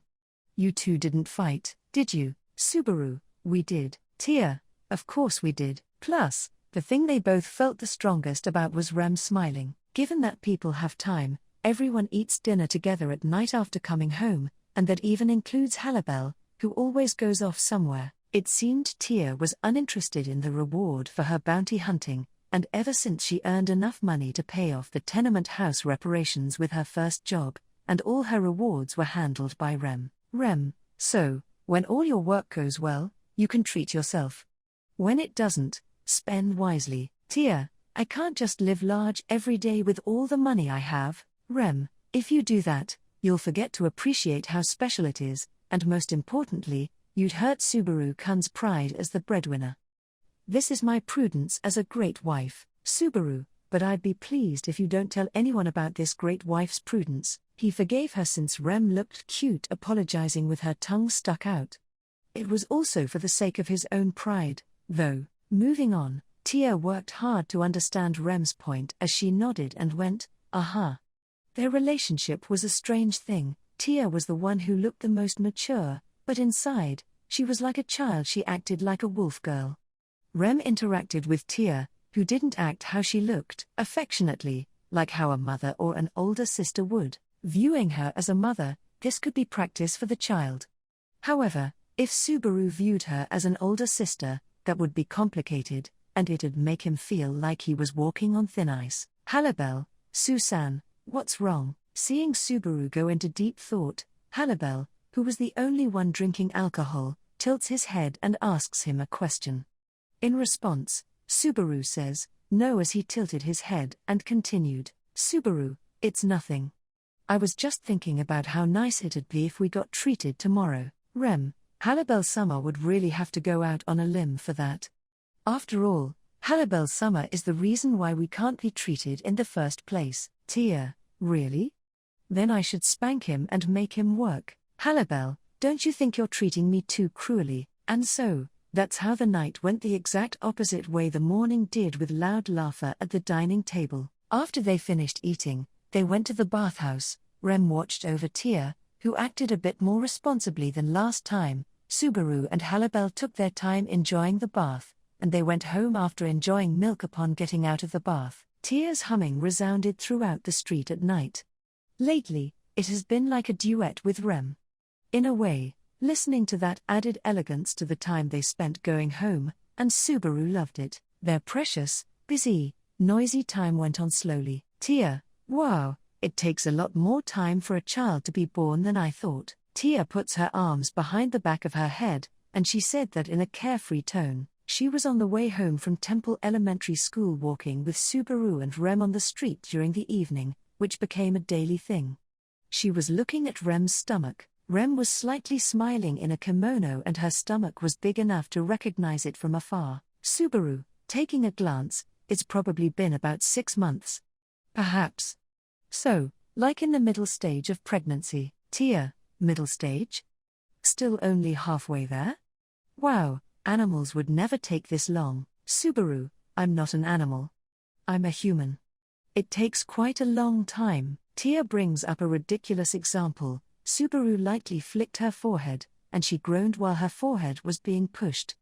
After that, she took a side glance at Rem and said, Tia, isn't it rough having your stomach so big? It doesn't look like you could jump or hop. Rem, I can't deny that it is rough. Often, it's difficult sticking out my chest, and there's no way I could jump or hop, so I'll let you do it, Tia Summer. Tia, if you insist. I'm good at jumping and hopping anyways. While Tia got carried away, full of herself, Subaru broke into a smile with that interaction. They've had a baby for about 6 months now, meaning they've been neighbors with Tia for 3 months. Although they were worried at first, it was a completely stable life now. Rem wasn't in the stable period of pregnancy, but they were able to deal with Tia's temper pretty well now. Tia, I wonder if it's going to be a male or a female. Rem, whether it's a boy or a girl, it'll probably be naughty like Subaru-kun. But it's acting up a lot in my stomach, so I think it might be a girl. Subaru, if it's acting up, wouldn't that mean it's a boy? Rem, would it? According to Rem's self-diagnosis, apparently the baby is a girl. The way she came to that judgment made Subaru look dubious, but Rem tilted her head, and even Tia had a question mark above her because of Subaru. In this world, people might think that girls are naughty. Now that he thought about it, it did seem like a lot of the girls he got involved with in this world were active. That's when his thought was interrupted. Subaru, well, people are delighted when their first is a girl. Back at my hometown, they say first princess, then Taro, meaning it's best to first have a girl and then a boy. Rem, first princess, then Taro? Subaru, princess is the girl, while Taro is the boy. It means the first is a princess, and the second is the eldest son. If I remember correctly, it means girls don't cry as much or something like that. Kids being hard to take care of is common knowledge, and it's even been engraved in Subaru's limited knowledge. Obviously he's never had any real experience with it, but at any rate, it's a lot of work to take care of babies when they're highly prone to crying. He was already being lectured a lot by his female co-workers at the palace. Subaru, by studying the fundamentals of childcare with our first being a girl, it will be easier to deal with the second one. It's like the wisdom of my ancestors, or more like advice they came up with from personal experience. Rem, I see. So I have to give birth to a girl first no matter what. Subaru, you don't have to put weird pressure on yourself because of what I said, even if it is a boy. With a wry smile, Subaru scratches his cheek. To Subaru's side, it was unclear how seriously Rem took him, and she said, Rem, for Subaru-kun, do your best to be a girl. She was saying this to the child inside of her.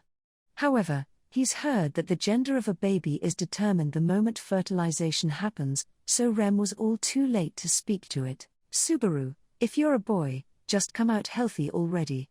Cry all you want. If we learn the hard parts early, it might be easier later. Rem, oh, that's right. First it must come out healthy. Yeah, that's what's most important. Subaru, yep, that's what's most important. Oh, it moved. The baby responded to Subaru, who touched Rem's stomach and talked to it while stroking it. The new life inside of Rem was already focused on turning and pushing. Subaru really felt like it was a boy, but, Subaru, maybe that's because I'm thinking too much about after it's born. Thinking rationally, he'd have the easiest time preparing if he knew whether it was a boy or a girl before it was born. The kind of choices he had for play equipment would be settled, and that'd go for clothes too, of course. Before he had a kid, that's actually what Subaru thought, but strangely enough, now he thinks otherwise. He felt like the things that were unknown until it's born were like blessings invoked by the baby. Tia, still, about 6 months to go. That sure is a long wait. Rem, I'm sure that time will go by before we even know it. Would you prefer it be faster? Tia, I don't mind. It's just that, at this rate, I'll never get a clue for the light sphere. Rem, the words Tia spoke while she pouted and glared at the sunset hearing, light sphere, made Subaru's cheeks stiffen, and Rem also lost her breath for a moment. Light sphere, that's what Tia was looking for, and it was the very thing that started this life. Tia did not hesitate to say that Rem stole it for sure. However, the baby got in the way of forcing information out of her. She was let off the hook until childbirth, and they became good neighbors. However, Tia really hadn't talked about the light sphere since the first few days, and she wasn't acting suspicious of Rem. Hence why the matter was kept in the very back of her mind. She couldn't hide her shock from Tia still remembering it and going after it. Subaru, in any case, suck it up until these 6 months are over. That was the deal. Tia, yes, I know that. 6 months. 6 months, strictly speaking, a pregnancy period is about 10 months. If this is the 6th month, then there has to be 4 months left. Subaru still not pointing out that she was off by 2 months showed how he hoped to postpone that moment. It was not the same as when they had a terrible meeting. Tia was now an irreplaceable friend. Tia, if Rem gets pregnant again right after you're born, I'm going to be very troubled. Tia talked to Rem. No, she talked to the baby while saying those things. She wouldn't hurt Rem while she had a baby. Tia was so attached to these days that she laughed off her own rule that she had made. Subaru felt that it'd be nice if that was the case. Rem, Subaru-kun. Subaru, man, Rem, I'm not sure what to do when you make such a determined look. Rem looked at Subaru with watery, serious eyes as she firmly clenched her fist, making him knit his brows. Were her cheeks red because of determination?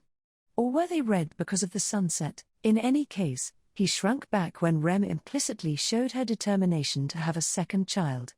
Of course, Subaru was also in favor of having another so that the child would have a younger sibling, but family finances were a big problem. They had their first one pretty haphazardly, so he wanted to be more careful with the second one. Subaru, but if Tia has a change of heart?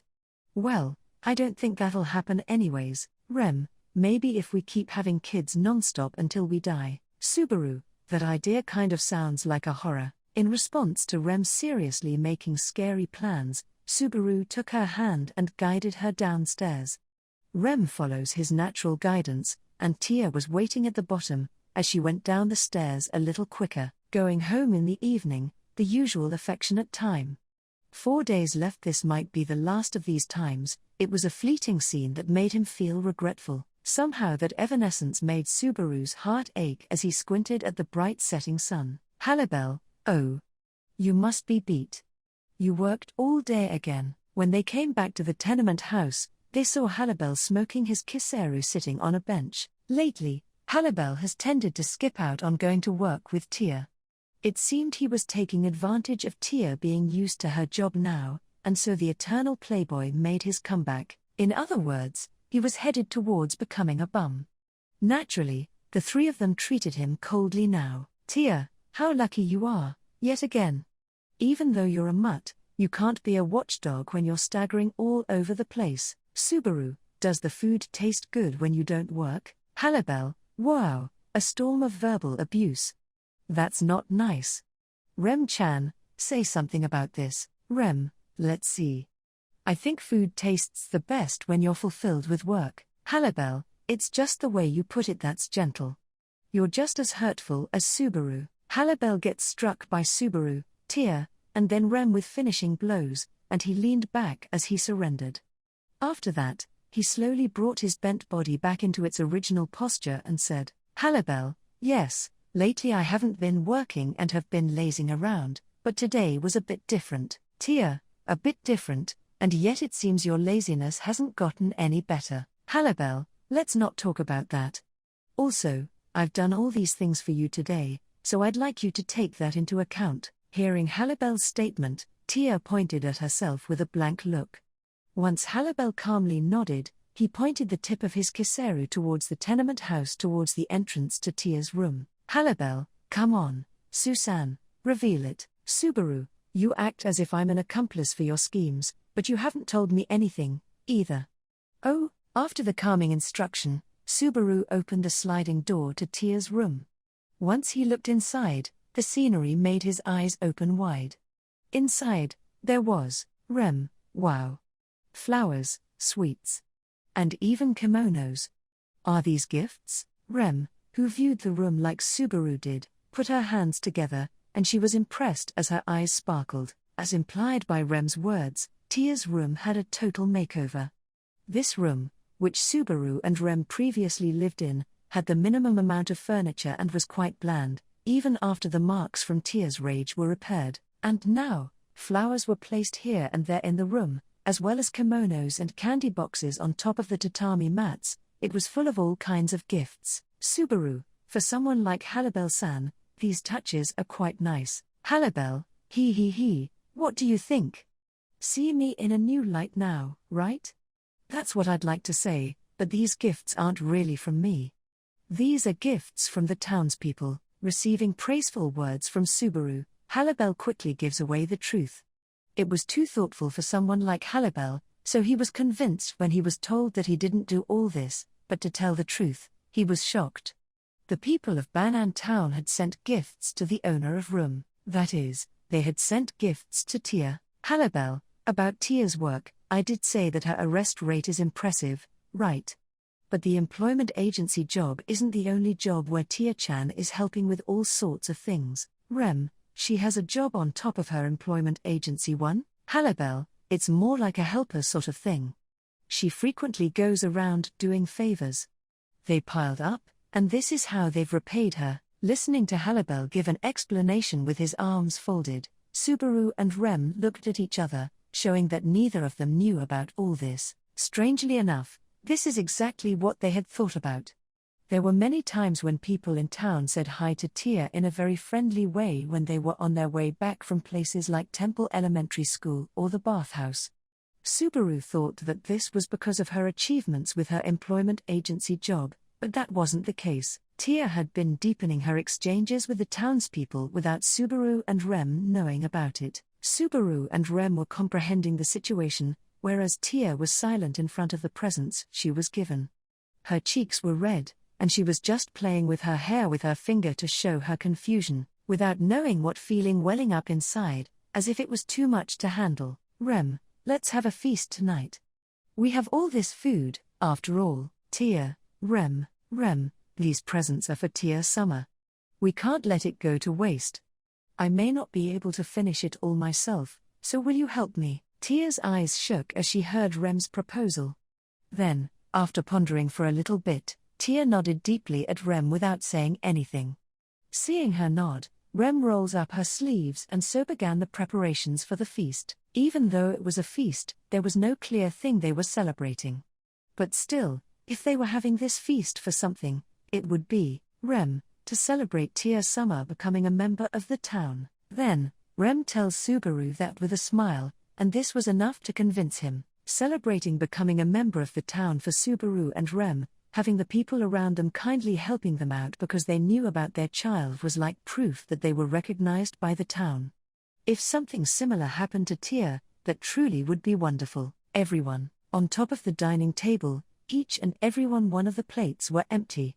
Only 4 people were having a feast, but it was still a feast. Rem had put in her full effort, and she attacked with an amount of food worthy of her reputation.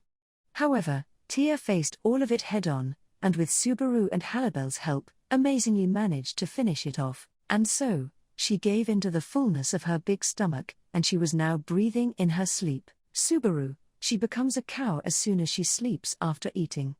And now her beauty is ruined. Halibel, oh, Susan, I'm surprised you're saying this when your wife is right next to you. Subaru, I'm always praising Rem 100 times as much as that. Besides, I have no intentions of harming Tia. Tia is like… She's like a little sister. Judging off their appearances, it wasn't clear who was older. However, by comparing their behavior and common sense, a whole audience would agree that Subaru was older than Tia. In fact, neither Rem nor Halibel disagreed, and they just made gentle looks upon hearing Subaru's statement. Halibel, but I don't think she fell asleep just because she got full. She secretly took some sips of that. Subaru, some sips. Oh, as Halibel chuckled, he pointed at somewhere behind Tia's butt, while she lay down hidden in the hem of her dress was an awfully expensive bottle of alcohol. This was probably one of her gifts as well. Although, Subaru and the others did come to the decision to not let Tia drink since it'd be risky. Halibel, continuing to hide something just because you've already began doing it. Children find it intriguing. Eventually, it turned out like this. Subaru, but you were still wrong to let it happen while knowing about it. Halibel, it's so cute how she sleeps right after having a taste of it. If she caused ruckus everywhere because of this, I would have had to take responsibility, but that didn't happen. Subaru frowned when Halibel judged that everything turned out all right in the end. However, when he looked at Tia's calm sleeping face, he started to feel that he was wrong to be mad. Even if Tia got drunk off alcohol, would she use violence on Subaru, like she did before, and get back her light sphere even if it meant taking Rem's life away? It was very hard for him to imagine her doing that. Halibel, about the light sphere. Subaru, learned something? Halibel, I frequently went around investigating. Did you think I was just lazing around? Halibel opens one of his slit eyes, and he gave a wink that meant the opposite of what it normally would mean. Seeing him do that, Subaru raises his eyebrows in surprise as he said, Subaru, yeah, I thought you were just fooling around. Now I think better of you, Rem, yes, I see you in a much better light now.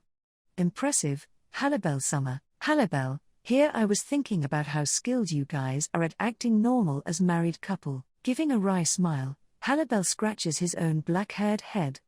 After that, in a low tone he said, Halibel, sorry to get your hopes up. I haven't heard anything about what exactly this light sphere is or where it's at.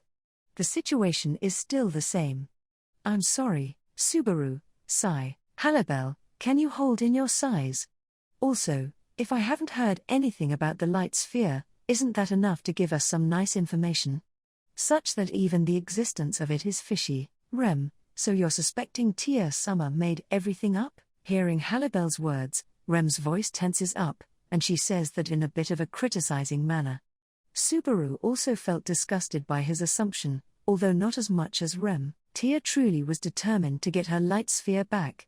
Hence why she was constantly checking for it on the way home today. There's no way she was lying and making stuff up. Halibel, there's also the possibility that she just can't think that it could be anyone else.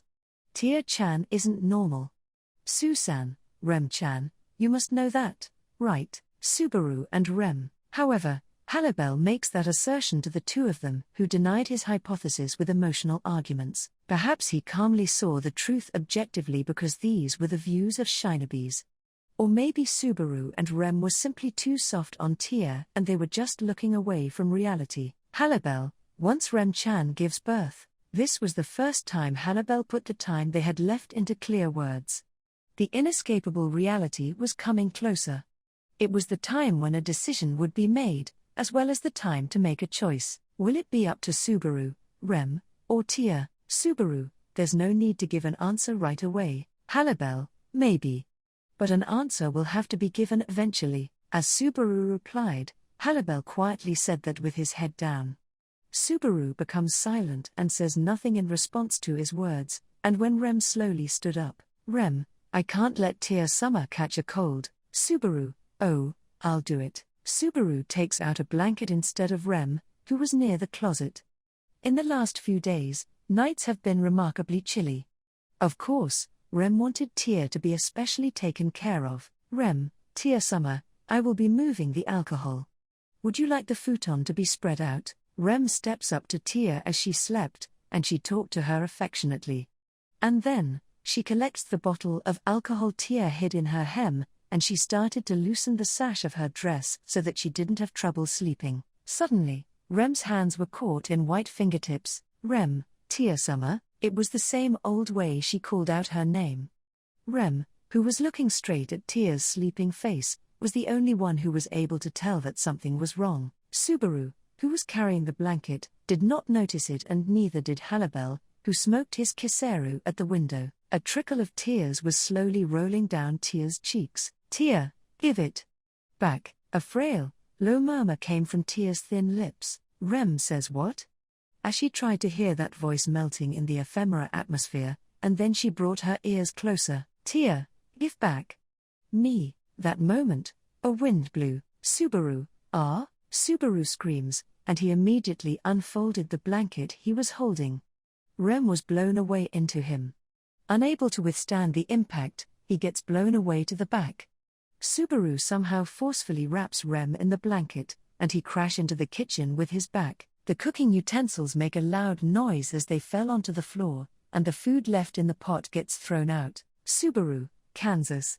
Ha! While the pain disturbed Subaru's breathing, he looked forward with his eyes wide open, wondering what just happened. He saw the room that changed within just a few seconds. The dining table and the tatami mats flew off, and the magic gem lights hanging from the ceiling were violently turning on and off. There was an opening in the middle of the room, as if a beast had torn into it with its nails. Standing before it was Tia, whose white dress waved in the wind as she shed tears. Wind and a bite attack more than enough to remind him of the attack that had happened that one night. Subaru, Tia, Subaru cries that. However, it didn't reach Tia as she continued to shed tears endlessly while she held her head. Her eyes looked confused, and she was muttering something. Tia, my arms. My legs. My body. Where is it? Where did it go? Her steps were unsteady, her eyes made it seem like she was dreaming, but the danger was so clear. Halibel, so, a shinobi had to deal with such danger in a way a shinobi would. Halibel evaded the first wind by clinging onto the ceiling. It wasn't clear how someone tall like him accomplished that. However, after Halibel escaped danger, he got off the ceiling, and he free fell down onto Tia's head, dealing a blow to her. What hit her was a fist axe, where he put his big hands together. It was such a powerful hit that it could have smashed a large tree. The force he struck with had a chance to kill Tia if it hit her, as she was frail.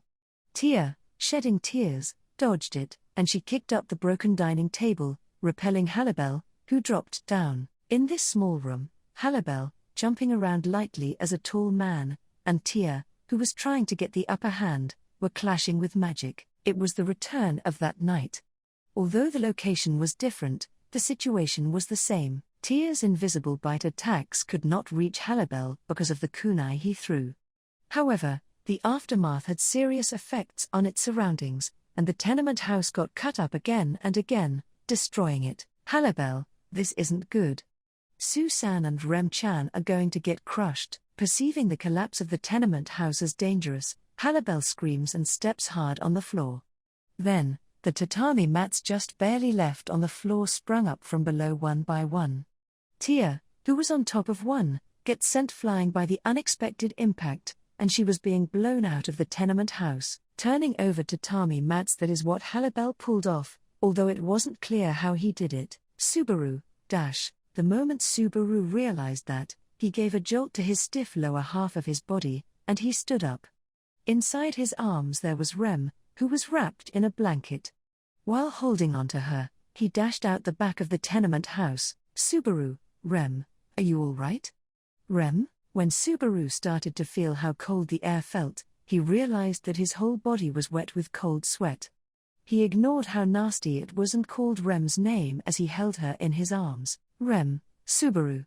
Ku, Subaru, Rem. Rem called Subaru's name as she wheezed.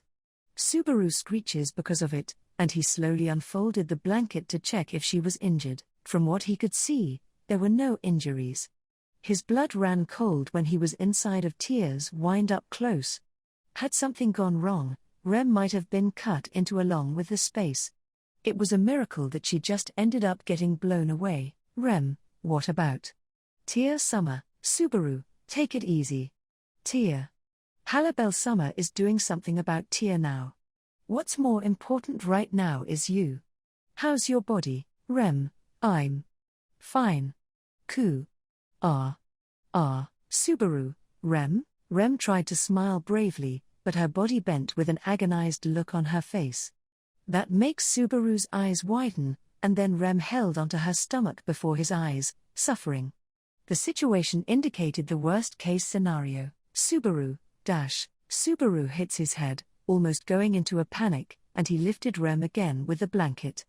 There were still signs of Halibel and Tia clashing at the other side of the tenement house. However, this wasn't the time for that.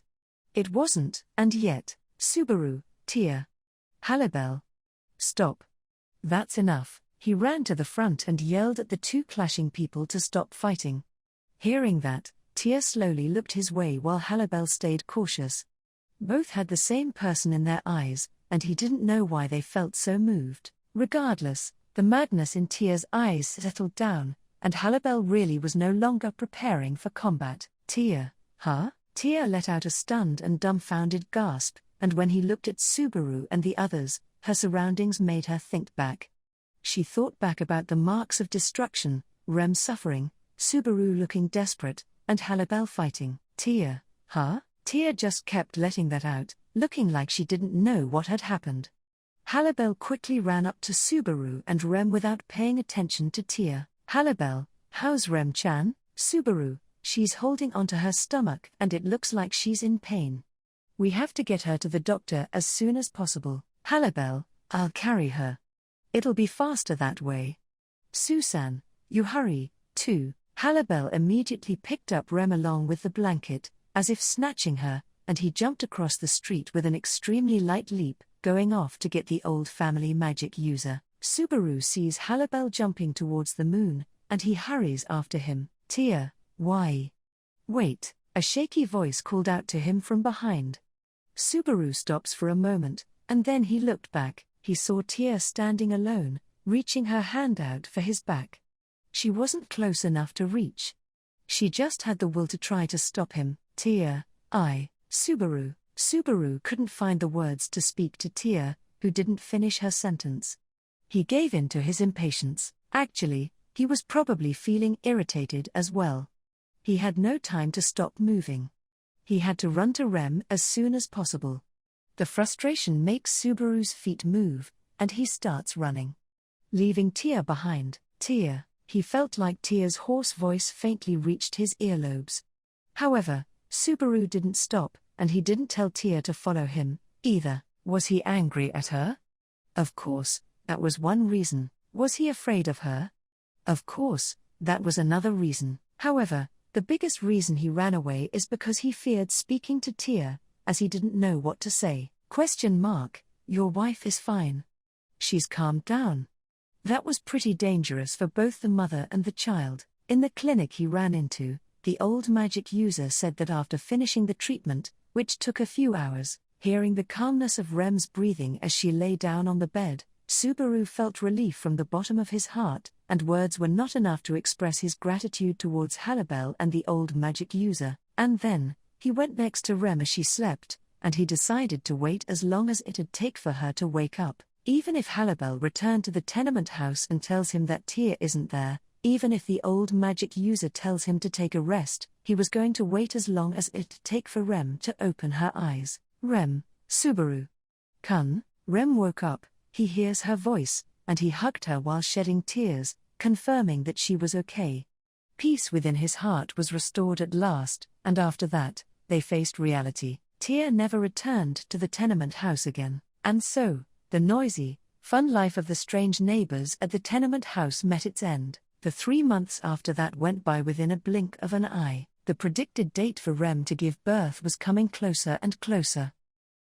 Chapter 5, 10 months. Rem, thank you very much for your help again. I must be going now, Doctor. Take care of yourself as best as you can.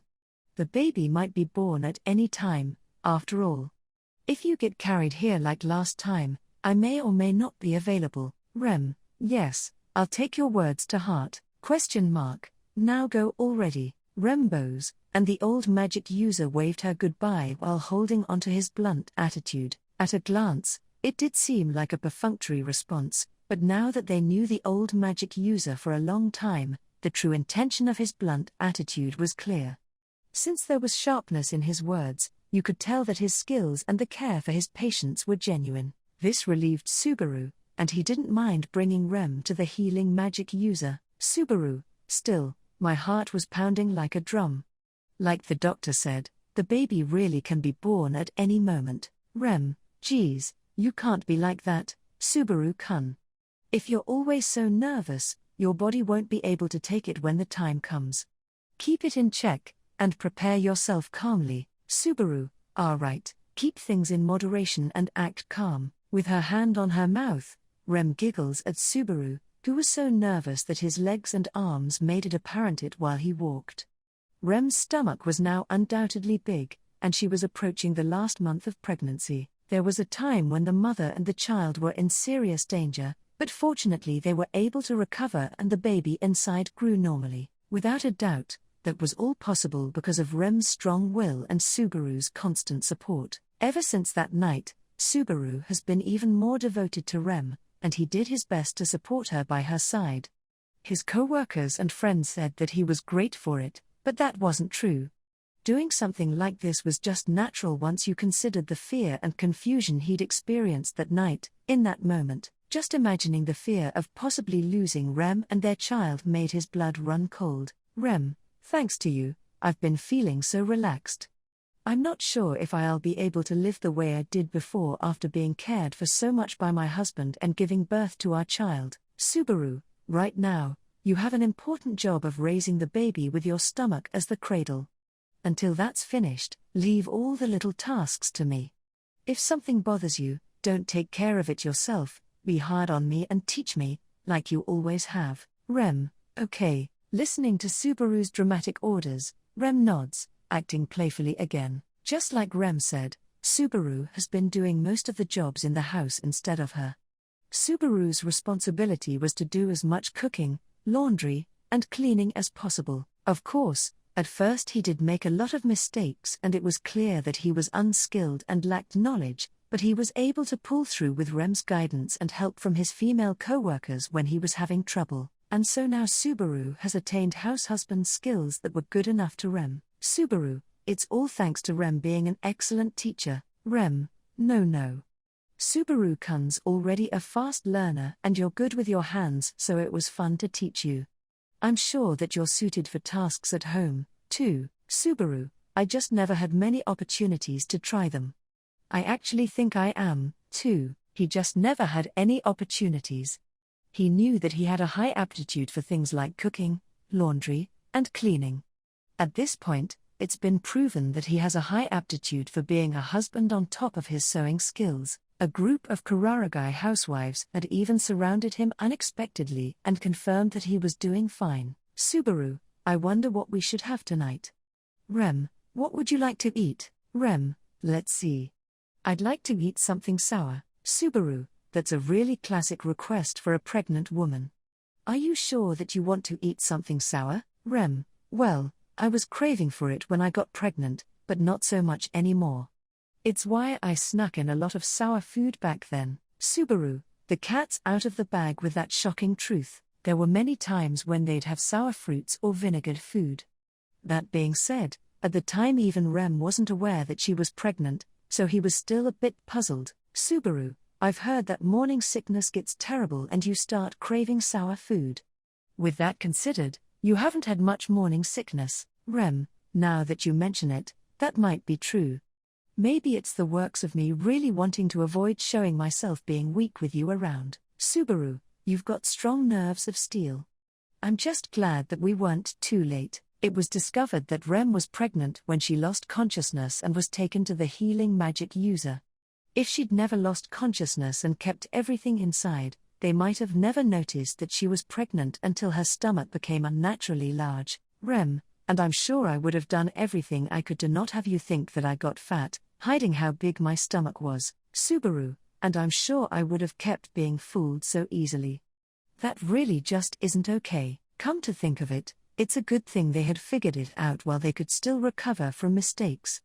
And on the night that sparked the realization there was, Subaru, naturally and unavoidably, his memory approaches that night. That made Subaru's expression turn sour, but it was something unavoidable. In the memories of the time he spent in the town of Banan, she was there in those 3 months, no matter where he looked. In the funnest, loudest days that were still vivid in his memory, there was Tia. Rem, Tia Summer, Subaru, she's nowhere to be found. I put up a notice at Klane's, and Halsan's searching for her too, but he's found nothing. Hearing Rem's melancholic murmuring, Subaru speaks quickly in response. This showed that he didn't want to talk about Tia anymore if possible. However, Rem shook her head at his request as she said, Rem, Subaru-kun, are you mad at Tia Summer? Subaru, yes, of course I am. Do you know how much danger you were in? You and the baby were in serious danger, and she's the one at fault. Rem, Subaru, and she even got the hell out before I could give her a piece of my mind, let alone hear her apologize. How could I not be mad after all that? Ever since the final night, Tia completely disappeared from the town. Subaru's last memory of Tia was him running to the clinic, leaving her behind and watching her cower like a child. When he came back to the tenement house, which was on the verge of collapsing, after confirming that Rem was fine, Tia had already disappeared from the area. Afterwards, even Halibel helped out and they looked all over the town, but, in the end, they never found out a trace of her as months 3 passed by. Wondering where Tia ran off to, wondering where did that strange neighbor go, all while never being allowed to see her as something more than a neighbor. Rem, if you ran into her, she apologized, would you forgive her? Subaru, would you? Rem, I definitely would.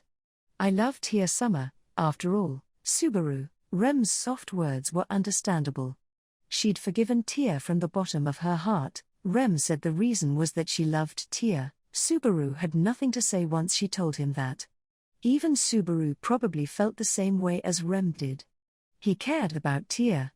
He considered her a friend, and yet, the unpleasant feeling Subaru felt inside was still there, and he didn't forgive Tia. Subaru felt the same way as Rem did and shared the same memories with her. Perhaps he didn't forgive because of their difference in tolerance. Or maybe there was a different reason. Subaru. While talking, Subaru and Rem went back home. Currently, they weren't living at the tenement house from before, but at a house near the town area through the courtesy of Riften. The tenement house had collapsed from the damage of that night. It never got rebuilt, and the spot was now a vacant lot of the tenement house. Knowing that they'd lost their house, Riften was the one who put in a good word for them. He really did feel bad about depending on him all the time, but them having a baby made him forget about restraining himself. The temporary residence was unexpectedly comfortable, and it was far more considerate of Rem's condition than the cramped tenement house. Perhaps this was also a result of Riften's thoughtfulness. Rem, but I feel it's still a bit too big for just the 2 of us, so said Rem as she slowly sat down in the living room. Unlike the tenement house, which was pretty much one room as it was just divided, this house had more than enough of everything. But even if they had a living room, a bedroom, and private room for each of them, Subaru, it's probably a room for the child for when it's born. This is Riften-san we're talking about. I can see him thinking that far ahead. Rem, you have a lot of faith in Riften-sama, huh? Subaru, he's helped us out so much, after all. I'm not gonna lose trust in him just because he's got a thing for cougars.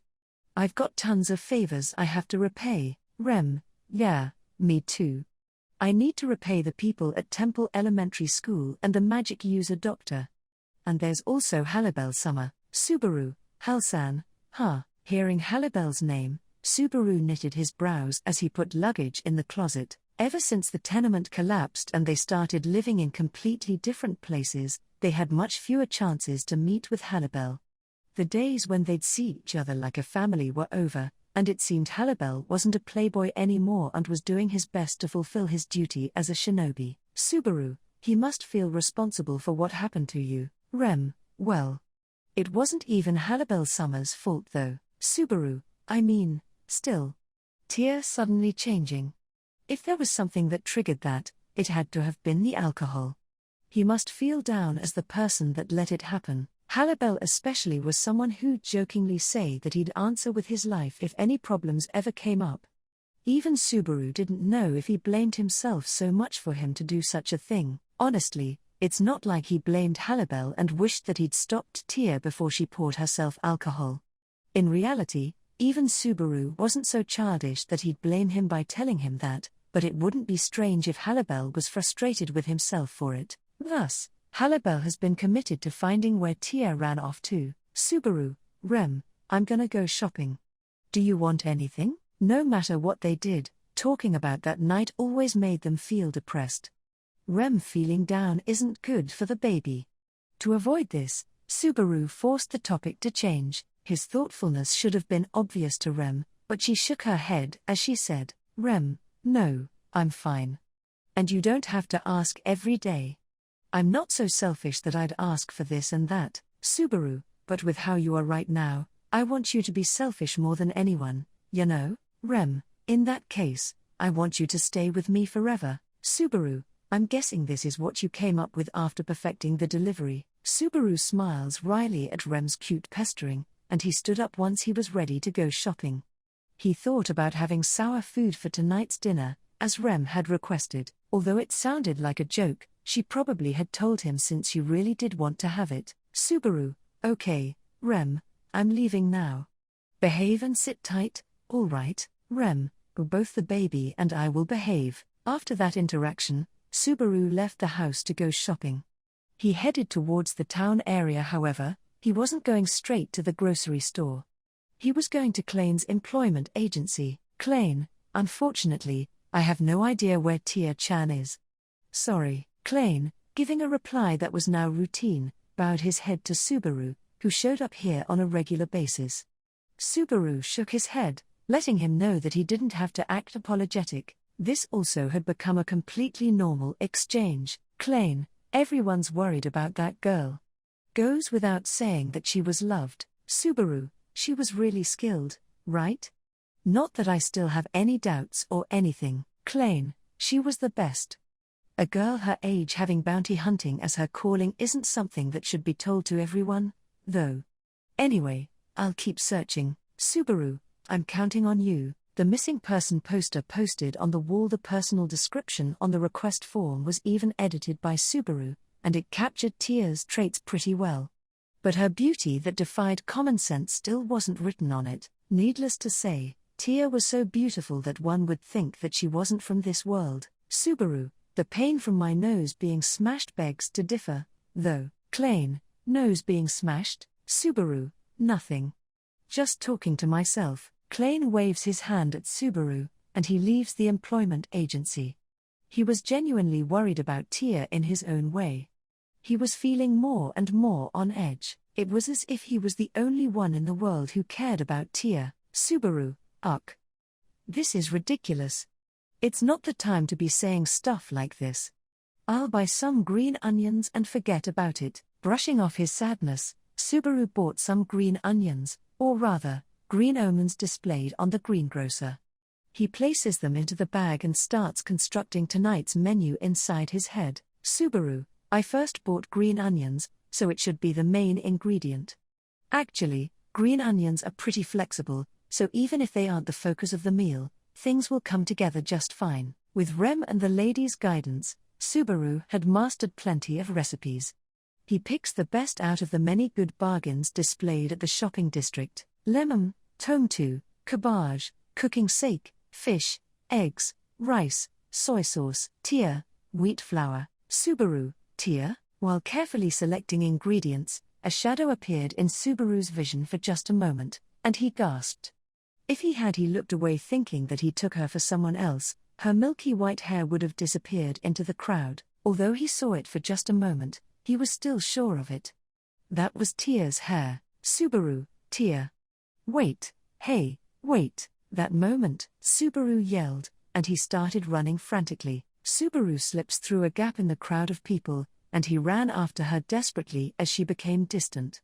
Tia moved smoothly, as if there was no one in her way, whereas Subaru bumped into other people. But still, the distance between someone who walks and someone who runs closes eventually.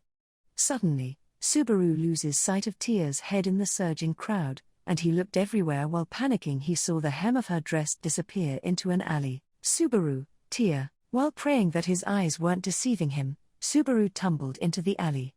Then, after he kicked the hard ground and ran, he saw someone standing in the dark passageway. She had a slender, delicate back, and she was pretty tall for a girl. That short, shoulder-length milky white hair couldn't belong to anyone else. Subaru, ha. Ha. Tia, I've been looking for you. Why'd you run away, Tia? Tia did not respond to Subaru's question. However, she had no intentions of running away anymore. Subaru understood that, so he dropped his luggage onto the ground while regaining his breath, and then, he walks up to Tia as she stood in the darkness and reached for her shoulder. Subaru, come on, I know it's hard for us to see each other. But at least look my way. Holding onto her shoulder dressed in black, Subaru spoke to Tia in a somewhat blunt manner. The unpleasantness of the trouble from that night blackened out the happiness from seeing her. If she at least had an expression that made it look like she was going through rough times, maybe he could be more honest. While hoping for that, Subaru turned her around and, Tia, die. He was hit by a violent wind of bloodlust head-on. Halabel, Susan. Are you here? Rem, Halabel Summer. The door to the house gets thrown open, and Rem gasps in surprise upon hearing a voice that came in. And then she saw that it was a black-haired wolf man that entered the house. Halabel. It was a face Rem hadn't seen for a whole month. However, although it was the first time in a while that they'd seen each other, there wasn't a welcoming atmosphere. Halabel looked around the house as he said, Halabel, Rem-chan, I know it's been a while, but this is an emergency. Where's Susan? Rem, Subaru-kun is out shopping for dinner. He should be coming back very soon. Halabel, arg, so we missed each other. This is terrible. Not good. This isn't good. Halab scratches his head and he couldn't calm down, making him sound antsy. Rem senses that he was acting unusual, and she stood up while holding onto her baby belly as she said, Rem, Halabel Summer, what happened? If it's something that has to do with Subaru-kun, please tell me. Halabel, Rem-chan, you really shouldn't push yourself too hard. I could've been clearer, but telling you straight up that Susan's in danger would be. Or wait, maybe I could just tell you, Rem, Halabel Summer, Halabel, Rem-chan, I told you this before, right? Do you remember? Because of my nose, I know that there might be someone going after Susan. Halabel's question makes Rem's eyes widen. Although it wasn't entirely correct, most of the parts were accurate perceptions. Someone might be going after Subaru. That's what Rem told Halabel after guessing what Tia's goal was when she tried to harm her and Subaru. She told him about the miasma surrounding Subaru, that is, the possibility of having the witch's scent. Rem, yes, I did say that. However, that's irrelevant. And Tia Summer's actually going for me, not Subaru, and that's also probably a misunderstanding. Halabel, no, that's not quite right. It wasn't a misunderstanding, and it was relevant. Dang it, I'm not being clear again. Right, we were mistaken. We were wrong, Rem. Wrong? Wrong. About what? Halibel, about who the culprit really is, and about who Tia-chan really is. Rem gasps at the unexpected statement. When Halibel opened his eyes, which were usually closed like slit eyes, there was heavy regret in his revealed black pupils as he said, Halibel, it's my mistake. I have no excuses. It's a total failure. I miscalculated everything. Because of that, we might have a dangerous situation on our hands. Rem, I don't get it, Halibel-sama. Please explain everything from the top. Halibel, it all started approximately 1 year ago. The quest for Zarastia's bed was the beginning. Halibel listens to Rem's question, and the details he talked about were like a bolt from the blue yet again. Zarastia. Rem also remembered that name. It was one of the 4 powerful great spirits, known as the 4 Great Spirits, an entity that lived in Zarastia's bed located in the west side of Kararagi. But as for what that quest started, Halibel, Zarastia's bed is a famous place wind blows, killing anyone near it. At first, the investigation team application was brushed off as a reckless challenge for daredevils, but Halibel, who knows if it was a miracle or something, but there's one person who managed to return alive. If it had just been a survivor, then the story would have ended as someone who barely escaped death, but, judging from the way Halibel recited the story, she guessed that it didn't end there. And then she also guessed what Halibel was trying to confirm just earlier when he was feeling frantic. The moment Rem connected the dots in her mind, her eyes opened wide in terror. Halibel, the girl who survived, was someone seeking revenge, and she sought Zarastia's power out of hatred for the witch cult. A wind blew. And it was probably sharp enough to easily shred Subaru's body into bits and pieces, or maybe being cut up by that wind and turning into bright red meat was Subaru's punishment as someone who turned his back on everything. Or at least, that's what he thought in that moment. Tia, what are you spacing out for? Are you stupid, Subaru? Whoa, he gets grabbed by the scruff of his neck, and he was flung back at once without being able to resist. Then, he bounced on the ground, and he rolled, and rolled without defending himself.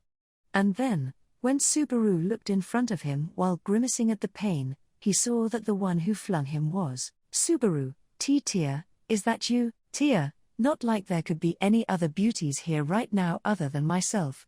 Well, that's what I'd like to say, but I'm not so sure if I could. Bending forward lightly, Tia turns just her head back. Both that rough tone and the way she treated Subaru rudely were just like her, no doubt about it. And as for what Tia's statement meant, he'd find out immediately with the scene right before his eyes. Subaru, standing in front of Tia, who through Subaru, was another Tia. 2 Tias with the same face and the same appearance were facing each other. Their looks were completely identical. The one difference between them was their dresses. They were clearly different in that one was black, and one was white. The Tia dressed in black tried to kill Subaru, while the one dressed in white protected him.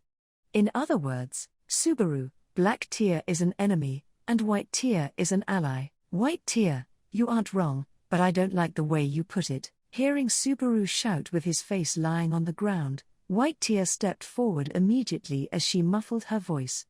She shot her thin body like a bullet and came at the opponent who had the same face as her. Using the power of her beast-like body, white Tia mercilessly strikes black Tia's face with her hand. That instant, black Tia put a smile on her incomprehensible, demonic, beautiful face. Black Tia, die. White Tia, dash. White Tia avoids the bite attack by quickly jumping up. However, the invisible attacks went after white Tia, shot into the sky one after another. White Tia kicks the wall, jumps diagonally, like jumping in a triangular motion, and she dodged, and dodged. White Tia, why you? You're persistent. Even if she jumped up walls, Kararagi buildings were short in general. White Tia quickly landed on top of the alley and angrily swung her arm at the ground. That moment, white Tia struck down with an attack similar to black Tia's bite attack. However, it was clearly weak. White Tia's wasn't as good as hers. Black Tia dodges it by quickly jumping away, as if it was inevitable. White Tia, damn it. You're me, and yet you're stronger. Black Tia, die. Black Tear did nothing but speak bloodthirsty words to White Tear, who was furious with rage. However, the difference in strength was showing in their few attacks. If they kept fighting like this one-on-one, eventually White Tear would be at a disadvantage. Even Subaru knew that as someone who almost got into danger just by watching. Therefore, Subaru, look at me, fake Tear, Black Tear. Subaru gets up, and he was close to the wall. He jumped at his handbag that had been blown away onto the ground by the wind, and he was throwing things that were in it. However, unfortunately the first thing that went flying parabolically was a green omen. The long, green vegetable spun, lost momentum, and fell to the ground before it reached Black Tear. That pointless resistance makes Black Tear turn her attention towards Subaru. Above him, White Tear was also staring at Subaru, wondering what he was doing. Still, this was fine. This was fine. He wasn't hoping to damage her or anything. He had no weapons, after all. If he could at least create a situation where it was a superficial 2-on-1, if he could at least make up for White Tear's misses. Subaru, Black Tear, goo. Ooh, just from being stared at, Subaru felt his mind freeze as it creaked. Black Tear's eyes were empty. There was nothing you could classify as emotion, and nothing you could classify as will. In them was darkness, nothing but jet black bloodlust that embodied it. Bloodlust, and that's it. As scary as it was, Black Tear had nothing but bloodlust, so, Black Tear's actions were the very definition of simple. The best actions just to kill were simple. And at this very moment, she didn't want White Tear's blood, but Subaru's. Black Tear, damn. You, sensing death being wished upon him, Subaru swung his arm as he resisted the fear entangling his body. However, his resistance was all for naught in the end. The bottle he held onto couldn't do much. It didn't hit Black Tear, it fell onto the ground before him and broke loudly. Everything spilled out. That moment, Black Tear's expression changed. Black Tear, Subaru, what? Suddenly, Black Tear opened her eyes and stared at the bottle that fell before her. There was a broken bottle, a bottle of cooking sake just rolling and spilling out everything. Subaru, it's just alcohol, you know? Black Tear couldn't respond to Subaru's dumbfoundment. Her cheeks stiffened. She covered her face with her hands, stepped back, and she was letting out a groan full of pain. Black Tear was so afraid of that abomination, so afraid of the alcohol that it felt like her heart was being torn apart. White Tear, now's my chance. Swooping down from the building's roof, Tear strikes with a dynamic kick. Black Tear, being defenseless, eats a direct hit from the kick, and she was blown away with a rough somersault. She rolls, crashes into the wall, and ended up sprawling on the ground in the alley. Subaru, did that do it? White Tear, ha. When she suddenly stopped focusing, though I don't know why she did, her fate was sealed. Now I will achieve retribution with my own hands. You? Subaru cheered and White Tear spoke triumphantly at the same time. White Tear was going to go after Black Tear, who collapsed, but she suddenly stopped and screamed. White Tear opened her eyes wide at the alcohol right behind her that soaked her feet. Tear, What? What's this? You. Ooh, Subaru, not you too. What's the big deal? It's just alcohol. White Tear was showing the same reaction, or maybe an even stronger rejection, that Black Tear had. Judging from that unusual situation, Subaru understood that their rejection towards alcohol was not just a matter of disliking it. However, before Subaru could investigate the matter, something unbelievable happened. Black Tear, goo. Ooh, Subaru, huh? Her face is disfigured. No, it's blurry. Black Tear groaned and slowly got up. Her look slowly fell apart, and they were coming off. Under it, there was a face that didn't look like Tear at all. The harshness of her eyes was similar, but her unhealthy eye bags were what stood out more. She had a pale face, and her hair color went from milky white to dark brown. Even her body shrunk. It was as if a spell had been casted on her, transforming her. Subaru, hey, that alone was enough to shock him quite a bit. However, something even more shocking made Subaru's eyes widen. He saw two shining protruding objects sticking out on the kneeling girl's head. Subaru, horns. So you're an Oni? Black tear. That was the conclusion Subaru came to after seeing the two horns sticking out on her forehead. A former member, a descendant of the Oni race, like Rem. Although the woman seemed anguished over the conclusion, she let out a sharp sigh in vexation. Black tear. Die. Die. Die. Wrapped in a storm of overflowing bloodlust, Subaru immediately protected his face with his hands as he felt the pressure.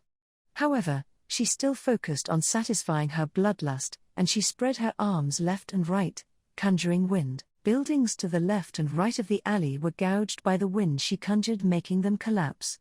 Half of the building's supports were gone, and the buildings collapsed instantly. The alley was going to be buried soon. Subaru, shit. Hey, Tia. Ah, damn it, Tia, what? What? What is this? It's on me. Eek. Right after the buildings collapsed, Subaru called Tia's name. However, Tia was still shocked from having breathed in the smell of alcohol. Subaru was forced to carry her slender body, and he ran back. Swabru, Gar. Despite the collapsing noises nearing him and his back aching, Subaru ran straight through with all his energy. And right after he got out of the cramped alley, the destruction was over, and the alley was completely buried in scrapwood. There were clouds of dust in the wind, and people in the main street rushed over to see what all the big commotion was all about.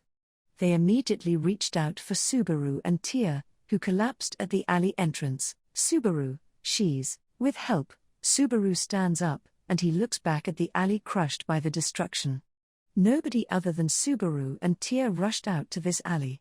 However, it was highly unlikely for the girl to have gotten stuck and crushed in the destruction in the first place. She got away. The mysterious girl who could produce the same horn as Rem and had the same face as Tia. Subaru, who the heck was that girl? With his sleeve, Subaru wiped his face dirty with dust and sweat, and he muttered that while panting lightly. The girl who got away wasn't going to give him the answer to his question. If there was someone else who'd give Subaru an answer, Subaru, I can count on you, right? Tia, whatever. Tia, having finally recovered from the shock of the alcohol, replied unwillingly with a sour look. Hearing a reply characteristic of her, Subaru let out a wry smile of inappropriate relief. Rem, Subaru-kun. Thank goodness you're all right. Subaru, whoa, careful. Subaru arrives home, and he quickly caught Rem, who jumped at him at the entranceway. Even if she jumped at him with such force, hugging his wife was still a piece of cake. That being said, he did want her to keep her expression of love in moderation since she was in the last month of pregnancy. Subaru, Rem, I'm glad you're happy to see me home, but if you keep this up, my lifespan will be shortened every time I get back. Think about the baby a bit more. Rem, I'm sorry. It's just that I heard you were in danger and… Subaru, you heard that I was in danger? From who? Although Subaru talked to Rem kindly, he grimaced at her reply. The news got around to her too quickly. It has been only about an hour since Subaru got in danger. She shouldn't be informed about the news. In fact, Subaru had planned on telling her about it after calming down. Halabel, from me, Susan. Subaru, so you were here, Hal-san. No wonder she found out about it so quickly. His suspicions vanished after Halabel showed himself in the corridor. As a shinobi, Halabel could know what the whole town is doing through adequate means. Subaru suspected that he'd have his clones lurk all around the town whenever push came to shove. Subaru, but don't worry Rem by telling her so quick. This is a very important time. Halabel, sorry about that, but it was unexpected for me, too. I didn't expect Susan to get attacked at this exact time. You should tell her that you're all right, since she found out that you got attacked. Don't you feel bad for Rem-chan? Rem, Subaru-kun, please don't blame Halabel-sama. Halabel-sama stopped me when I panicked and tried to run over. Halabel, yep. Halabel made an expression that showed he was backing up Rem. Instead of detesting his behavior, for a while Subaru felt like he wasn't being himself, and he missed the timing to go off on him. Besides, this wasn't the time to be angry. Rem has the best gift of all, after all. Subaru, honestly, right now I have a bunch of things I want to talk about, like about what happened. Rem, yes. Please tell us. We were very worried, Subaru, but not yet. First, I have someone I want you to see. Rem, who had gotten ready to listen, had a question mark above her upon hearing Subaru's statement. Subaru smiles at her, turns around to the sliding door behind him, and spoke. Subaru, how long are you going to hide? Come in, ? At first, there was no response at all to Subaru. However, after a few moments of silence, the person nervously showed their face, probably because they couldn't handle the tension. The one who slowly showed her head beside the sliding door was a girl who'd disappeared 3 months ago. Rem, Tia. Summer, Tia, long time. No see. Rem, Tia. Summer, realizing that it's Tia, Rem jumps at her with an emotional look. Amazed by her energy, Tia panics and catches her, just like the catch from earlier. Then, when Tia slowly let Rem down at the entranceway, Tia, be more careful. Have you forgotten that you're pregnant? If I'd stepped aside, it would have been terrible. Rem, I had faith that you wouldn't do that. Tia, Tia let out a groan as she bit her lip in vexation over Rem's affectionate look. After that, she suddenly let out a sigh of defeat and looked down at Rem's stomach, which was right next to her, and her stomach was far larger than what Tia remembered. Tia, it's about to be born. Huh, Rem, yes. Our deadline with Tia. Summer is coming. Tia. Rem joked around in anticipation that Tia had already completely forgotten about the deadline. And, in fact, her anticipation was correct. There's no way Tia could kill Rem. Plus, Tia, Rem, about that, I have something to tell you. Rem, you need to tell me something. Tia, you, as well as Sue and Hal. Tia said that not just to Rem, but to Subaru, who was next to her, and Halibel, who was in the corridor, as well. With a little anxiety showing on her serious face, she said, Tia, I finally figured out what I have to do. I want to have a good talk about that with you guys. The 4 of them moved to the living room of the temporary Natsuki house, and they each gathered at a desk, something that hasn't happened in a while. And so, for the first time in 3 months, everyone gathered in one room. However, this wasn't going to be a fun, noisy dinner. This was a necessary meeting to discuss more important matters. Tia, sitting straight with her hands on her lap, was the first one to speak. Although she wasn't sure how to continue, she said, Tia, for retribution. No, to get my stolen light sphere back, I came to you guys. You remember that, right, Subaru? Yep, I do. You gave us a real bad time in the beginning, after all. Rem, yes, that's when you attacked me and Subaru-kun in the streets at night. Subaru and Rem answered Tia, who sought a confirmation. However, half of their reply was right, while the other half was wrong. Subaru was right, while Rem made a mistake. He thought it was far too obvious, and there was nothing he'd confirm directly, but, Subaru, Rem, Tia isn't the one who attacked us in the streets on that night. Tia only beat me up at the tenement house. Rem, what? But that would mean, Halibel, yeah, that's the first misunderstanding. I was also far too careless. It was Halibel who nodded instead of Rem, as she was confused. It seemed Halibel had quickly realized the truth of this misunderstanding, being the one who actually fought with the attacker that night. He'd realized that on that night, it was Black Tia who attacked Subaru and Rem on their way home, and that they never came across the offender again up until today. Subaru, Black Tia is called Black Tia for convenience, and her face looks just like Tia's. And it's not just her face, that goes for her appearance too. Everything. That's why there was a misunderstanding. Tia didn't deny it, either. Tia, I really did beat up Sue, and even I had no idea there was someone out there with the same face as me. Hearing Subaru's statement, Tia gave something that sounded like an excuse as she looked away. Of course, this wasn't all on Tia.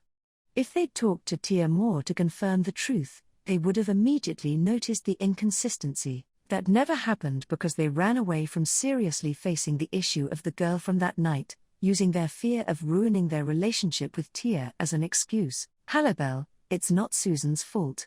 I should have caught on faster with that Shinigami name. Seeing Subaru hang his head, Halibel said that with his unlit kiseru in his mouth.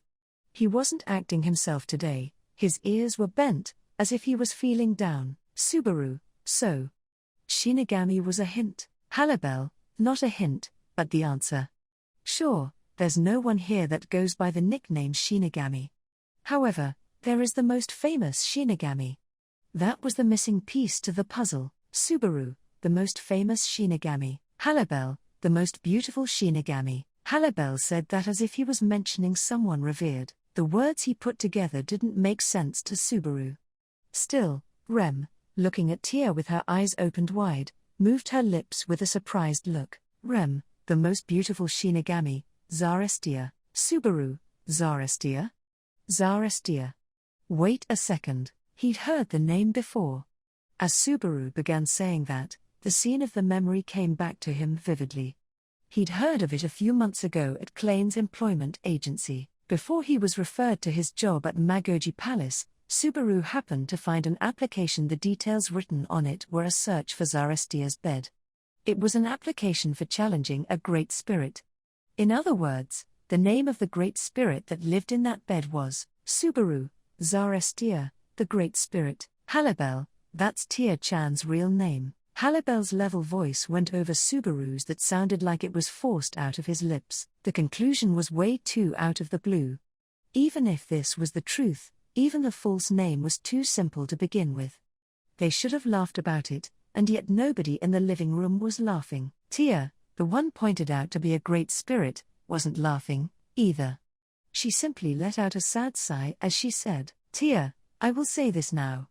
I, as you guys have pointed out, am Zarestia. Rem, Tia-sama. Tia, however, I'm not all of Zarestia. I'm half. No, not even half. I'm merely a part. Subaru, what do you mean by that? Tia, putting her hand to her chest, admitted that she was a great spirit. However, there were a lot of parts missing in her explanation that followed, so Subaru threw a question back at her in confusion. Rem was the one who dealt with the mind-boggling parts of Tia's explanation. Rem, it's related to the story about the investigation team Halibel-sama talked about, isn't it? Subaru, investigation team. The application won? But Klein said that it was a failure. Tia, a failure? Was it really? Those guys that snuck into my bed and stole what's most important to me. They stole the light sphere so easily. Tia, raising her voice, firmly and emotionally denied Subaru's statement. Light sphere, that's the name of the thing. Tia kept insisting that it had been stolen, and she went after Rem for it. Rem had no idea what the light sphere was, and even the very existence of it had been suspicious to her.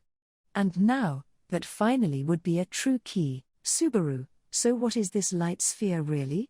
What are you looking for? Tia, it's my source of power. It's a contained stone that stores my power. Subaru, stone? A stone. Wait, but if you're a spirit, then, hearing Tia's lacking explanation, the answer starts to form in Subaru's head. A stone that is necessary in order to remain in the world for spirits who form their bodies by using mana. Subaru, so an anchor. An anchor is needed so that a spirit could remain in this world.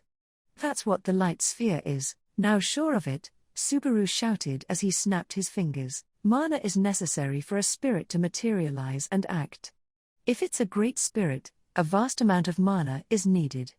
An anchor, something that's needed to store it, is exactly what Tia's light sphere is. Subaru, that got stolen. So that's why Tia came to get it back. Rem, but how's that related to me? I have no idea what the light sphere is.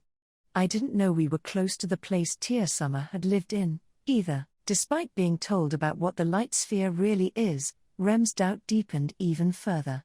However, unlike Rem, who knitted her brows in confusion, the conditions to guess the answer were satisfied for Subaru. He remembered when Black Tia's looks came off and a changed person showed up in the attack from earlier. Since Subaru now knew what the light sphere and Tia were, the unclear meaning of that scene led to a guess forming in his head. If that girl who showed up in the end is the one who stole Tia's light sphere, then, Subaru, Black Tia had horns. They were Oni horns. Rem, Oni horns. Could that mean, Subaru? It's why Tia said that she'd sniffed out Rem with her nose at first with a smug look on her face. Tia mistook Rem's blood. She mistook her Oni blood for another Oni and found her. Tia, that's how it is. I can't believe myself. That was pathetic. Rem finds out the truth, and her eyes opened wide. The complicated circumstances surrounding Tia introduced that girl to Subaru and Rem. And then that misunderstanding dragging on caused all the encounters that had happened up to this day. They couldn't jump to a conclusion and blame Tia for it, calling her a troublemaker. Not if they didn't know just how desperate Tia was, as she'd lost something that made up more than half of who she was, Subaru, so basically, the light sphere, Zarastia's anchor. That was stolen, and if we punish that Oni girl, the problem will be solved. Oh, but wait. Right before reaching a conclusion, Subaru tilted his head thinking that something was off. Although his guess was pretty close to the truth, one important part was missing an explanation. Tia going after Subaru and Rem was a mistake by her, but why did Black Tia attack them first? Halibel, about that, I have one more piece of information I'd like to provide. Subaru, I can only feel like it's something bad since you're telling us now. Halibel, I hate to break it to you, but you're not going to like what you're about to hear. Seeing Subaru with an uncomfortable look on his face, Halibel scratched his head as he gave a wry smile. Halibel, so, about the girl who stole something important to Tia-chan, while I was sneaking around behind the scenes, I kinda learned about the detailed circumstances. Subaru, I take it you told Rem about this on top of investigation team thing in private, right? Rem, I only heard about this just now. I'm not hiding anything from you. It's already far too clear who matters the most to me between Halibel Summer and Subaru-kun. Halibel, that makes me sad, but I'm moving on. It'll be quick. This was also going to be news to Rem, who'd been informed about this and that before she came home. After Subaru nodded at Halibel's statement, he said go ahead as he urged him to continue. Halibel, it's about the light sphere. The girl who stole it joined in on the Great Spirit bed quest to obtain that. But she wasn't in it for the light sphere as much as she was for the Great Spirit's power. Subaru, she wanted the power of a Great Spirit. Dang, that's so reckless. For what purpose? Halibel, revenge, probably. Revenge on the witch cult, the ones who burned her home. Subaru, the witch cult. The word Subaru had avoided up to this point came up, making him tremble. Although the group wasn't directly involved, they were directly connected to Subaru's worst memories. Not only that, but he had extremely mixed feelings after hearing that the girl viewed the witch cult as enemies. Desiring the power of a great spirit to get revenge on the witch cult, she easily got her hands on the light sphere. Using the light sphere in a certain way, she sought revenge on the witch cult. Subaru, then, after thinking it over this much, he hit the answer to his previous question. The offender's goal is to get revenge on the witch cult. She wanted the light sphere only for the power to do that. And then, having obtained the power, she looked for the witch cult and found the witches sent in Banan Town.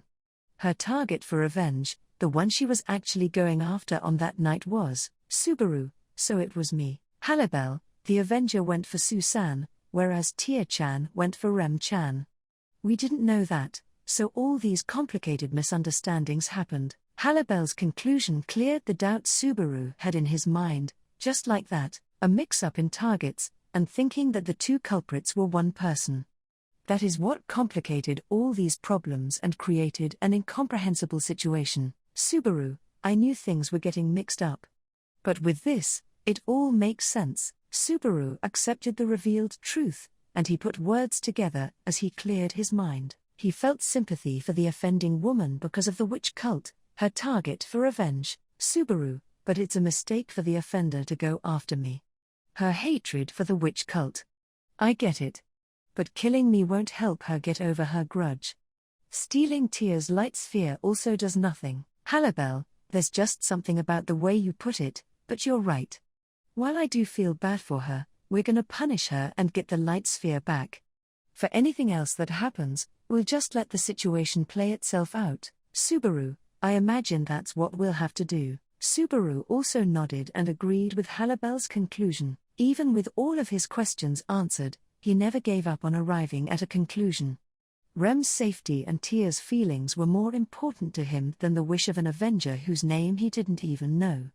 In fact, now that the situation was clear, he wanted to come to a solution without any hard feelings. Subaru, if that happens, we can all, after everything's taken care of, we can all eat dinner together, just like old times. Tia, that's not possible. His outlook was interrupted and denied by Tia, who stood up. The cold obstinance of Tia's words brought everyone's attention towards her. When she crossed her arms as she saw their eyes on her, she looked away from all of them as she said, Tia, I'm sorry. I can't do it. Once I get my light sphere back, I must return to my nest. I can't live with you guys. Nothing can change that, Rem, but... Why? Wait, if you're worried about what happened before, it's all right. I know about your circumstances now. So, Tia, that's not it, Rem. I'm an entity that can't coexist with you all. Tia shook her head disapprovingly at Rem, who stopped sitting straight and pleaded with her. Neither Rem nor Subaru could tell what the true intentions of her attitude were, as she seemed distressed. However, Halibel, suspecting that Tia-chan is Zarestia, there's one part that just doesn't make sense. It's the one thing that doesn't make sense. It's inconsistent. Halibel, crossing his thick arms, said that while squinting his slit eyes even more than usual. Irritated by his suggestive way of speaking, Subaru got very angry. Subaru, what are you trying to say, Halibel? Don't beat around the bush. Spit it out. Halibel, Zarestia is a Shinigami, a murderous great spirit. Anyone who enters her hideout gets killed indiscriminately. Even all the anecdotes out there are stories about murder. So, what's that have to say about Tia, Rem? Well, the stories told are just messed up. I mean, they have to be, right? Hearing Halibel's remarks, Rem shows a rare scene of her flaring up irritatedly. Even Subaru felt the same way as Rem. But, Tia, they aren't messed up. Right now, I am the one who's messed up. Rem, Tia-sama, Tia, Hal's right, I'm a spirit that's only good for killing. No, it's not that I'm only good for killing, I'm a spirit that only thinks about killing. That's how I became this trash that got most of her power stolen, left with nothing but the thought of killing. During those days, there were many times when Tia would say dangerous things. He never thought that they were her true feelings, but every now and then she did show that sort of great spirit part of her on her vicious face. But now, all she had left in her was envy. Tia, if I get the light sphere back, I will once again become a spirit that can only think about killing. I'll have to kill Rem, Sue, Hal, the townspeople, everyone. So, I can't live with you all. So, this is the end. This is it, Rem, no. Tia-sama, can't we do something about it? Tia shook her head at Rem, who clung to her. Rem, becoming teary-eyed, looks back at Subaru and Halibel. However, Subaru had no words for her sorrow. Halibel had his eyes closed and was grinding on the kiseru in his mouth with his teeth, feeling sorry for his own powerlessness. No one could do something for Tia. And even if Tia were to give up on the light sphere, the Avenger is already set on going after Subaru. And so, Tia, I will get the light sphere back. I won't give up, no matter what. Rem, with Tia's very determined declaration, Rem grew weak and sank down on the spot. Tia looks down in a bit of a sad way, and she closed her eyes tight. After that, she gently put her hand to Rem's large stomach as she said, Tia, sorry to have kept you waiting. She says those few words as she rubbed Rem's stomach. That was the only thing she did. An action that meant nothing at all. Right after he had that thought, Rem's expression changed. Rem put her hand on her own stomach, and she quietly let out a "huh" in a broken voice. Rem, what? What did you just do? Tia-sama, Tia, time's up, Rem. That's it for our promise. Although, maybe there never was any promise, since this was my mistake, Tia murmurs self-deprecatingly, and Rem slowly crouched down in front of her. Seeing her hold onto her stomach that had been rubbed by Tia, Subaru jumps at Rem with a pale face. Subaru, Rem? Rem, are you all right? Hey, Tia, what did you do to Rem? Tia, I just rubbed it. It's the truth. But, now that the shackles for Rem's mind are off, the child has realized that everything's ready. Although nobody had known about Tia's involvement, even Subaru understood what had just happened. Composure fades from Rem's facial expression, and she starts to breath a bit heavily. Her face clearly enduring pain and her holding onto her own baby belly meant that, Subaru, she's going into labor. Tia, until the child is born, I can't lay a hand on her. That was our promise. Subaru's eyes open wide, realizing that the time has finally come. In front of him, Tia tilted her head at Rem as she said, Tia, because we had that promise, I delayed this moment for as long as I could. Both the mother and the child were way too stubborn. Rem, Tia. Summer. Rem tried to stop Tia, who started to step back with a smile. However, her stomach pain didn't let her, and Tia distanced herself without her fingers ever reaching her. Tia, who jumped back lightly, opens the sliding door, and then she ran out to the garden. Subaru, Tia, I'll deal with my unfinished business myself. If I fail, Halsan, you know what to do. Tia looked back in the middle of the garden and said that with a smile on her face. Hearing what sounded like one's last words, Halibel curled his laps, as he was trusted with the matters to follow when his name was called. Halibel, it makes no sense for you to take a battle when you know you have slim chances of winning. You didn't say anything about wanting help, either. Is this the pride of a great spirit or something? Tia, it's nothing big like that. I'm strong, and I don't plan on losing. Tia responded to Halibel's comments like that with a refreshing smile. After that, Tia finally looked at Subaru, and then at Rem. Subaru, how should I put this? This isn't very like you, Rem. Tia Summer. Tia, about that day. I'm sorry. That was my fault. Tia awkwardly apologized to Rem while scratching her cheek with her finger. She said nothing more than that, and yet she looked even more nervous than when she revealed the truth about herself. And then, after saying that, Tia added one comment with a bright expression. Tia, a kid. Give birth to an energetic one. A very energetic one. Right after Tia said that, a wind surrounded her. It was not a raging wind, it gently wrapped Tia, who was in the middle of the garden, and it urged her towards the sky. They had no time to stop her. Tia got on the wind, and she rose at once. And then, Rem reached her hand out for Tia for her friend as she faded away, and she desperately strained his voice. It wouldn't reach her. Neither her voice nor her hand reached Tia while she faded into the sky approaching night. Rem, Tia. Summer, Subaru, Tia. Subaru called Tia's name as she faded into the sky instead of Rem, whose voice died as it cracked.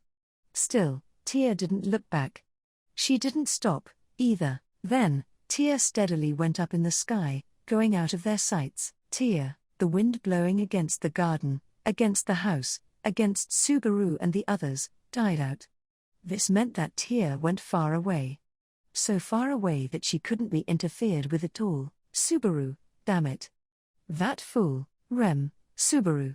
Ku, Subaru, I know. Rem, I know how you feel. But, I want to chase Tia. He understood those feelings of hers so much that it hurt. However, there was something more important to deal with right now. He had to bring Rem to the clinic. Rem, Ku. When that crossed his mind, serious pain went across Rem's face. Subaru, with both of his hands, lifted Rem, who panted because of the endless waves of the pain of birth. Subaru, Halsan. Please take care of all that stuff. Halibel, got it, leave it to me. It was an unspecific instruction that was far too vague. However, Halibel accepted it without putting in any objection, and he disappeared as if melding into the shadows. He needed to tell the old magic user about the situation before bringing Rem to the clinic.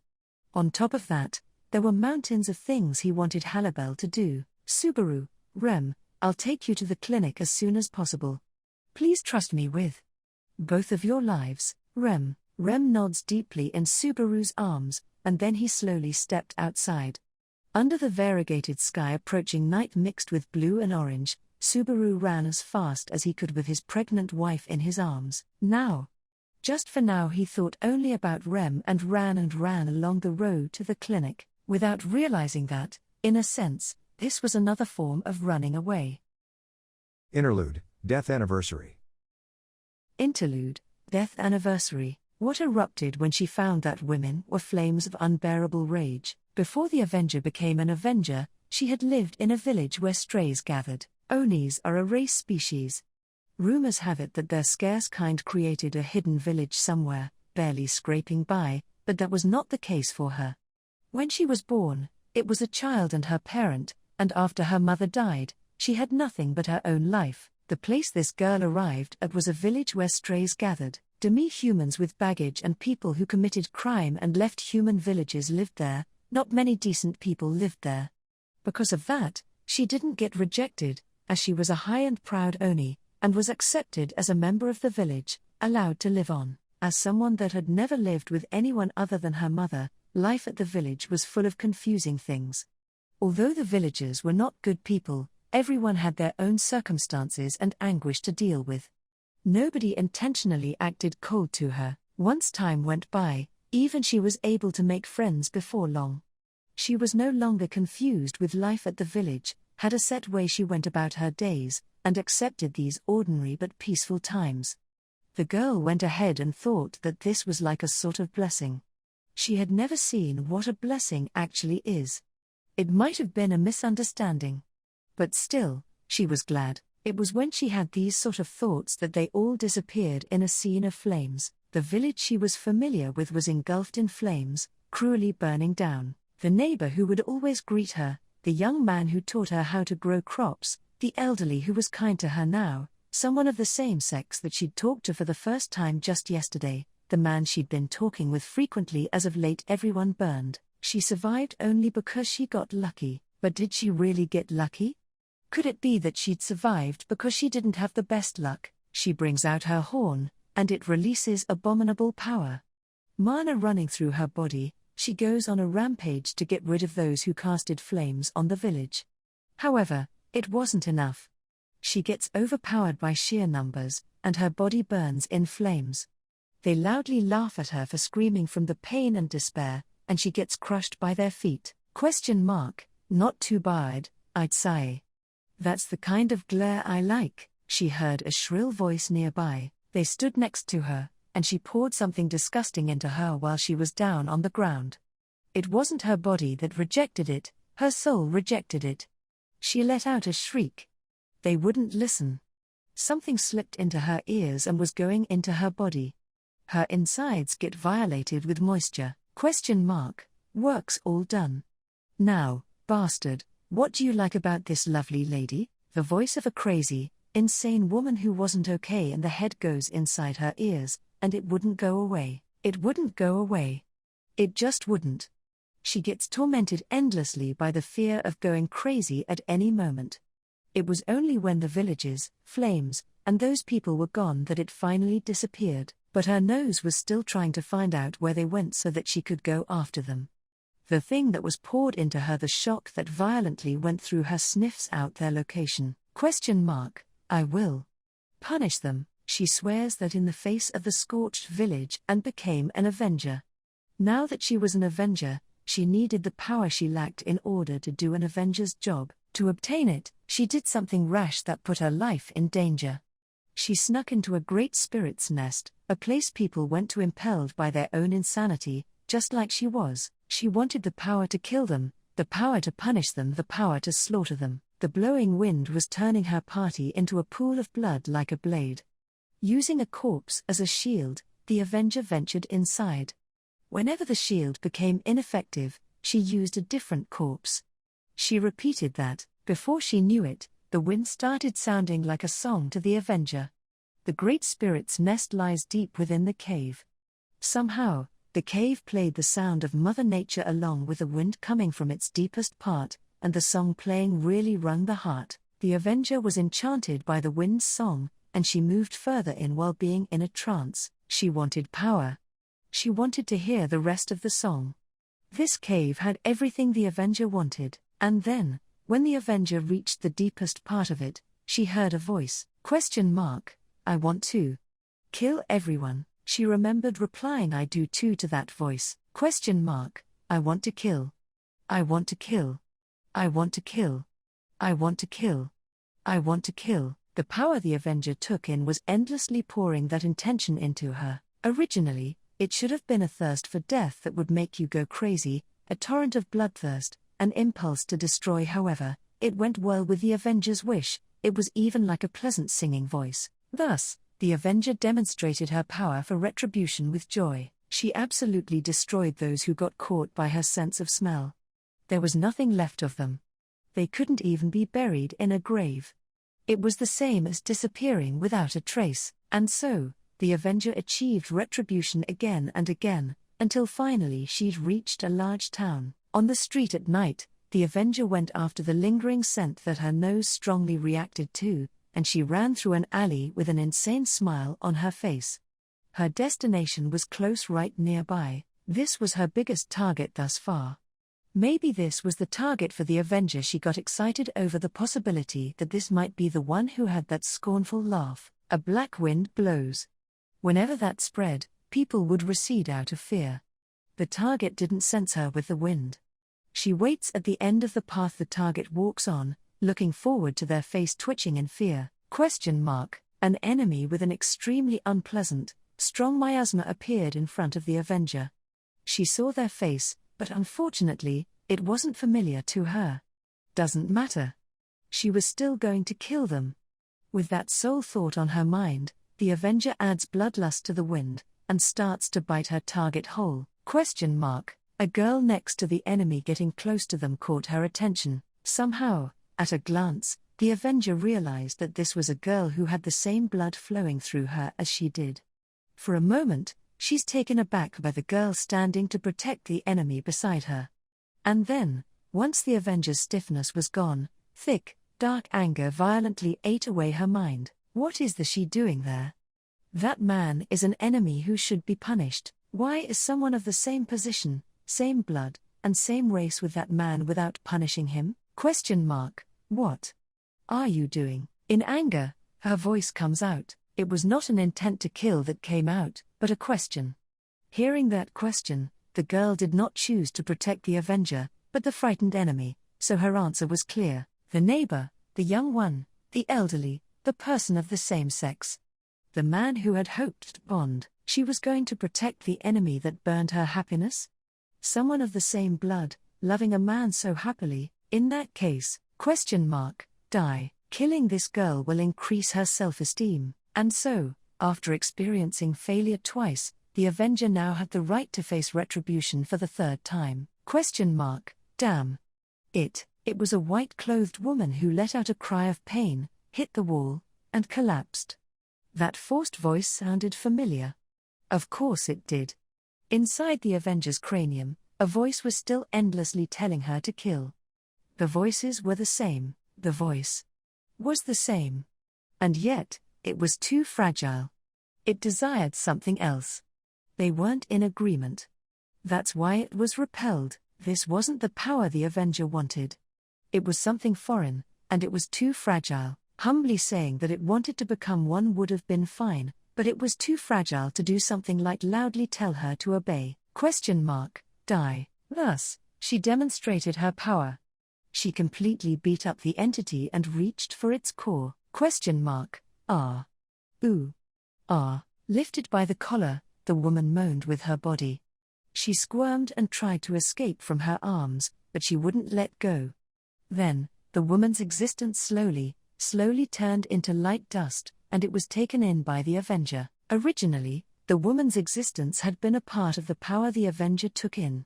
She held down the entity that had parted from her once before, making it hers for good this time. It sounded like the girl said someone's name the moment she disappeared.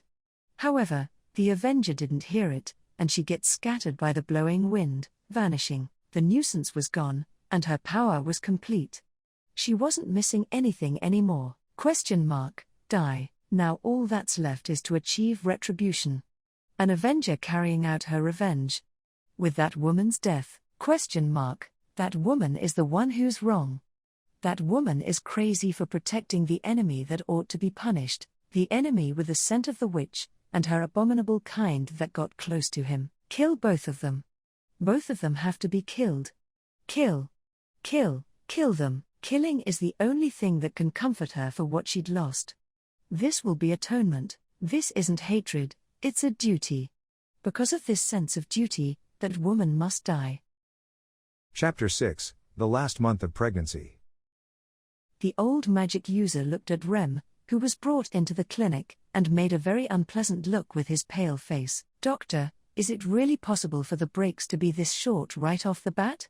What's going on? Rem, how? The old magic user put his hand on Rem's stomach as she breathed with difficulty, and he mentions how short the intervals of pain were. The old magic user clicked his tongue at Subaru, who was only confused by his point, and said, Doctor, normally, the breaks between the pain during birth are long. It's a sign that the baby will be born, though the pace will pick up little by little. But your wife's reactions are odd. Hey! Go call her over. The old magic user raises his voice in the middle of his explanation, and he shouts at the helper to call over the midwife. Meanwhile, the old magic user left the room in a hurry, and tension was starting to fill up the whole clinic. Rem, Subaru. Kun, Subaru, Rem. Rem, are you all right? Of course you aren't. Damn it, damn it, I'll be here for you. Subaru gets angry at himself for being unable to say anything useful, and he spoke to Rem as he held her hand. Rem held his hand back so tight that it made him feel pain, but it wasn't nearly as much as the amount of pain she was feeling. Subaru seriously thought to himself, if crushing his hand would comfort Rem, then she can go ahead and do it. Rem, I won't do that. It's my husband's precious hand, after all. Reading Subaru's inner thoughts, Rem slightly smiled. The way she was clearly pretending to be tough made Subaru choke up. Subaru was the one who had to do everything he could, say everything he could to comfort Rem. So, why was Subaru being taken care of by Rem? Rem, Tia. Summer, Subaru, Rem, don't think about Tia right now. Focus on yourself, Rem, that's not it. Tia, Summer said this before, right? That the baby inside my belly is trying to come out now because the shackles of my mind have been removed. Subaru, she did say that. Hearing Rem saying that falteringly, Subaru looks back on what Tia had said just before she bid her farewell. The deadline of the promise made between Rem and Tia until the child is born. Tia wouldn't do anything to Rem and would quietly watch for any slip-ups. It was actually a pointless promise and a misunderstanding by Tia, though. Rem, then, the promise became pointless, and so now. The baby is finally coming out. Subaru, you might not believe me on this, but that's just a coincidence. The events just happen to occur at the same time. It's nothing to stress out about. It may be possible for one's condition to be affected by the mind. However, it's quite unlikely for that to even affect the timing of birth. It is true that Rem giving birth happened later than the magic user had predicted. However, giving birth isn't so simple that you could just repress it through sheer will. Rem, it does stress me out. Because Subaru, what is it? Tell me anything. Right now, I'll listen to anything you have to say. Rem, I was scared. I was scared of the child being born. Rem held Subaru's hand tight, extremely tight, and said that while tearing up. When Subaru's breath was taken away by her words, Rem closed her eyes tight again, and she continued to shed tears. Rem, I was so happy that you were glad that we have a baby. I really was. I was really happy. But I was really scared. Because, Subaru, Rem, because I wasn't able to be a good child. When I was one myself, I let my parents down. And the villagers thought I was a hopeless child. Uncontrollable tears trickled down rapidly from Rem's eyes. And Subaru couldn't even wipe them away, as he was captivated by the beautiful, sparkling teardrops. She was unable to be a good kid. That regret bound Rem's mind with anxiety. Rem, despite all that, I have a child. And I was so worried, I couldn't stop being worried. Being a good child. A good little sister. I couldn't be either of those. And I wondered, could I really be a parent? Subaru, Rem, I didn't want to part with Tia Summer. I thought that, if there hadn't been a deadline, we would have spent our days at the tenement house like that forever and ever. But I was wrong. Rem shakes her head disapprovingly and reveals the piled-up inner thoughts she had kept hidden. As if she was punishing herself for being far too sinful. Rem, I was scared of becoming a parent. I was scared of meeting face to face with the child. I was actually scared this whole time. I thought I couldn't be a good parent, Subaru, Rem, because I've always disappointed all the precious people around me. Rem breathes heavily, and her face is red from agitation and grief. Using the hand that wasn't holding onto Subaru's, Rem wipes her face that had tears trickling down on it, and then covered it with her arm. Rem's heartbreaking outburst hit Subaru, and it was tearing his heart into shreds. It was a very intense, a very natural, and a very sad outburst. Subaru swallows his saliva, and choosing his next words throws his brain into chaos. What should he say? He didn't know the answer. Sorry for making you worry? Sorry for not picking up on your worries? Criticize her by saying don't be so pathetic? None of them seemed correct, because Rem revealed what she felt deep down. She made up her mind to reveal that she was hated and disappointed others. That's right. Rem said that she has always disappointed those who were precious to her. She confessed after she decided to make Subaru reveal his own true feelings. And so, after that confession, what did he think? Was he actually disappointed by Rem? Subaru, Rem, who had her name called for a moment, shakes with her face covered. Birth pains and probably disappointment with herself were tormenting her chest. Her mind was a mess, no doubt about it. Subaru was also worrying about what to say in this situation, right here right now. So, Subaru held Rem's hand, and with his other hand, patted her head as he said, Subaru, I understand how you feel. I really do, Rem. Subaru. Kun. Rem slowly raised her arms, as if she was surprised by the gentleness of Subaru's tone. Just how pathetic did Subaru look in her eyes? Rem's worry truly was the same as Subaru's, as if they were mirroring each other. Subaru, you see, I'm the same way. No, I was even worse. I wasn't able to be a good kid. I couldn't look my dad or my mom in the face, either. Rem, Subaru, they were such great parents.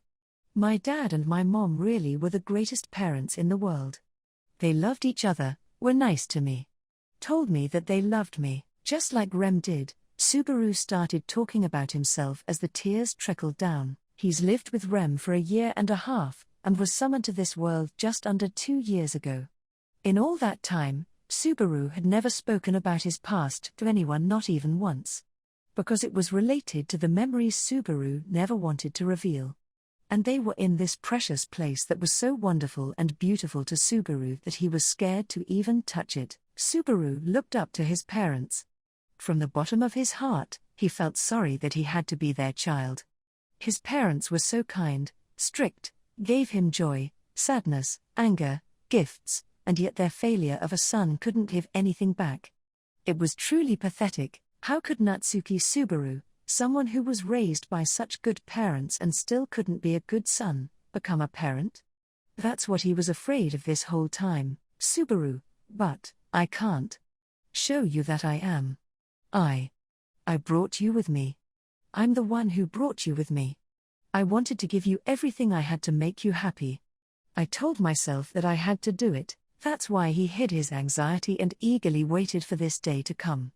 He worked hard at his job, devoted himself to supporting Rem, and tried his best to be a good husband, believing that if he tried to be a good husband, in the future he could become a good father too. Subaru, but it wasn't that simple.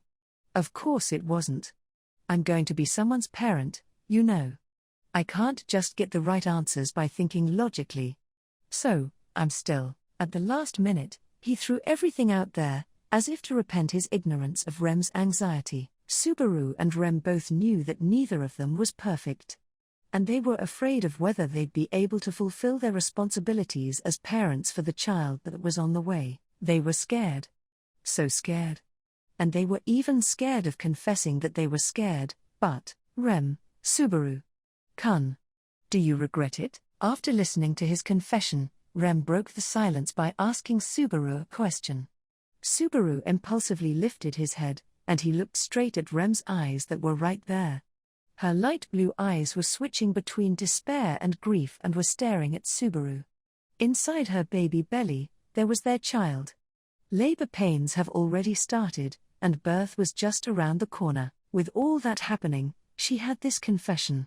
Did he want this child to be born? Subaru knew that Rem's eyes were asking him that, and he rubbed his eyes hard. He wasn't clear enough. Subaru made it this far regretting his lack of clarity, regretting his lack of action, running away from the problems before him and going to the more comfortable path to the less painful path. He made it this far by running away from his parents, running away from reality, running away from initiating into this world, running away from his promise that he made, running away from those who were precious to him, and running away from the fear of losing what he had. Did he run and run and run and come this far, just to lose everything? Subaru, that's not it. Rem, I don't regret it.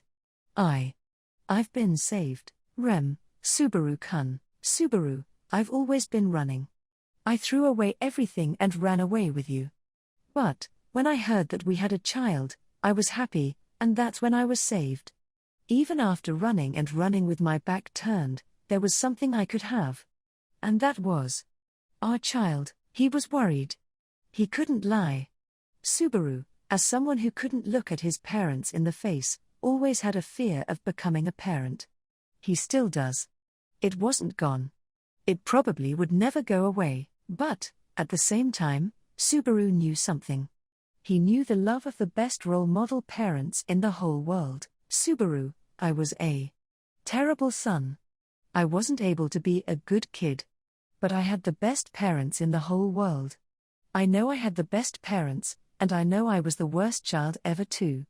So, no matter what happens, I'll love our child. Rem, Subaru, my parents loved a hopeless failure like me. I know that. I do. That's why I'll be able to love my own child, love my family. In Subaru's mind, he saw their smiles copying his father and his mother. He smiled. He threw his chest out with confidence, bragged that he knew the best role models, and was proud. Natsuki Subaru was raised by the world's best parents, the world's best role models for 17 years. Rem, after Subaru declared that with a smile, Rem was speechless. Her teary eyes open wide, her red face becomes even more red, and her facial expression slowly changes.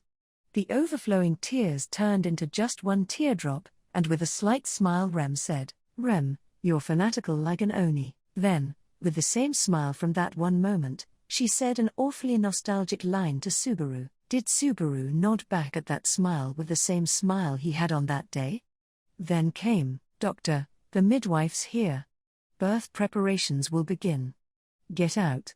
Go pray. The old magic user came back to the clinic room with a middle-aged woman.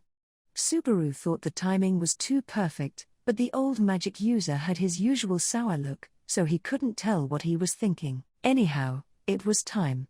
Subaru looked back at Rem, and took her hand once again as he said, Subaru, Rem, all these feelings I've let out are the truth. Please believe me, Rem, I'll always believe Subaru-kun. Subaru, oh, that's right. The helper who came in quickly brings in the necessary tools into the room. The midwife gives instructions for what to do with them, and the old magic user jerked his chin at Subaru with a stern look. He was telling him to get out. Subaru, I can't stay for its birth. Doctor, you really think men staying here would be helpful? Everyone I've called over are women, including the midwife and the helper. I'm here just in case, but in this situation even I'm just a figurehead. The old magic user snorted to drop him a hint that he didn't need to do anything. He felt like his continuously blunt attitude was telling him that he's trying to be more helpful than needed. Subaru, Doctor, please take care of Rem. Doctor, tell that to the midwife. He was waved at perfunctorily, and he gave a wry smile.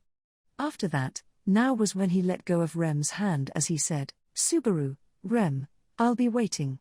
My wife and kid are in your hands, Rem." "Yes, your Rem's got this, Subaru-kun." "About Tia Summer, Subaru, I know." Hearing those words, punctuated with a smile, Subaru nodded to indicate that she didn't have to continue. Rem sees that, and after she closed her eyes approvingly, starts to breath heavily. A fight only Rem could face was going to begin.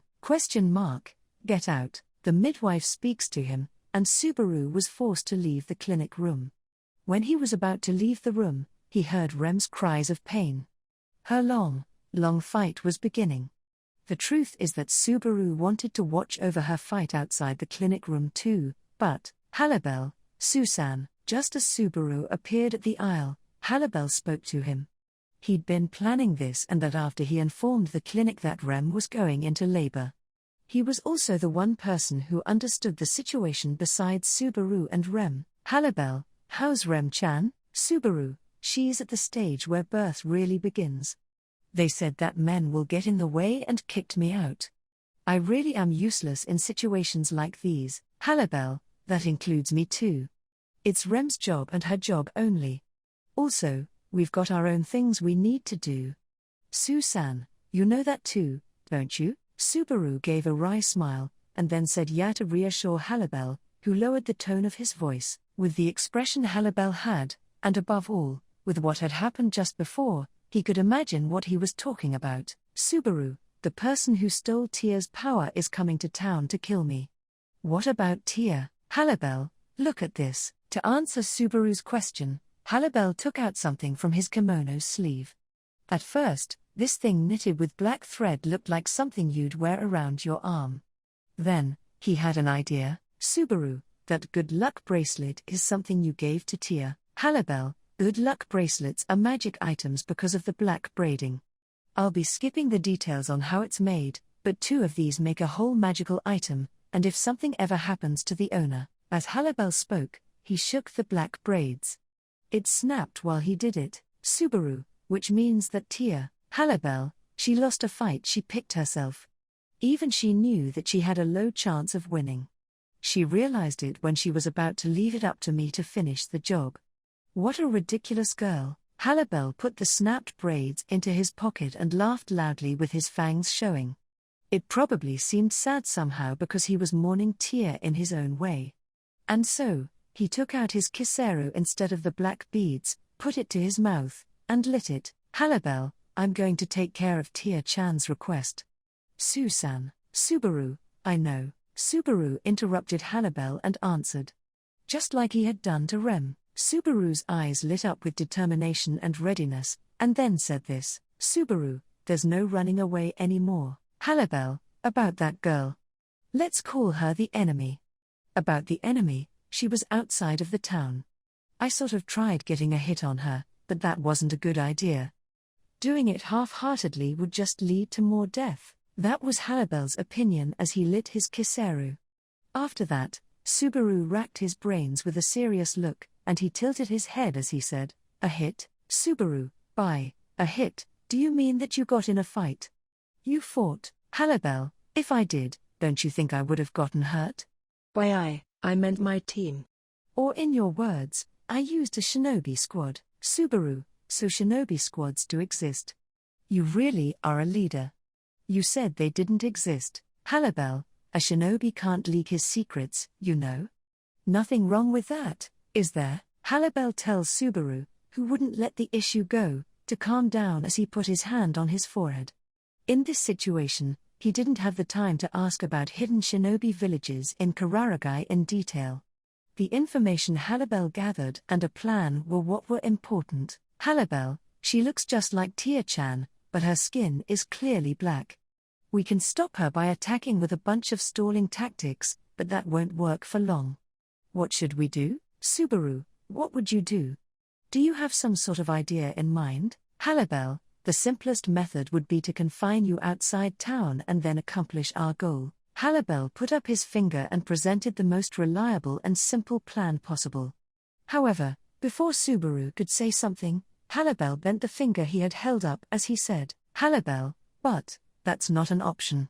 I wouldn't want to lose a friend, and I'd feel terrible if I let Rem-chan's husband die and left her child on the way without a parent. Plus, it goes against my promise with Tia-chan. Subaru, you sure do have a strong sense of duty. For a playboy, that is, Halibel, you can't play without rules. So, an eternal playboy also has to stick to the rules that go with playing. Halibel responded to Subaru's joke with a joke of his own, and he shrugged. That gesture makes Subaru break into a smile, and he slapped his cheeks out of relief that he didn't have to worry about being sacrificed for now. Subaru, let's discuss a little more. What do you know about Zarestia? Halibel, I told you most of it at the house.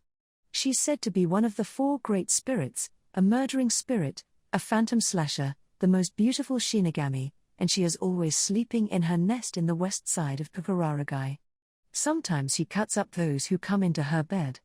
Also, she might have an old song. Subaru, an old song? When he raised an eyebrow at the unexpected word, Halibel said yes as he nodded deeply. Halibel, I don't know the details, but those who know it will recognize it. If I remember correctly, what was it again? It's like a lullaby. Subaru, the song of the wind? The lullaby of the wind? Halibel, oh, that's it. Susan, I'm surprised you knew. Even though you're not even a Kararagian. Subaru, well, of course I do.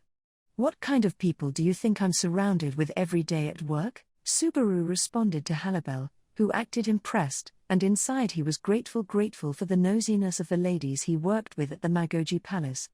Those ladies were the ones who taught Subaru, as he was going to become a dad soon, from general housework to babysitting. Among the things he learned, there was a song called The Lullaby of the Wind. It was something that sung the story of when people defeated a certain large beast during ancient times. Subaru, Halsan, you mentioned stalling tactics, right? How long can we stop her for? Halibel, with sacrifices, half a day. Without sacrifices, 6 hours. Although Halibel hesitated for a moment, he looked into Subaru's eyes and gave that answer. He did it because, right now, there was strong determination in Subaru's eyes. He thought about the lullaby of the wind, all of his enemies, Tia, and then came up with one idea. He was going to need time, money, and help, and then there also was Subaru. I'll have to go around with my head down, ready to live to return favors for the rest of my life. She waves her hand, conjuring wind. A slaughterous wind that cut up everything and turned things into dust. Die. A brief order, then quick execution. In less than a second, the bite attack flew and devoured the sky. A flash went through the sky, and steel was repelled by the wind that was following it. Throws delayed her, attacking her from all directions non-stop. It was depressing. The wind repelled the steel. No matter how many times she was attacked, it didn't matter. Die. She attacked her opponent who threw steel with wind. The effect was unclear. This was one of the flaws with the wind. The flurry of wind would turn into fangs and fade away after opening a space. She had to see the result for herself. However, it was currently nighttime. The surrounding enemies were elusive and innately skilled at lurking in the darkness. Die. It was impossible to tell if any of the flurries of wind caught the black shadow. Even if they hit, they didn't even let out cries of pain and act shamelessly when they died. They were horrible enemies in every way. Kill. I hear a voice in my head. I know. I feel the same way. I want to kill everything, but before that, I must kill someone. There's an enemy who needs to be punished. I sense their presence with my nose. I know where they are, but the dark shadows are getting in the way. Suddenly, in her vision of hatred, she saw the black shadows move altogether. Her eyes opened wide, wondering what this was all about, and then all the presences surrounding her started to disappear, as if the wind had scattered them. They withdrew. Suddenly. Without any changes in the situation. She thinks about what happened, about what they were doing. Her instincts were telling her to take this lucky chance to go towards the witch scent. However, if this is a trap or a plot, jumping into this would be the height of stupidity. What are you thinking? You have the power to scatter them now. The differing conclusions in her mind and her heart collide with each other. I want to kill them. I should kill them carefully. While they kept fighting each other, she came to the conclusion that she should settle down. The next moment, she was disgusted by a foul, strong stench. Her eyes opened wide, and the stench that reached her via the wind makes her nose react. Without a doubt, this wafting stench, which slipped into her nose even if she didn't want it to, was an evil scent, the witch's scent, a miasma that needed to be punished. The smell was quickly getting stronger, her senses and instincts cheer her on, and so she blasted the ground with the bottom of her foot. Kill. Kill. Kill. Kill. Kill. Kill. Die. The cheer in her skull and her own cheer overlap. She jumped on the ground lightly and went after her target.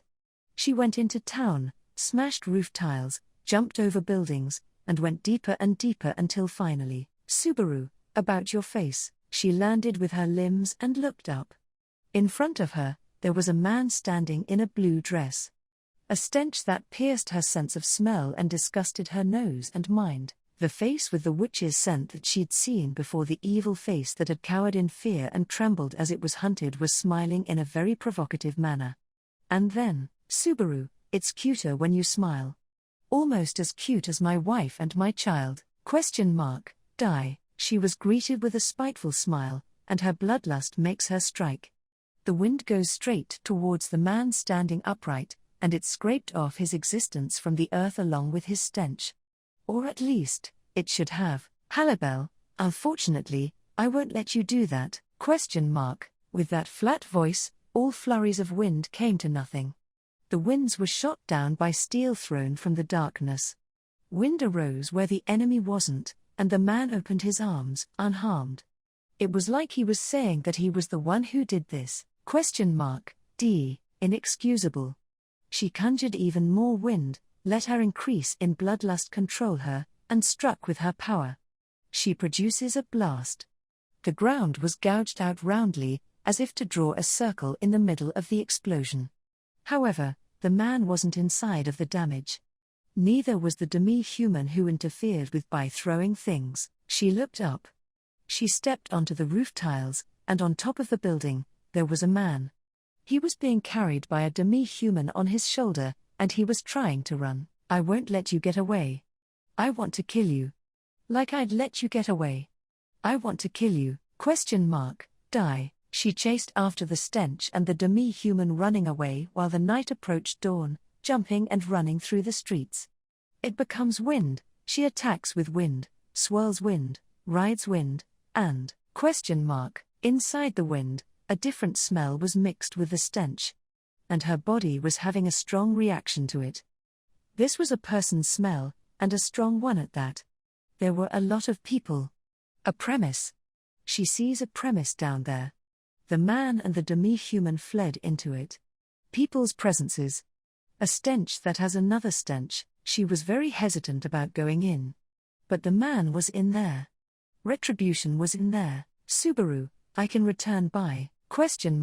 After that inaudible utterance, her instincts went wild from the stench that became tremendously strong. Her cautiousness was blown away along with her reason. When she stepped in, she jumped towards the sky and looked for the demi-human running through the garden. She aimed at him and the man he was carrying on his shoulders and attacked with absolutely unavoidable wind from all sides. Halibel, sorry, Susan. Sensing the inescapable wind coming close, the demi-human yelled right before it trapped them. He grabbed onto the body of the man on his shoulders and threw him as hard as he could. The man's body went through a gap in the wind and escaped its cutting range. However, that wasn't going to happen for the demi-human that was left behind. Die. The wind cruelly cuts up the demi-human who closed his fingers and was left inside. The demi-human died. She starts to feel joy from killing him, and at the same time, realizes that this wasn't over yet. The man had been thrown into the sky. She jumped towards it and opened her arms. Let's tear his body limb from limb, take his remains, and bring them to her. Let's teach this woman who gave birth and snuggled up to the sinful enemy a lesson. This is revenge. This is retribution. This is atonement for their blood. This is revenge for having the happiness that I was never able to have. D. Subaru. Now, when her hatred and joy crossed each other, she tried to strike with death. The source of the stench shouted, "Subaru, ready. Go." Right after that, she sensed that something was being thrown at her from all directions. At the edge of her vision, she saw something that looked like an unfolded cloth. It was thrown at her. Think. The stench is right before me. I can reach him and kill him. But, if I prioritize that, the thrown unfolded cloth will reach me. I can still get away from it. I can conjure wind, get on it, and foil the enemy's plan. That's right. No need to panic. Do what's safe. There's no need to go with the enemy's plan. Kill. Control the thirst for death that keeps echoing in your head, and you'll get out of this situation. Listen to me, just this once. If you do, you'll be able to quench your thirst. I want to kill. But, I can't, because I don't want Rem to hate me. Something inside her said that in the same voice that was telling her to kill. Her hands and legs freeze. She couldn't move. She couldn't run or kill. I can't get enough of that scream. When she heard a very cruel voice, her body was also hit by something that she was unable to dodge. It was the wet cloth. It wrapped around her. It wasn't attacking her. It just wrapped around her over and over. Water. I'm wet. It's not water. This has a sharp smell. Then, she screamed as if her skull was breaking, and the rejection threw her brain into chaos.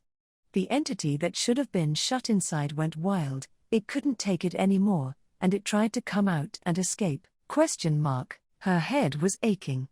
Her skull was being torn apart violently from the inside. It was strange pain that went beyond her imagination. She had never experienced this sort of pain. She had never experienced this sort of suffering. She had never imagined this sort of pain. No. I don't want to die. It comes off. It came off. The power that made up her body fell apart. She lost the figure that had been the basis for her body, the figure that made her look formidable to demonstrate power. As if melting like ice, her body shrunk. Her hair color changed. She went from having inhumane beauty to being an ugly village girl. She went from having eccentric power to being a mere incomplete Oni, and so, she even lost her power to get revenge, was abandoned by her bloodlust, and, Halibel, I'm sorry. I'm sorry. She hears the voice of a demi-human that should have been cut up earlier. She shook off the cloth that was on her. She could now see the black shadows jumping at her. A small blade stabbed a part of her body, the center of her chest. That was the end. In the palace's garden, he was looking down on a girl that had collapsed. She had a light brown pigtails and an ordinary but charming face. However, she was so pale that it looked like she could faint at any moment, ruining it, and she had awful bags under her eyes. Halibel, her wounds are fatal, and she was hit with a curse that made her unable to get away.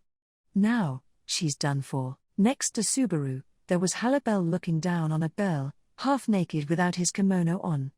Listening to his statement, Subaru knitted his brow and tilted his head as he asked, "A curse, Halibel? I told you before, didn't I? I'm an expert on magic. Killing with curses is my trump card.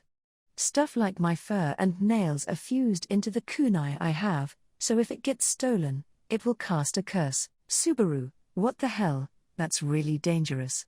Is it even okay for you to tell me about this? Halibel, it's totally fine. If you expose it to people, I'll just make you completely disappear. Subaru, that sure is a crazy way to deal with it. Halibel acted relaxed, but Subaru couldn't hide the chills he had from his killing scheme. Sorcery is said to be one of the arts in this world that are branches of magic. Since sorcery is an art that specializes in taking someone's life, there is a rule that the caster must touch his/her opponent, and even Subaru has had experience with this before. Sorcery is very hard to use because of this, but Halibel has solved it by mixing in parts of himself with his weapon. Halibel, on the first night we met, the kunai stabbed her. Her movement slowed down because it was effective. Even while harnessing a great spirit's power, you can't stop the curse from working. Subaru, so she came to kill me before she would die? Halibel, it might be why she rushed things. Honestly, I don't know myself. Shrugging his shoulders, Halibel took his kisero out of his belly band, and put it in his mouth. It seemed that he had no intentions of being involved with what was going to happen now. He was being both kind and strict. Subaru took a deep breath, and then looked into the face of the girl who was on the verge of death. Slowly, her eyes opened, as if she had felt his presence.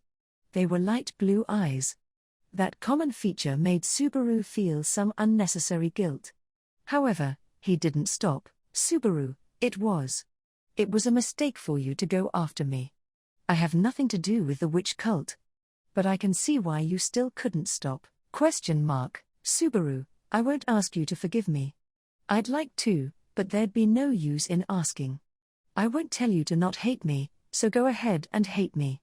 But I'd like you to hate just me. He didn't want her to hate his child that was being born, and of course, not Rem, either.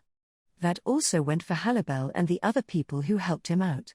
In this situation, it was Natsuki Subaru who thought about killing her, made a plan, and carried it out. It was Natsuki Subaru who wished to kill her. It was him who filled her with hatred until the very end. Subaru, my name is Natsuki Subaru. That is the name of the man who killed you. Subaru, I'm sorry. I'm very sorry. Even though I told you that you didn't have to forgive me.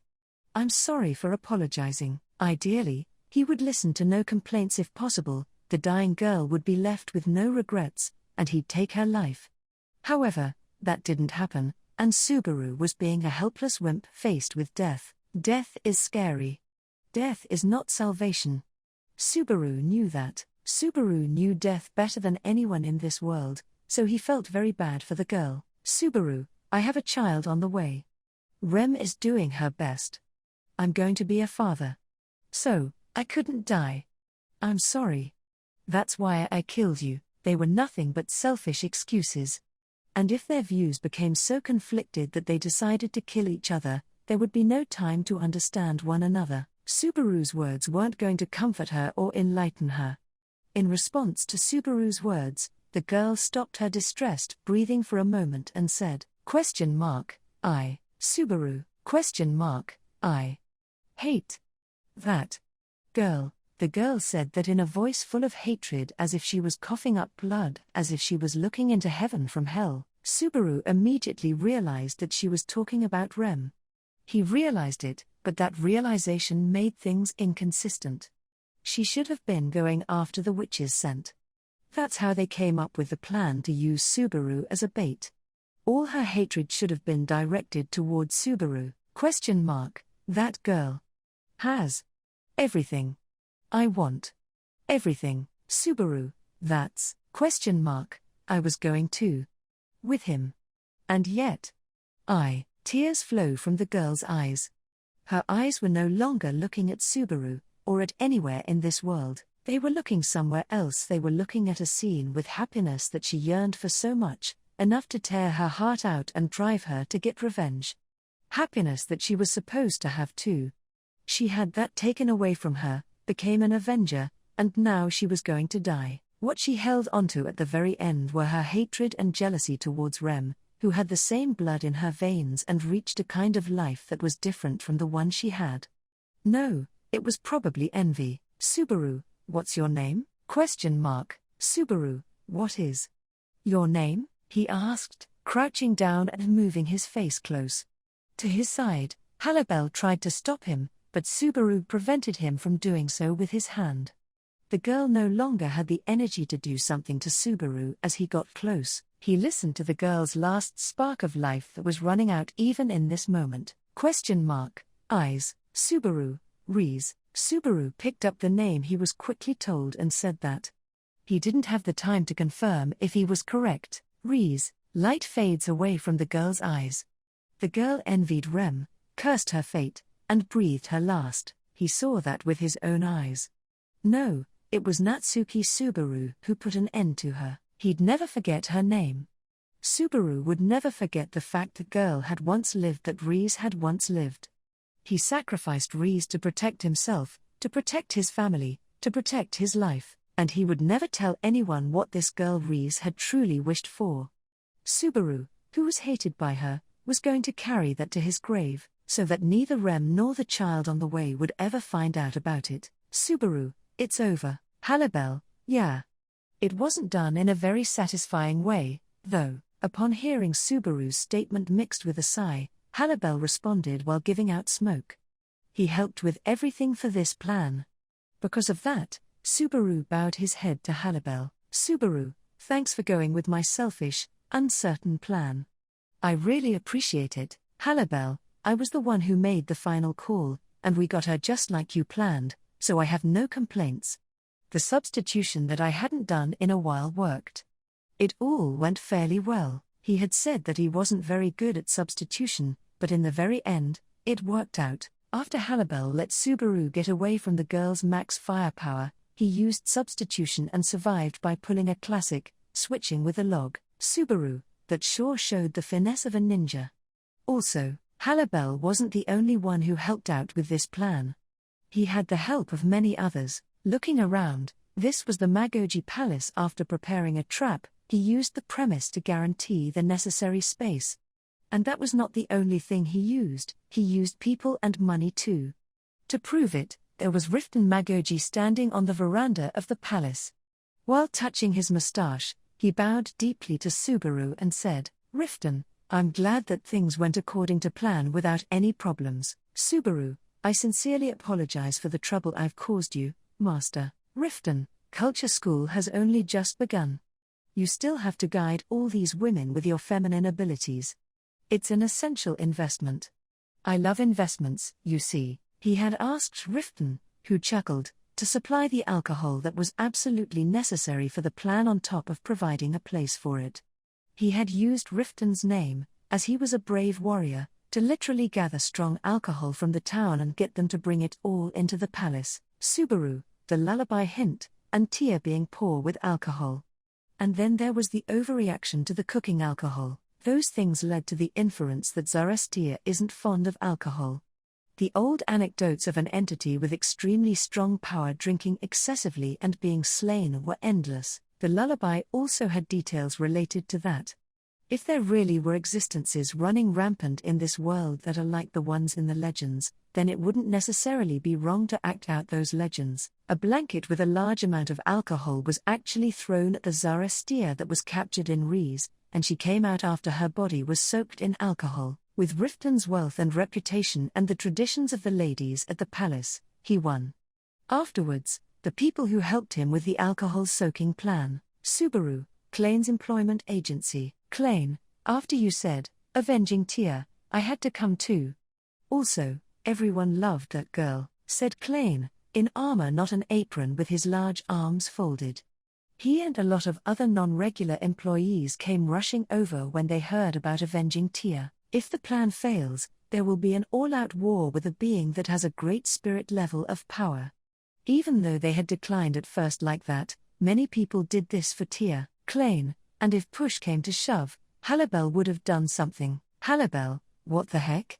You expect way too much from me. Give me a break, man, Halibel said as he shook his head at Klane, who scratched the nose on his lizard face.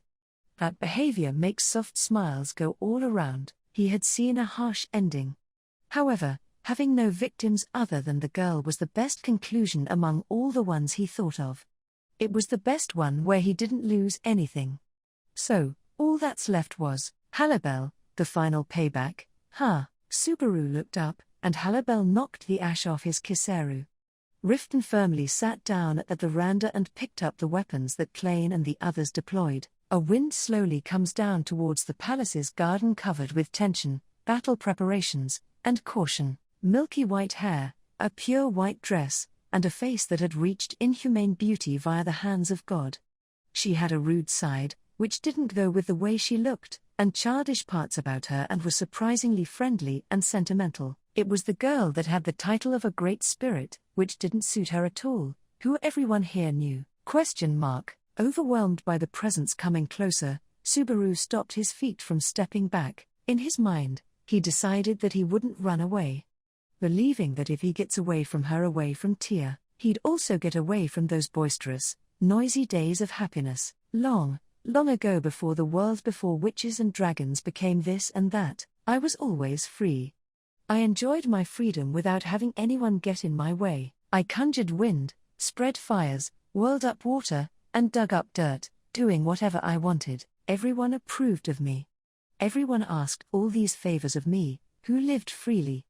I felt nice and they were well-mannered, so I did their favors. I conjured wind, spread fires, whirled up water, and dug up dirt, doing what they had asked for. After that, everyone was happy. Everyone praised me. Everyone smiled. So, my mood got better and better, and I did everyone favors. Of course, sometimes I'd miss being free so much that I wouldn't do their favors, but in most cases, I still helped everyone out whenever I wasn't sleeping. Eventually, everyone started bringing things whenever they asked me for favors. They were things like vegetables, animal meat, sparkly gems, and burnished kimonos. They were all these sort of things that had value. I wasn't really hungry, nor did I have any interest in gems, and the cloth had some unnecessary fur on it, so I wasn't happy with the things they brought, but I appreciated their thoughts, so I decided to work hard. I conjured wind, spread fire, whirled up water, and dug up dirt. That's what I loved to do. By doing what I loved, everyone was happy. So, I did it over and over again. However, eventually everyone's favors started to get weird. Even though they were asking for favors, they kept bringing things with them. Before, I was happy doing what I wanted with fire, water, and dirt, but now I was being told what to do. I loved being free. I loved doing what I wanted, but I liked being praised by everyone, and I also liked getting attention, so I reluctantly did everyone's favors. I conjured water, spread fire, whirled up water, and dug up dirt where they wanted me to. Afterwards, everyone was happy again. My mood improved, and I forgave them. Then, a lot of their favors were asking me to do what they told me. Eventually it happened when I was getting used to doing what people told me to. This favor was really weird. They didn't need wind. They didn't need water. They didn't need dirt. What they wanted was fire. I didn't like it. I wanted to start with wind. I didn't want to use just wind. I loved being free. For a very long time, I have always started with wind. I didn't like how they weren't letting me do that. I said no, refusing to do their favor. When I did that, everyone left. I was left alone. I was free. I thought to act freely like before, without caring about anyone. But it was lonely being free. When everyone's gone, I feel lonely, I thought. I went to see everyone. I said, if fire's what they want, I'll give it to them. Everyone was happy. I decided to bring fire, just like everyone asked for. However, fire isn't the only thing I conjured. I snuck in wind. I wanted wind with the spreading of fire, and wind was the one thing I had to have. Wind was my symbol of freedom. There was no water. There was no dirt. There were only wind and fire. Everything became bright red. I was glad that everyone was pleased. After pleasing everyone, they called me over and treated me warmly. I didn't really have any interest in food, dancing, or gifts. But it felt nice having everyone treat me warmly. Also, the water that wasn't actually water was amazing. Water that became hot when you drank it. Water that had a weird smell. The more you drank it, the more you wanted another. I was having a blast, and drank water as recommended by everyone. I drank lots, got sleepy, and then fell asleep at a place that wasn't my nest for the first time. When I woke up, my limbs were gone, and my neck was about to get cut off. I had always been free. I had always been free. I enjoyed my freedom. Where did my hand that spread fire go? Where did my tail that whirled up water go? Where did my feet that dug up dirt go? Where did my freedom go? When everyone heard my voice, they yelled with angry looks on their faces. They were yelling, "You tell me that fire burned the country, but I don't understand. You tell me that wind made it spread, but I don't care. You shout at me for not putting out the fire with water and dirt, but I don't get it. Where did my freedom go? Why are people mad at me? I said, I want my limbs back. Nobody listened to me. Instead, I was showered with water that smelled weird. It was the water that put me to sleep. The water was on fire. My body was burning. Hot, hot, hot. I screamed. Everyone was happy about it. Everyone was happy that I was burning, like how they were happy when I did what I'd always do. I didn't have the hands to spread fire. I didn't have the tail to grow water. I didn't have the feet to dig up dirt, but I had the head to conjure wind. I had a mouth. I had a tongue. I had fangs. Give me back my freedom. Give back me. Don't laugh at me. I'll kill you. My mind was dyed pitch black. I killed everyone besides myself. I killed everyone who was happy, everyone who was crying, and everyone who was mad. I killed everyone. I killed them and slaughtered them, but I still wanted to kill people. Even though pleasant things happened, I wanted to kill. Even though sad things happened, I wanted to kill. Even if there were things that angered me, I wanted to kill. Even if there were things that bothered me, I wanted to kill. When I became sleepy, I wanted to kill. After I woke up from a dream, I wanted to kill. After wind blew, I wanted to kill. After the sun set, I wanted to kill. Kill, kill, kill, kill, kill, kill, kill, kill. I want to kill everything. My bloodlust was everything to me. I was free. So, I wanted to freely kill everything. I will kill. I'm free. The last ones I killed called me a Shinigami. I'm free. Back when everyone was smiling, they told me I was beautiful. I'm free. Freer than anyone. I am the most beautiful Shinigami. I am the most beautiful Shinigami, Zarestia. I'm free. I want to kill everything. I want to kill. Death is what Natsuki Subaru was feeling. His instincts understood that what had manifested before him was an entity that brought along intense death with her. Subaru was afraid of death. He was scared of it more than anything. Many people feel the same way. But, for Subaru, death didn't have the same meaning as it did for others. Death meant the end. However, for Subaru, death wasn't the end, it was the beginning of hell. Subaru, since you're in a white dress, should I assume that you are the Tia we know? The girl dressed in white lands while conjuring wind in the middle of the palace garden. She definitely looked like the Tia Subaru knew. Her appearance was exactly the same. The same went for her clothes, the white dress for some reason, it was black when she became one with Rize, so it was easy to recognize the difference. Subaru, I would appreciate it if you'd tell me which one you are right now. Depending on your answer. Tia, depending on my answer what? What'll you do, Subaru, she called his name. A nickname he got used to hearing. He couldn't believe that she'd call him that in an affectionate way. No, maybe she was calling him that with affection in her own way. Subaru was called by that nickname, and he blinked. Tia, what's up with that dumbfounded look? Could you not get charmed just because I'm cute? Subaru, I only care about my wife. If my child is a girl, then I will only care about my wife and my daughter. Tia, ha. Well said.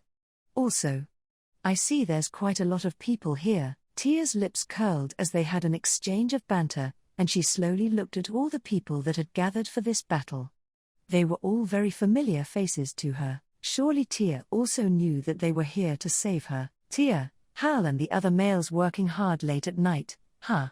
Apparently, grown men are idiots. Halibel, you're gonna make me depressed by being that harsh.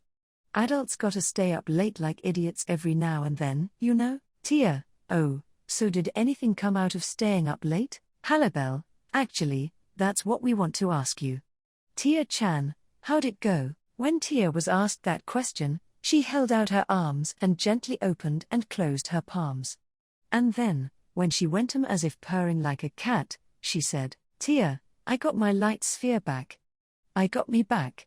It's like the great spirit Zarestia has been completely revived here. Subaru, completely revived. But once Tia returns back to normal, she won't be able to control her bloodlust anymore.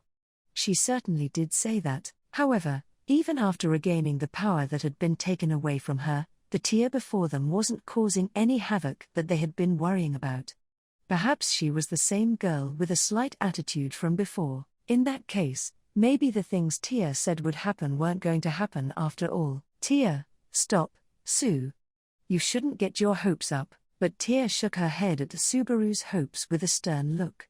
When Subaru held his breath unintentionally, she sighed and said, Tia, immediately thinking of things that sound nice is something that males do. But, it's not happening. I told you, didn't I? You guys are the reason why I got my light sphere back. I'm grateful for that, Subaru. Then, Tia, yeah, I'm grateful. I'm grateful, so I want to kill, Subaru. Bloodlust intense enough to give one the chills filled the whole palace, went outside the premise, and then swallowed half of the town. The smell of death was felt so much by his skin that, for a moment, he had the illusion that his vision might have been covered by a black mist. After it sunk its claws into his soul, he understood that it came from Tia, who was standing still before him. Tia, this is who I am. This is who Zarastier is, the great spirit that only kills, Subaru. Tia. Even so, Tia, you're still not letting it go? You're still saying this to me? Subaru was overwhelmed by bloodlust, had his throat caught by fear, and his heart went out of control. Even so, he wouldn't let go. As if irritated by it, Tia kicked dirt at him. If Tia acts, there will be total war. But, would it even be total war? Wouldn't it just be a one-sided slaughter fest? That's how stronger the abnormal power felt to him. Tia, this weird water. Alcohol, was it? I remember now. I hated this stuff, Subaru. Tia, a long time ago. I was forced to drink this. And my head was cut off when I was sleeping. My limbs were cut off too. This was thrown on my face, I was put on fire. After that, I always wanted to kill. Tia voiced her grudges to Subaru and the others, expressing just how cruelly she had been treated, revealing the reason why she hated the alcohol that became trump card for victory. However, she still had a smile on her face. There wasn't any anger on it. There wasn't any resentment either. There was only bloodlust with her smile that came from the heart. Tia, I want to kill everything. Whether I'm smiling, angry, crying, frustrated, in agony, or happy. Whether it be bitter or delicious. Whether it feel great or bad. Whether it be cold, hot, sweet, sour.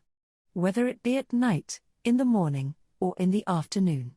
Whether it be a child, an adult, an old person, a baby, a man, a woman, a dog, a cat, or a wolf. Every feelings, every emotion, every situation, every time, every target, every being, everything was connected to bloodlust for Tia. Tia, I want to kill. I want to kill everything. That's the kind of creature I am, Subaru. Then, what about us, Tia? Upon hearing Subaru's forced-out question, Tia directed her silent murderous intent towards him. She just looked at him. An action that small had murderous intent. The embodiment of bloodlust, a being that has every conclusion lead to bloodlust. There were no lies on that billboard. Tia was trying to kill Subaru and the others. Even though she wasn't killing them, she was trying to. Even though she didn't want to kill them, she wanted to kill. Tia tried to say something.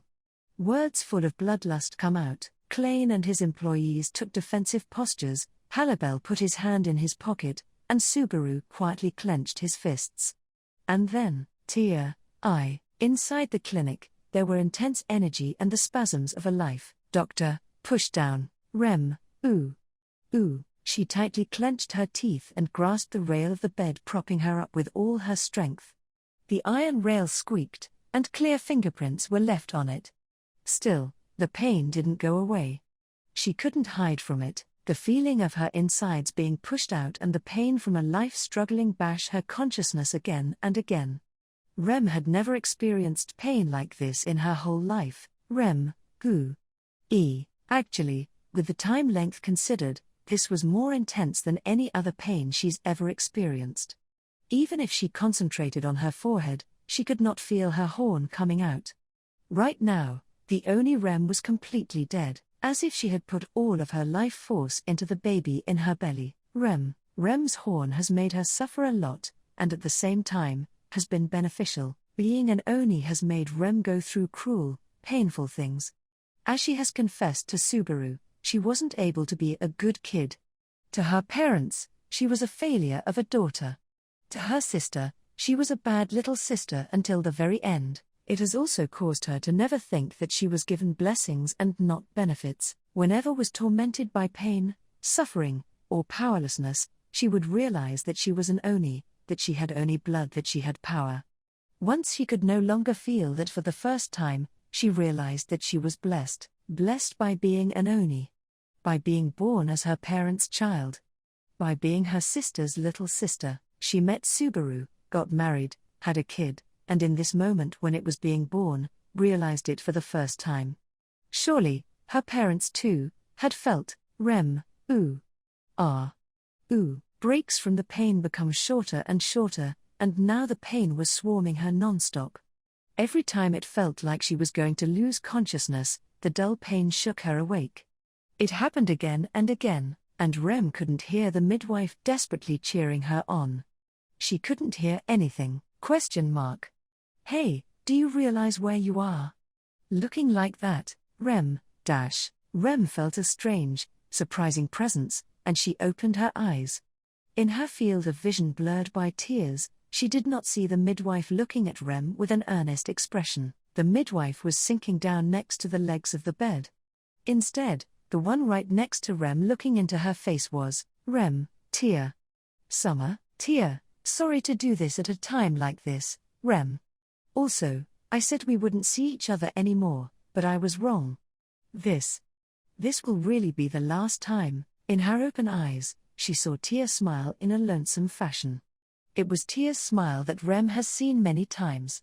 And yet, dark thoughts seemed to be appearing and disappearing. Bloodlust. It was bloodlust. There was bloodlust in Tia's smile. It wasn't a fake smile, but there was bloodlust. Tia, this is the real me. So, I can't be with you guys. When I see you struggling, I just want to kill. Rem. Tia's words were apologetic, sincere, and held bloodlust. It made total sense. She understood what she was saying. Tia's true feelings and her nature were always in conflict. She couldn't live with her. That's the kind of existence she is. Rem, you got yourself back. Tia, yeah, I did.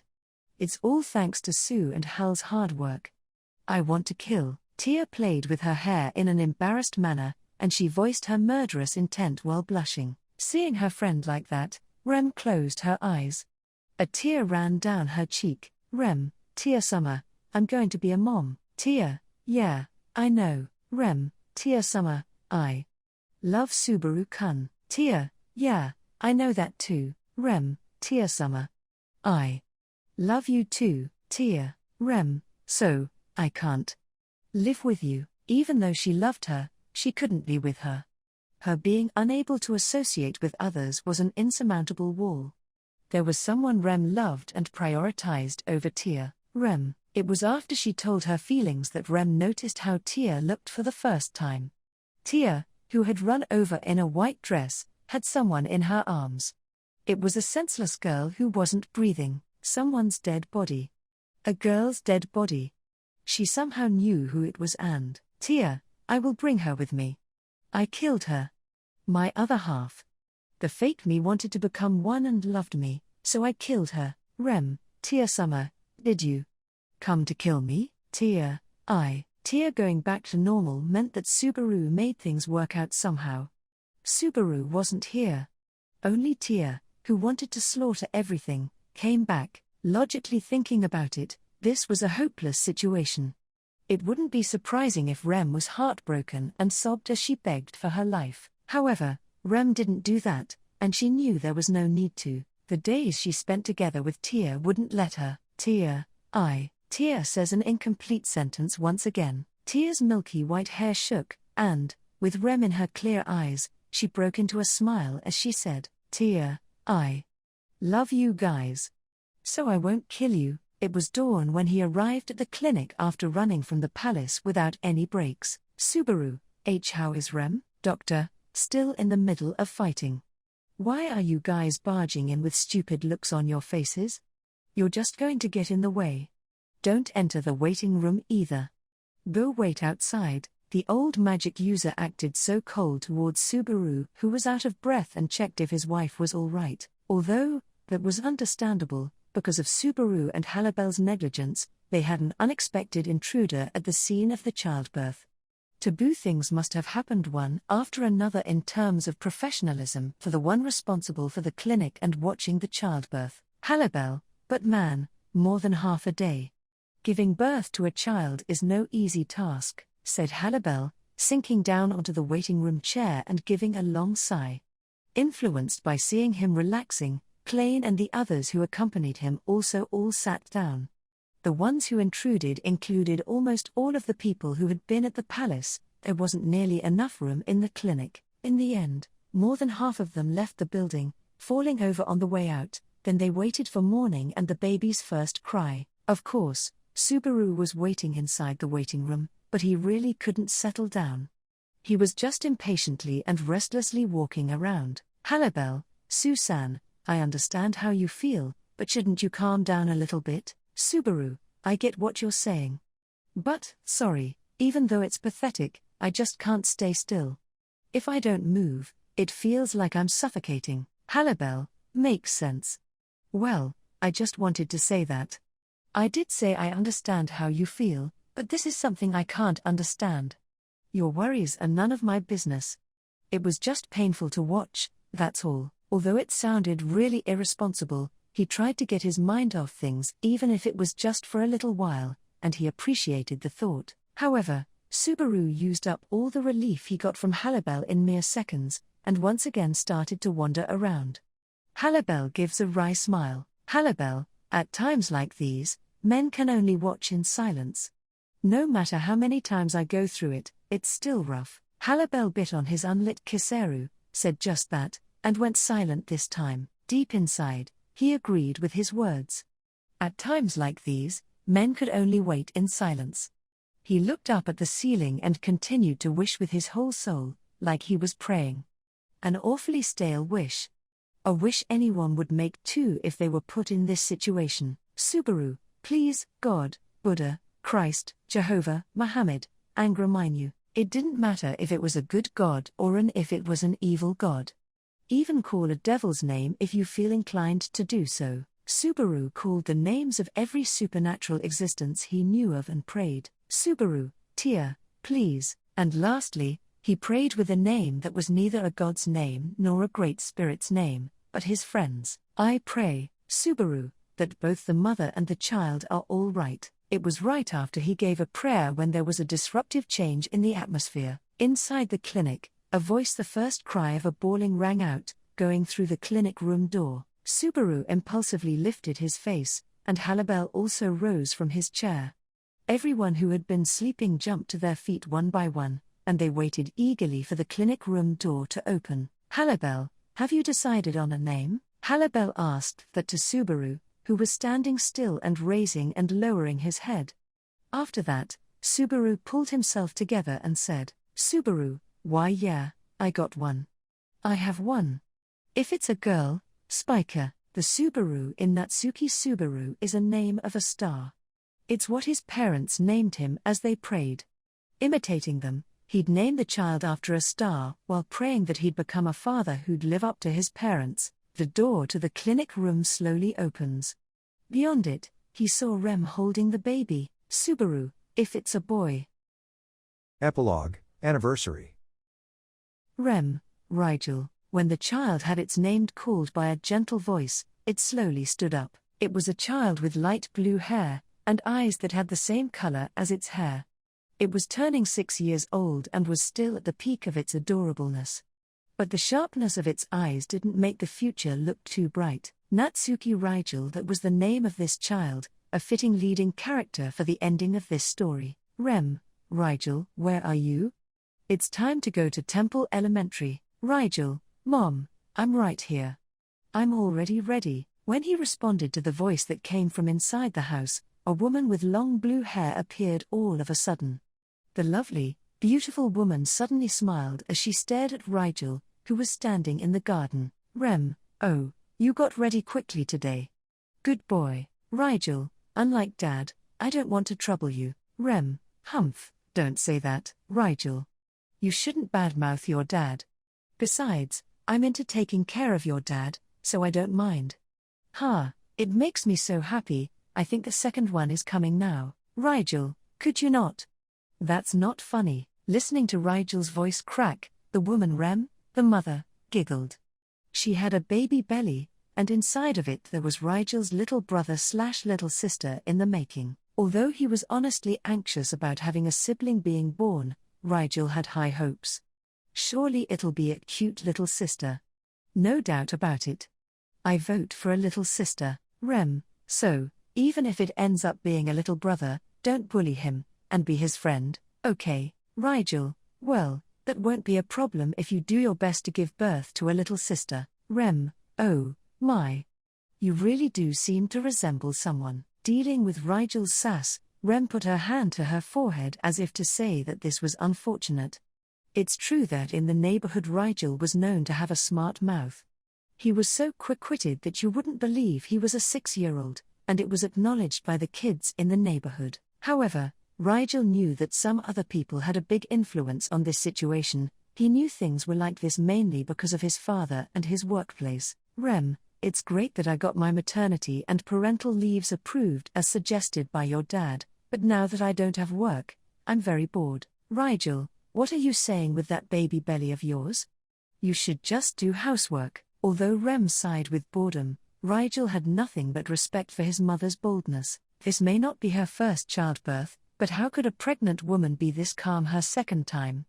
Rigel wanted to go around the whole town bragging about it, but his father was already doing that, so he held back. Rem, it was quite rough when I had you.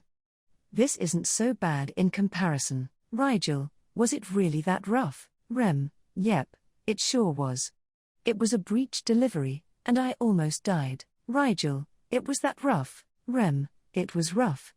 Your dad and Uncle Halibel almost died too. Rigel, they were going to die? Rem, they weren't the only ones. Had it taken a little longer, the whole town of Banan might have gotten annihilated. Rigel, just how difficult was my birth? Rigel was told that his own birth put the town in danger, and it surprised him. I can't possibly imagine this happening, but is it going to be a difficult birth like that when my sister is born? Rigel, will I stay alive and meet my sister? In his mind he promises to use the substitution Halibel taught him on his father to sacrifice him if push comes to shove. In any case, while they were having that conversation, the bell tower rang. Rigel, dang it. I'm actually going to be late. Rem, that's not good. Here, take this bento. Also, Dad forgot to bring his bento, so give this to him please. Rigel, all right. Rigel takes the 2 packages and knits his brows at the difference between the 2. One was kid-sized. He could see that. That one's his. But, what was up with how grand the other one was? Rem, they're the same. Rigel, are they now? Rem, I packed the same amount of love in each. For you to worry about such a thing. Rigel, you're still such a baby, huh? Your sister's going to be disappointed with you. Rigel, why am I always at fault? Rigel pouted at what Rem said, and after that he put the 2 packages into his bag. Then he waved at his mother, started to leave the house, and, Rem, Rigel. Upon hearing his mom's voice, he stopped and turned around. His mom gently waved while smiling and said, Rem, take care. Rigel, I'm off. After having that exchange, Natsuki Rigel started running to Temple Elementary. ? You sure are energetic again today, Rigel? ? Ri-chan, good morning. ? Good morning, Rigel. Rigel, good morning. Good morning. Good morning. Running towards downtown, Rigel was spoken to from every direction. To Rigel, this was the town he was born and raised in, the environment he was familiar with. But if he were to say that this was something totally natural, his classmates at Temple Elementary School would be surprised, so apparently he was just a little strange. Rigel, Mom and Dad seem to have done a lot of things. He'd overheard the adults conversate as if they were talking about an amusing story. His mom and dad may have been involved in a serious event that shook Banan town. Rigel honestly thought that it was fake.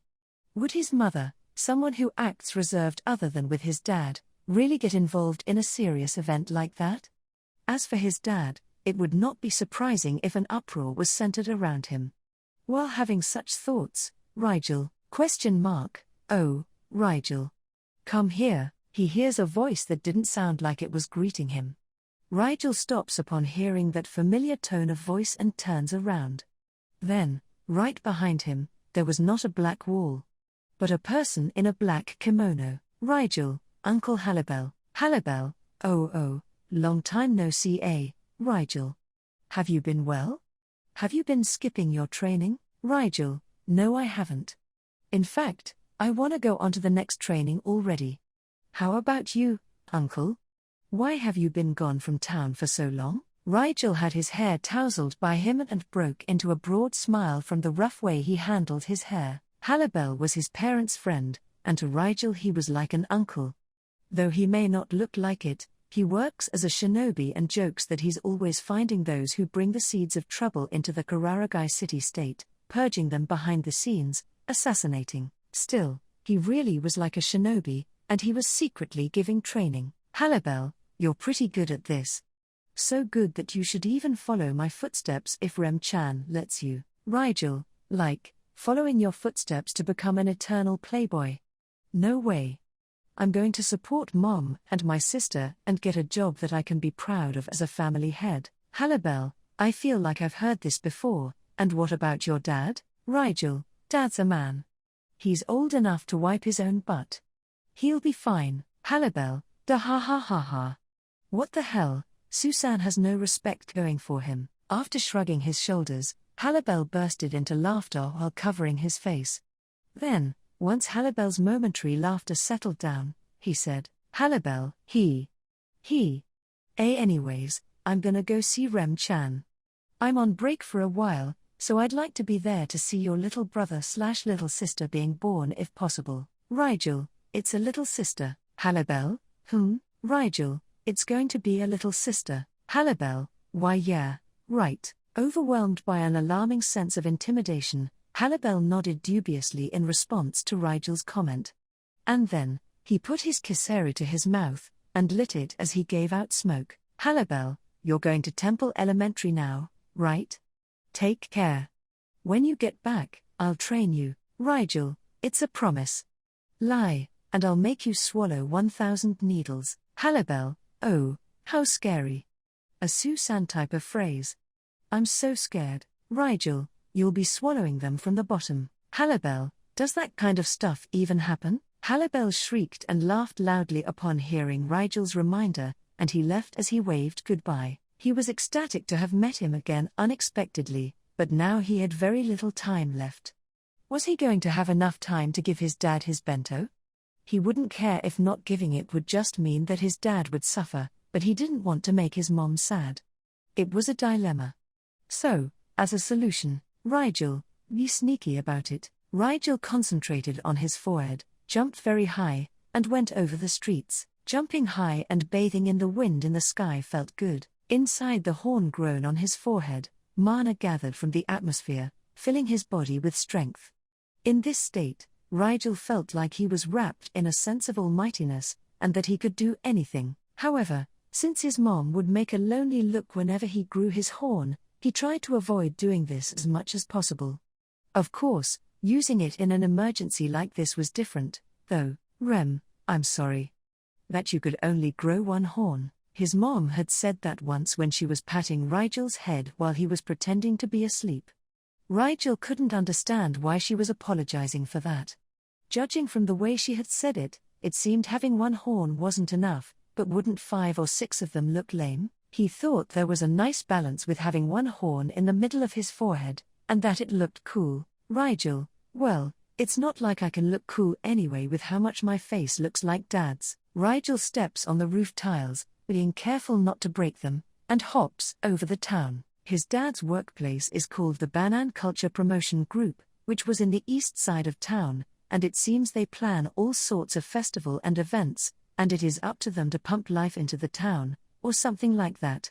Apparently, it used to be a culture school that his dad had worked at, but he didn't know any details about it. Anyways, his dad's workplace was annoying all year round, and it was tiring to explain to his friends that it was a job that spread the ritual where you hit onis with beans whenever they asked him about it. That being said, it was true that he was supporting the household with his earnings.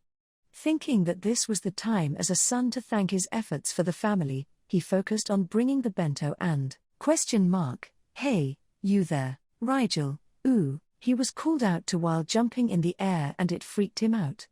Rigel looks right beside him, sees that someone is there, and was taken aback. It was a very beautiful person. Milky white hair, a pure white dress, eyes attractive enough to leave you unable to speak. Wow, I can already guess whose kid is this. Isn't that something? Rigel, WH. Yugia, Rigel, surprised by the beautiful face getting near him and smiling broadly, lost his balance in the air. He lost control, and at this rate, was going to hit the ground. Careful. You should stop jumping around if you're incapable. Rigel, he was grabbed by the neck and was forced to stop. Then the person swooped down at once while holding onto Rigel. They silently landed at an empty street. Rigel, After landing, the woman and Rigel faced each other while she held him up. Rigel was stared at by a beautiful person he'd never seen before that smelled nice, and it made him nervous.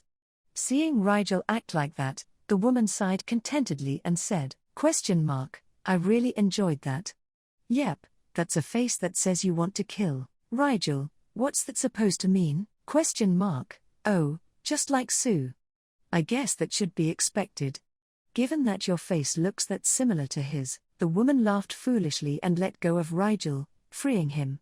While timidly looking at the woman, Rigel had no idea how to respond and had a question mark above his head. Since she talked about his face, she's most likely someone Dad knows. A lot of the people Dad knows are weirdos, but this woman in front of me is pretty fine woman. A beauty. No, but still. Hey, don't get mesmerized just because I'm cute. Rigel, no matter how much of a beauty you are, I have my little sister, so, Oh, okay then. So, you've got a girl in mind. Wait, little sister? Won't karma get you for that? Karma. Wonder what that means. I don't understand complicated things. I'm just a kid, after all. Karma is when you have to live your life in a way that can never be changed. You'll understand soon enough. Anyways, Rigel, You're Rigel, aren't you? Sue and Rem's kid. Right? Rigel, if by Sue you mean Natsuki Subaru, then yes. The woman mentioned Rigel's mom and dad's names, and he nodded while being careful of her. The woman seemed very friendly.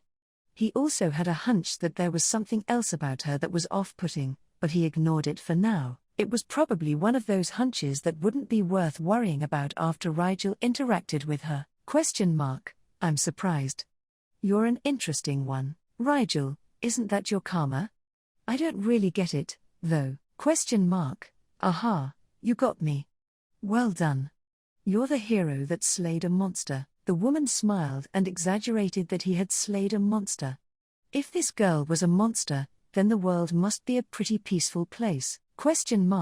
And so, I offer this as a reward for the hero that has slain the monster. Rigel?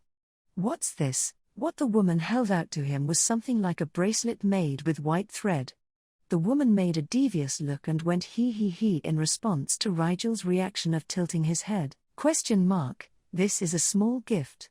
I actually said I was going to give you my light sphere, but that's hard to do. So, I'm giving you a special white, not black, binding made by myself. Rigel, what do you mean? If something ever happens, I'll come rushing over to save you. That's what the tool is for. It's an amazing treasure. What do you think? Come rushing over, she says, but what can this slender girl even do if she does come? Those were Rigel's thoughts, forgetting about how he had been saved from jumping in Oni form. There was also the gift, but, Rigel, Mom said not to accept things from strangers, so, ? Huh? Why you're turning down my gift? I'll kill you, you know, Rigel, that's a threat. The woman starts tearing up slightly, says something dangerous, and Rigel screeched at her. This girl was whack. She looked way older than him but was talking like one of his classmates. Or maybe something closer would be a little sister. It was like he was talking to a little sister. Plus, he knew that she had no ill intentions. Looking at her eyes, he could tell. She stared at Rigel so seriously that it felt uncomfortable, and she was putting words together. ? But I love you. I want to kill you, though, Rigel. I have a little sister, so, ? You already said that earlier. Besides, she shouldn't even be born yet. She says that to Rigel and rejected her for almost mesmerizing him for a bit. The women stamped her feet and tore her hair out, maybe because she was irritated by that, and said, ? Fine. Fine. Fine. If you insist, then fine. I was actually going to leave, but not anymore. I'm going to talk about this with Sue. Rigel, with Dad? I don't mind, but Dad's quite a pain in the butt. ? I know. So is your mom. Let's go, Rigel. The woman said just that, and then started to walk. However, she was going in the wrong direction to get to his dad's workplace. Rigel, it's this way. ? I knew Ta. Aren't you being kind of bratty? Just how involved do you think I was with your birth? The town almost got destroyed, you know. Rigel, seriously, what the heck happened on the day I was born? When Rigel felt like this was a story that he had just heard about from his mother, he loudly threw a question. After hearing that, the woman put her finger to her lips and said, ? It'd take a long time to tell you the story. Longer than the time it'll take to get to your dad, Rigel, then just come to our home. I'm sure Mom would welcome you. ? When Rigel put his hands behind his head and told the woman that, her eyes widened. After that, she chuckled and said, ? Oh, of course she would. I bought that house with the goodbye presents that I earned. After all, Rigel, what are you to my family? You haven't even told me your name. Tia. My name? Oh, I'm Tia. I'm. The girl that seemed to be deeply involved with a bunch of stuff in the Natsuki family. Tia was messing with Rigel. However, he didn't mind it, and he was charmed by Tia's smile as she looked back. Tia, with her broad smile, cheerfully said, Tia, I'm like a part of your family. She finally said those words, and they both slowly moved towards his dad's workplace, standing side by side.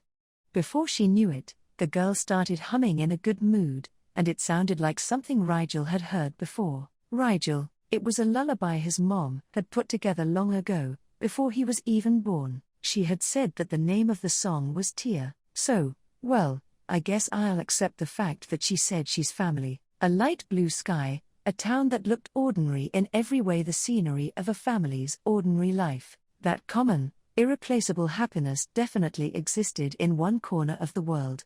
There were things that were lost, things that were abandoned, places that were ran away from, memories that couldn't be forgotten even if they tried. Despite having all these feelings, they would still live in this world that went on, and that was also an ending for one of the loves of a lost boy that wandered into another world.